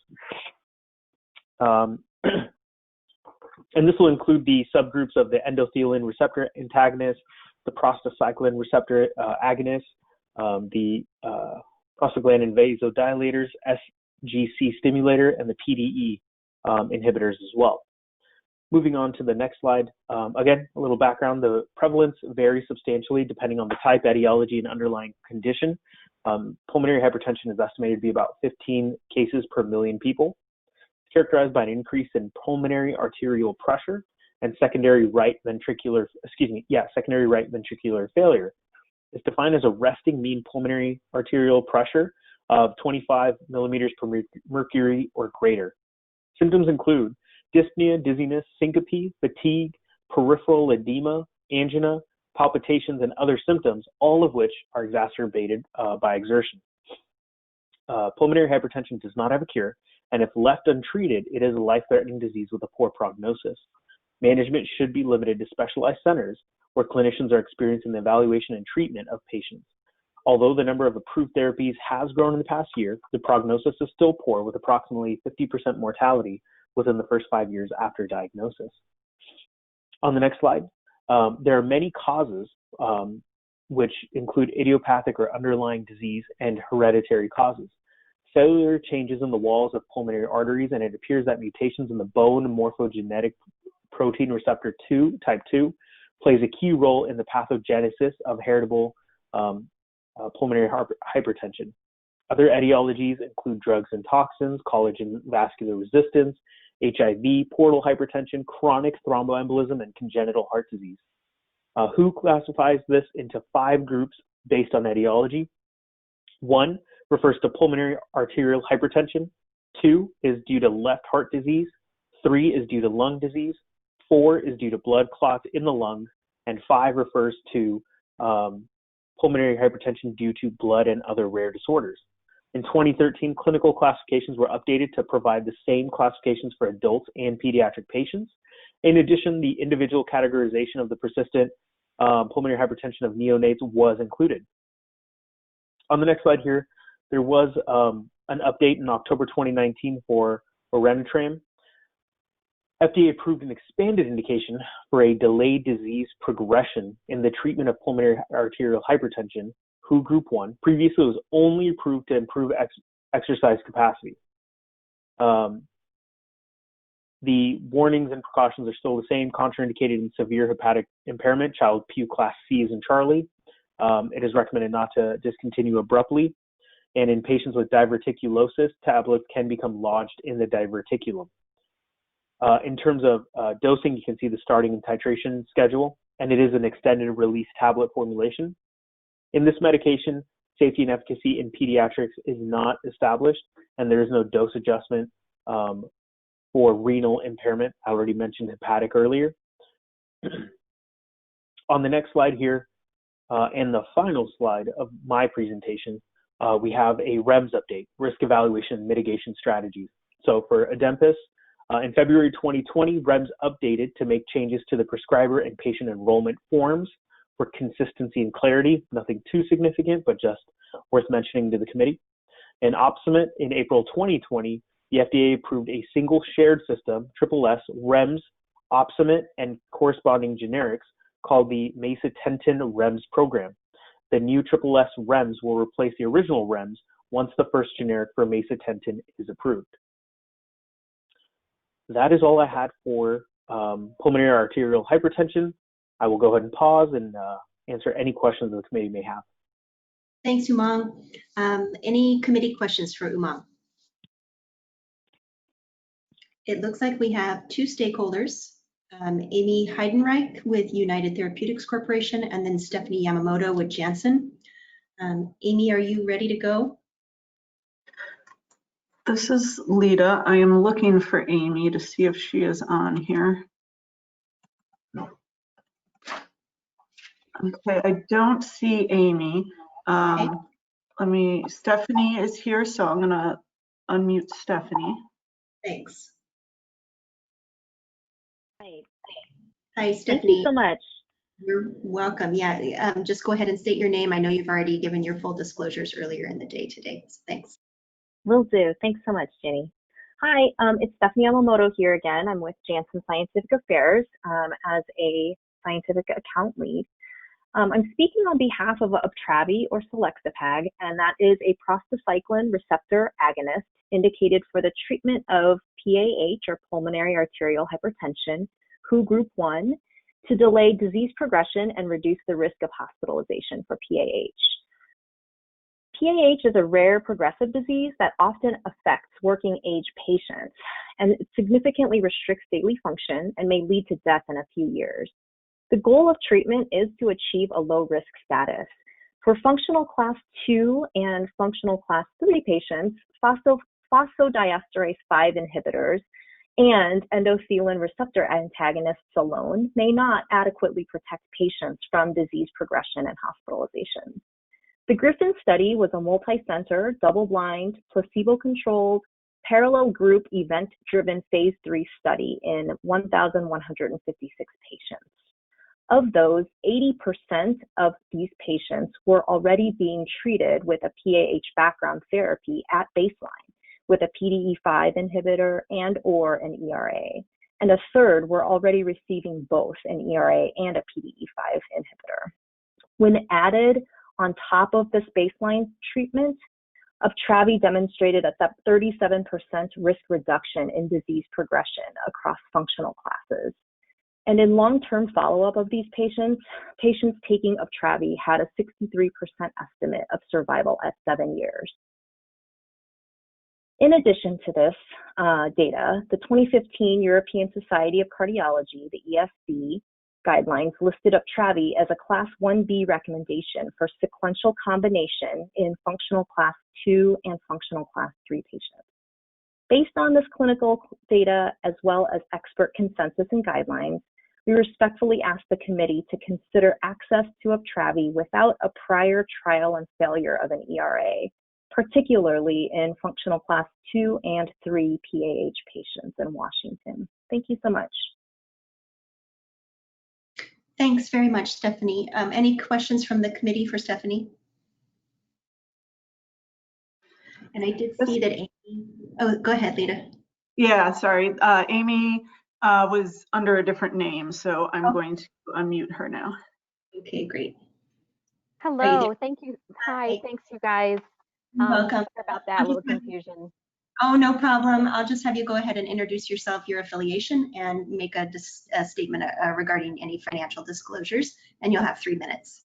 Okay, thank you so much. So good afternoon. My name is Amy Heidenreich, and I am a clinical nurse educator with United Therapeutics Corporation. So I actually work for the corporation, so I have no financial disclosures to report. United Therapeutics was started by our founders after their daughter was diagnosed with pulmonary arterial hypertension, PAH, and they realized how few treatment options were available. Our first PAH medication, Remodulin treprostinil injection, was approved in 2002, and we continue to develop new therapies, including Tyvaso treprostinil inhalation solution and Orenitram, all in our pursuit to find a cure for PAH and end-stage lung disease. Today, I'm going to discuss the latest clinical update for Orenitram. Orenitram was FDA approved in December of 2013 with the indication to improve exercise capacity in patients with PAH. The study that established effectiveness included predominantly patients with WHO functional class 2 through 3 symptoms and etiologies of idiopathic or heritable PAH or connective tissue disease associated PAH. We continue to expand the efficacy and safety dataset post-approval. Based on results from the Freedom EV clinical trial, United Therapeutics has received a label amendment from the FDA with the additional indication of delaying disease progression. This data was published in the American Journal of Respiratory and Critical Care Medicine. Freedom EV was an event-driven study investigating the time to first clinical worsening event in 690 PH patients receiving Orenitram or placebo in combination with a PD-5 inhibitor or an ERA. At baseline, the majority of participants had functional class 2 symptoms and a median 6-minute walk distance of 405 meters. Orenitram significantly reduced the risk of clinical worsening event by 25% when compared to placebo, driven by a 61% reduction in the risk of disease progression, both statistically significant.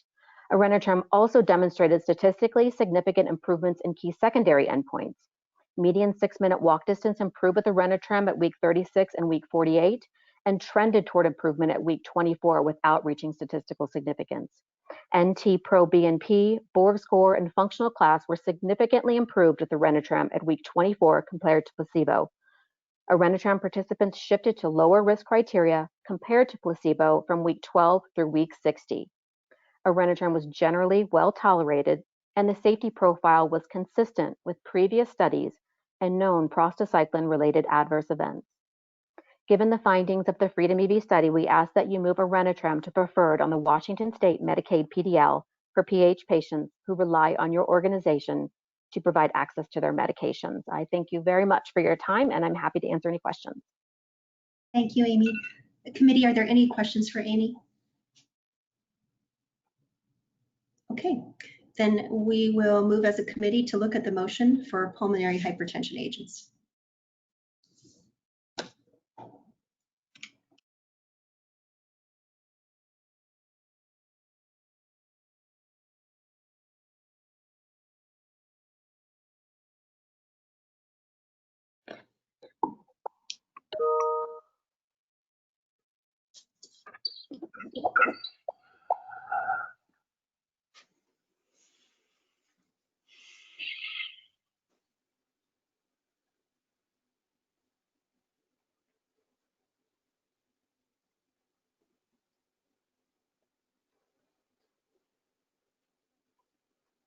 This is Jordan Starhaug. I move that all products listed in the drug classes on slide 21 are considered safe and efficacious for their medically accepted indications and are eligible for preferred status and grandfathering at the discretion of HCA.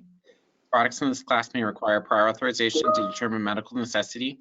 All non-preferred products require a trial of 2 preferred products with indication before a non-preferred drug will be authorized, unless contraindicated, not clinically appropriate, or only 1 product is preferred. Catherine Brown, I second. This is Ginny Bucola. All those in favor, please say aye. Aye. Aye. Any opposed? And the motion carries. All right, we're moving back to Apple Health Policy. The next topic will be ALS agents, specifically Radicava, with Ryan Takatomo. Okay, this is Lita. Give me just a second. I'm going to make Marissa the presenter again.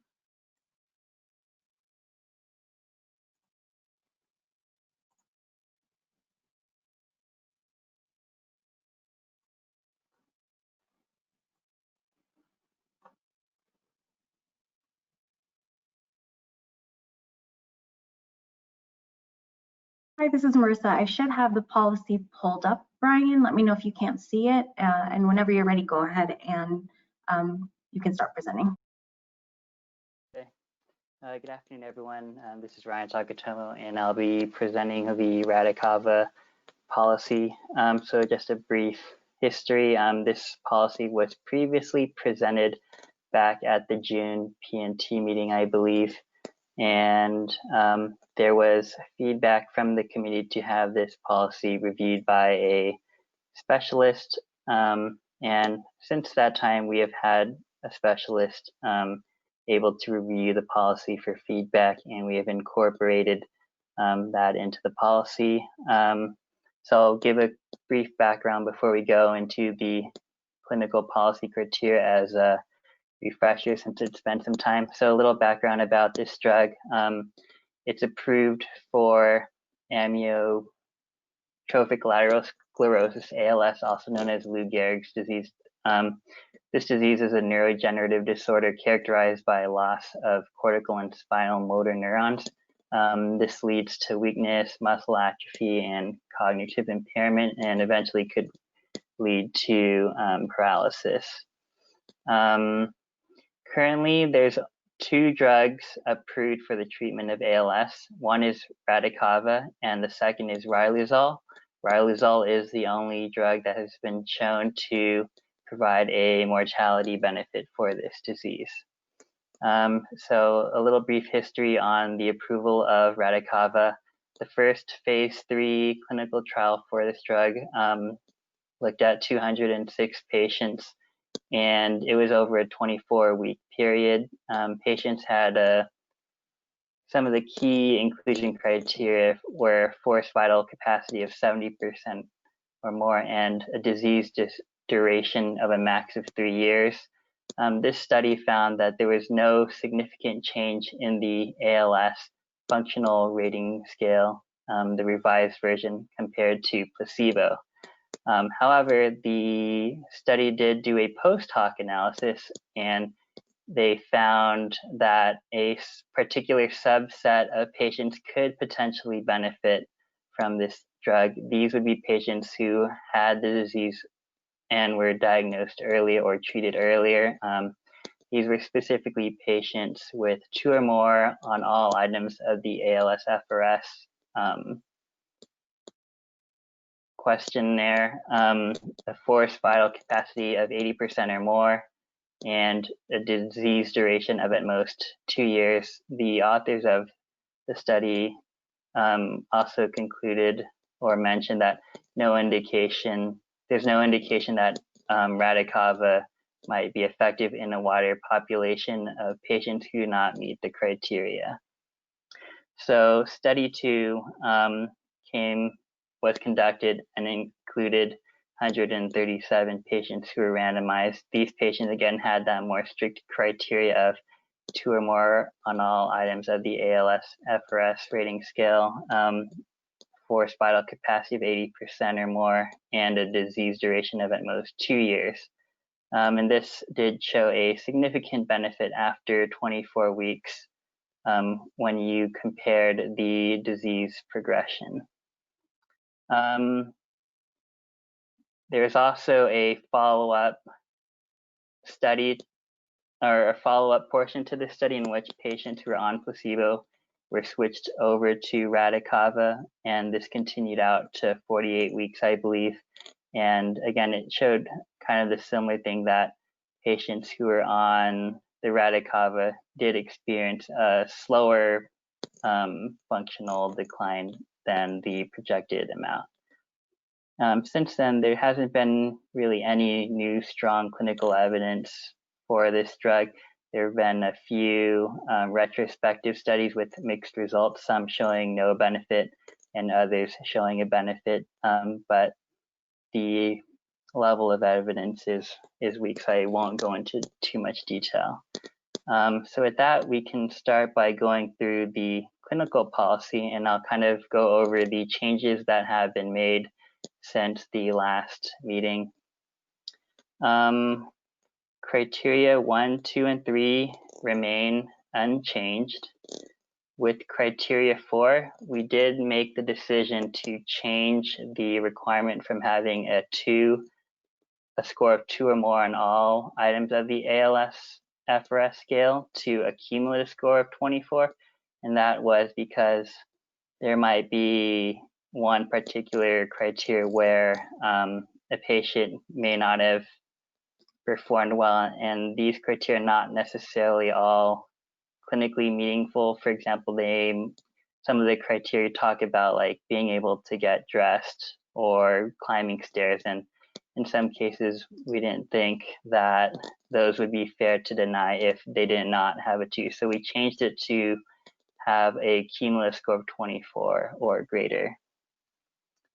If you could scroll down a little, please. With criteria 5, that is again, that particular criteria with the forced vital capacity of 80% or more comes from the more strict trial, which demonstrated that Radicava had a clinical, or it showed a significant benefit versus placebo with decline in the ALS progression. And then with criteria 6, it also remains unchanged from last version in that they have to have tried or must be on Riluzole. And so looking at the reauthorization criteria, we did make a change here. Criteria 1 is unchanged. Criteria 2 is new. Previously, we had that the patient must have continued to have a score of 2 or greater on all items of the ALS-FRS rating scale. But from our discussion with the specialist and learning more about the disease, that using that scale would not be appropriate for measuring disease progression. It wasn't developed to do that.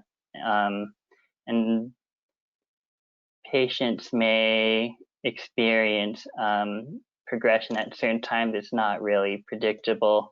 Thus, these cases really need to be reviewed on a case-by-case basis, and that's how they are currently reviewed.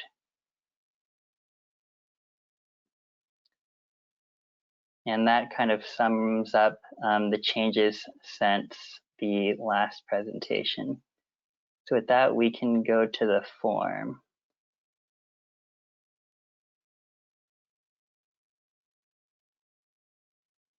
Okay, so the form is again what we use to help facilitate the prior authorization process, and these questions kind of represent the items we are looking for when reviewing these cases, and that the clinical documentation that is provided kind of support that. So with that, I'll kind of provide a little bit of time for the committee to review the form and ask any questions that they might have. Thanks, Ryan. Anything from the committee? So this is Connie. Is it possible to maybe see the whole page of that form? I apologize since I don't have the ability. Okay, I mean, it's demographic information. Okay. Thank you, Ryan.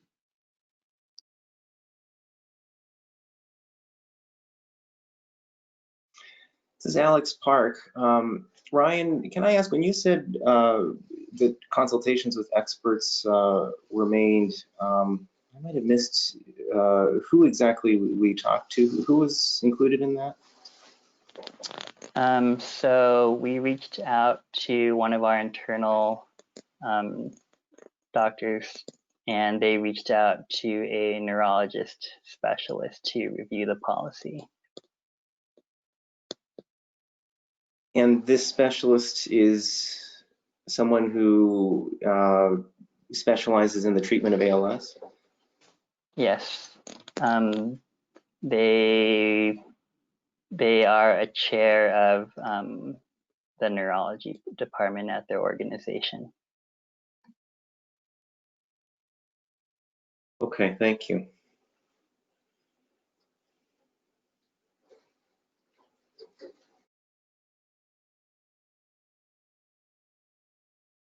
Committee, do you have any other questions for Ryan? Ryan, it's Alex Park again. Can I ask what the expert, what did they have to say about the forced vital capacity requirement? Did they have comments about that? The only comment they really made was that it was less friendly to prescribers. Sorry, I'm getting a little bit of feedback. So yeah, with some of these criteria, again, the prescribers stated that the policy was okay, and that just some of the criteria, again, were less friendly to prescribers, and that's kind of what they commented. They did say that the efficacy of the drug was unimpressive, and that with the reauthorization criteria, that that particular one where we had a requirement that patient had to have a 2 or better on all items of the ALS criteria, that that would be less appropriate because, again, as I had stated before, it was not developed for the purposes of kind of determining when a patient would not meet the threshold for stopping therapy, given the kind of highly variable inter and intra-patient variability that patients experience with the disease. And I don't know if I forgot, but I did want to mention that the initial authorization criteria also included a point that patients had to have a diagnosis within the past 2 years as well. And I think that was one of the criteria you were also concerned with, Dr. Park, and that one was removed. Thanks for remembering. I guess it's somewhat along those same concerns that I look at this forced vital capacity requirement. I'm aware of the data and the fact that that drug seemed to work best in the people who had earlier stage disease, better respiratory function, hence the forced vital capacity. But and I understand the rationale for why we put that in there, but my heart breaks here because this is a just absolutely devastating disease, and there really is no treatment outside of this drug and riluzole. And from a practical standpoint, I can't imagine why late stage versus early stage would be expected to respond differently, other than the fact that the disease is more progressed.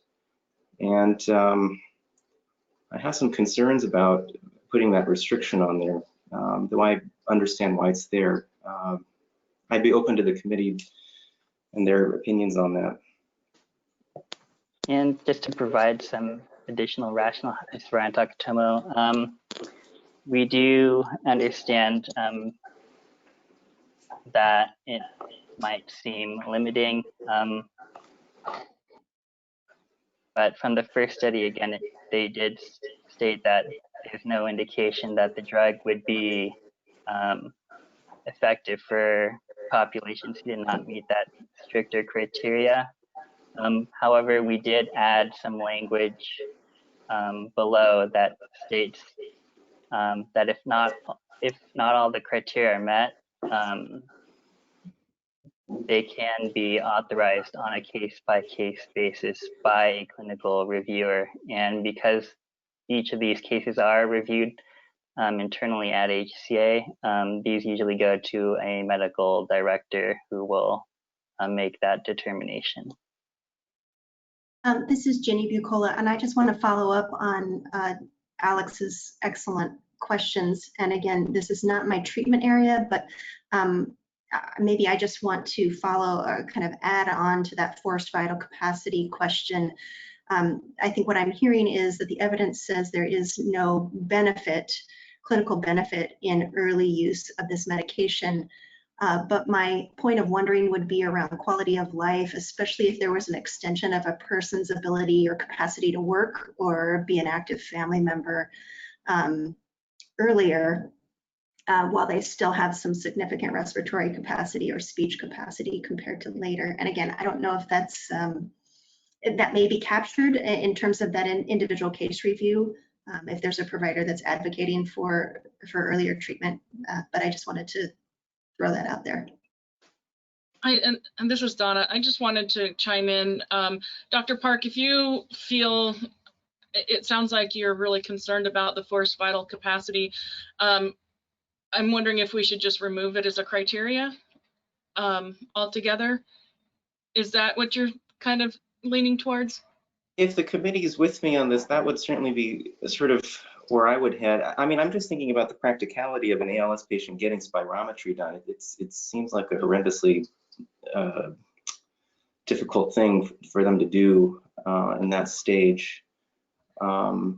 And doing so would kind of go consistent with the other requirement that we struck, which was the 2-year duration of diagnosis. So I would be open to that, Donna. Thank you. Okay. And this is Jenny. I would support that as well. This is Leah. I would as well. I mean, I think the score of 24, that cutoff, is also just something that would be helpful to confirm specifically with ALS experts that that's an appropriate kind of edit versus the score of each individual category being 2 or better.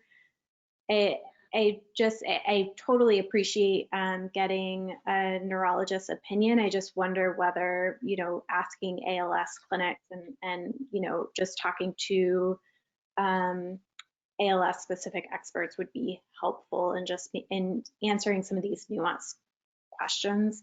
I also agree with the forced vital capacity. In addition, people may have underlying lung disease that's not from ALS that would inappropriately exclude them.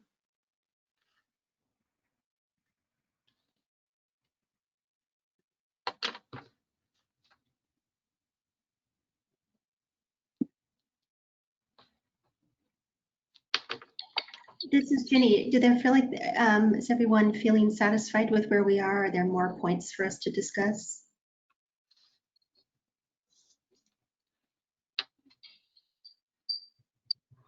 Okay.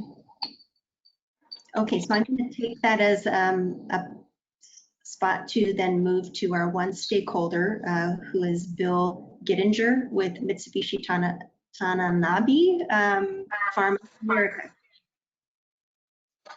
Hi, can you hear me, Jenny? Simply. I can. Yes, I can hear you, Bill. Yeah, go ahead and introduce yourself and share your affiliation and any financial ties to pharmaceutical companies. Thank you. Okay, absolutely. Bill Gittinger, I'm the Director of Government Accounts, which means Medicare and Medicaid for Mitsubishi Tanabe Pharmaceuticals here in America. I addressed the committee over back in June, and we discussed that retreatment language on the ALS FRS score. So Ryan, I just want to thank you for incorporating the new softer language into retreatments. It's more compassionate, and it will obviously make a lot more patients and their caregivers happy. So thank you for that modification. The one thing that I wanted to bring up today was not an issue back in June, but it has been talked about over the last couple of minutes, and that's the FVC score. Just to maybe Dr. Park, just to answer quickly here, one of the things that I wanted to bring up was, you know, the FVC scores greater than or equal to 80%. We've seen that in other policies, but I can tell you since June, our discovery has been that very few providers, clinics, and centers of excellence for ALS will even conduct an FVC test now. And that is a byproduct of COVID. As you all know, the FVC, the patient puts a mouthpiece for the spirometer in their lips and has an airtight seal and blows as hard as they can to expire anything or to exhale anything out of their lungs. One of the issues with ALS patients is many of them experience bulbar problems and that they can't chew or swallow or control their tongue or their lips. So when an ALS patient submits to an FVC, sometimes they have to take 2, 3, or 4 times of blowing just because their lips don't form an airtight seal until they can get it right. And now they've forced everything out of their lungs, and you have a whole exam room that's contaminated. So we started seeing this come in on a lot of the information or the prior authorizations was, we're not doing the FVC. And we started talking to payers about this across the country back in August. Most payers that have a FVC are doing what you're suggesting here. They are removing that as a requirement, basically because a new patient can come in and there's no FVC, and anybody doing the prior authorization is going to see no FVC, so and possibly a denial. So what they're doing is they're either removing it or they're putting an asterisk on it and saying we're suspending the need for an FVC score until the federal government declares an end to the national medical emergency. So where you're going is where a lot of payers have already gone, and that's what I wanted to bring up today. Thank you, Bill. I appreciate that. Any committee questions for Bill?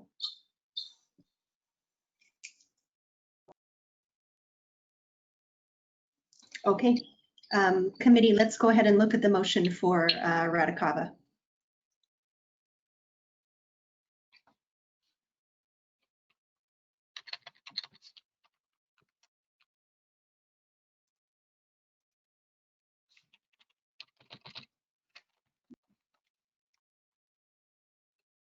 I just have one clarifying question, just back to the score. Ryan, how is the score of 24 determined, that score cutoff?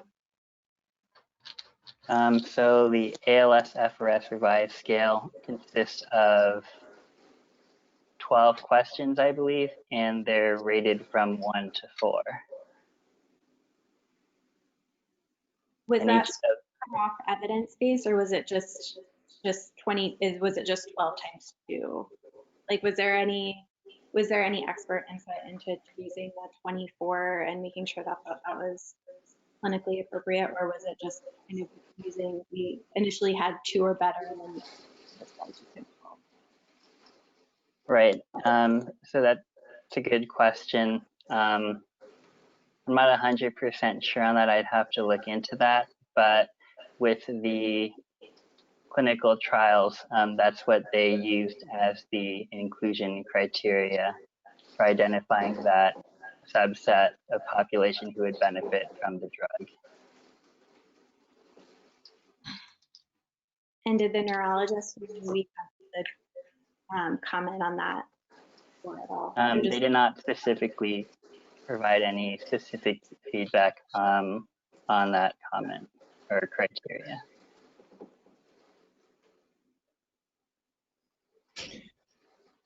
This is Alex Park. I think I see where you're going with that, Leah, and maybe we can ask the stakeholder. I don't know if that's appropriate, but I mean, I don't know what a score of 24 means, honestly.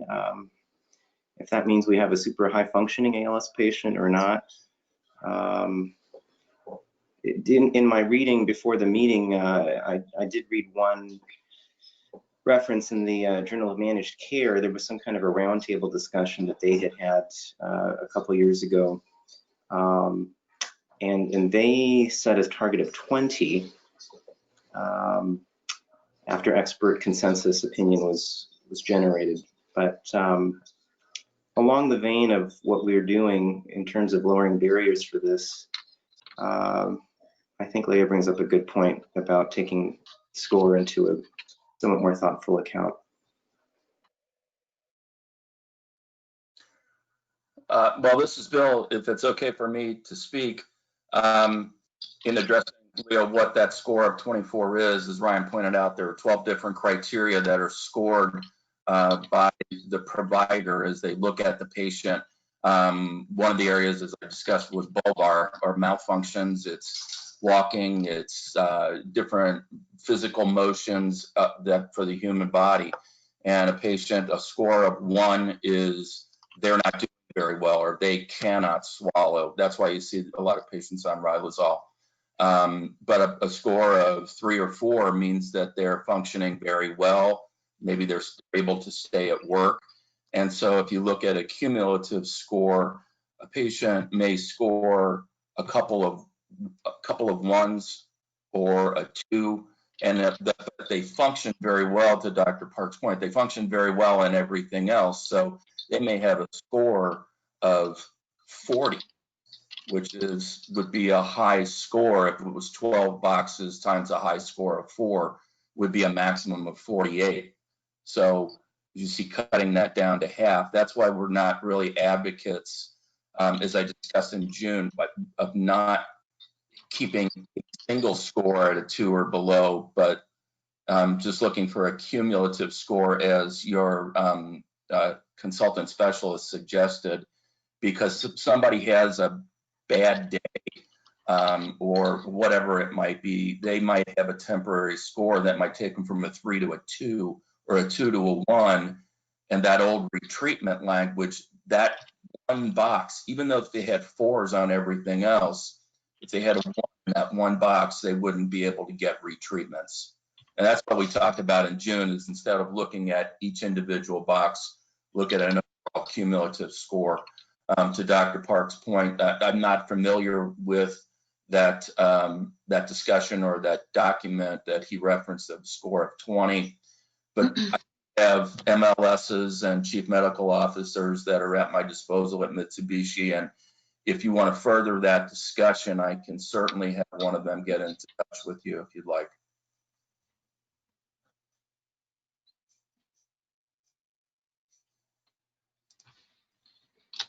This is Jenny Bucola. Is there a need, should we reverse slides so that we can look at the form again? Would that be helpful?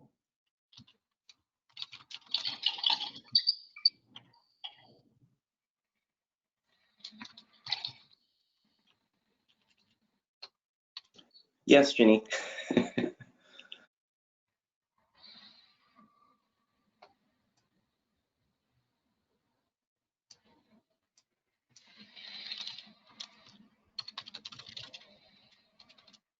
I guess the question is whether or not that score of, 24 is acceptable to the ALS specialists, if that, like your, Ryan, your contact, if they thought that that was within reason or reasonable. Hi, this is Ryan Takachimo. And feasible? All I can say with their comment for that specific criteria is that they were more in a neutral position with the ALS-FRS score. It's I think part of it is the controversy with the patient population which was studied and where the drug showed a benefit, and then the patient population where it didn't show a benefit, and that's balancing the safety, efficacy, and the cost. So with that criteria, I think that's why he kind of remained neutral with regards to if it's a good or a bad criteria.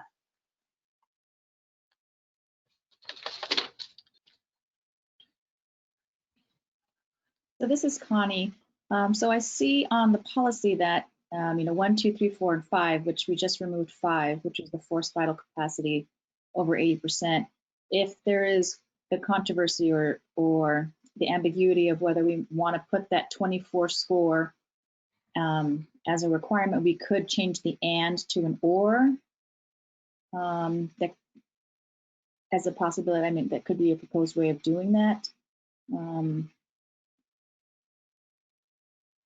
If we want to take the moment to take the time to actually look into it a little bit more. I mean, if you have Ryan, you were conferring with a neurospecialist, I think that, and then Dr. Park was referring to a different reference,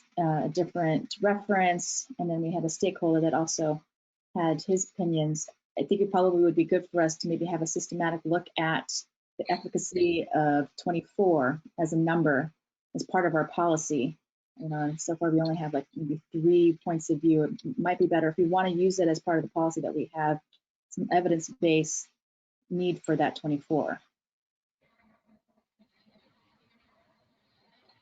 Or we can just take it out altogether, like we did with number 5.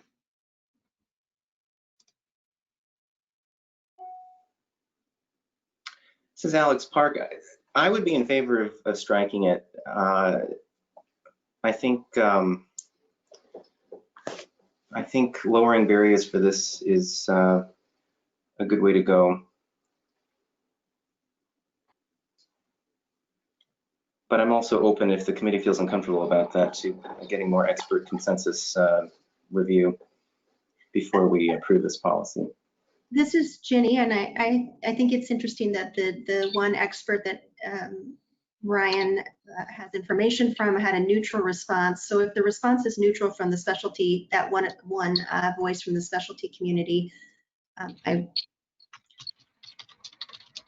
seems to me that it would be a rational decision to remove it. I'm wondering if there's any comments from HCA leadership on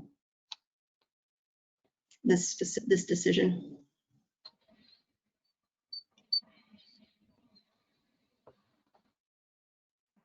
I mean, I guess the intent of 4 and 5 is to kind of figure out the target population, right, that would respond to the medicine, because that's kind of what it was studied.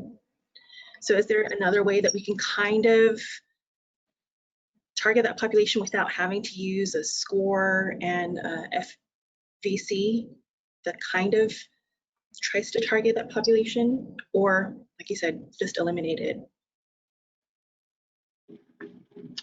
Hi, this is Ryan Pistoresi, and I appreciate a lot of this discussion. I think given the feedback that we're getting here and the feedback that we got at the last meeting, that it might be good for us to kind of take this back and take this all together, because I know there was a lot of good discussion before on this, and we just want to make sure that we're taking that into account and looking at the originally proposed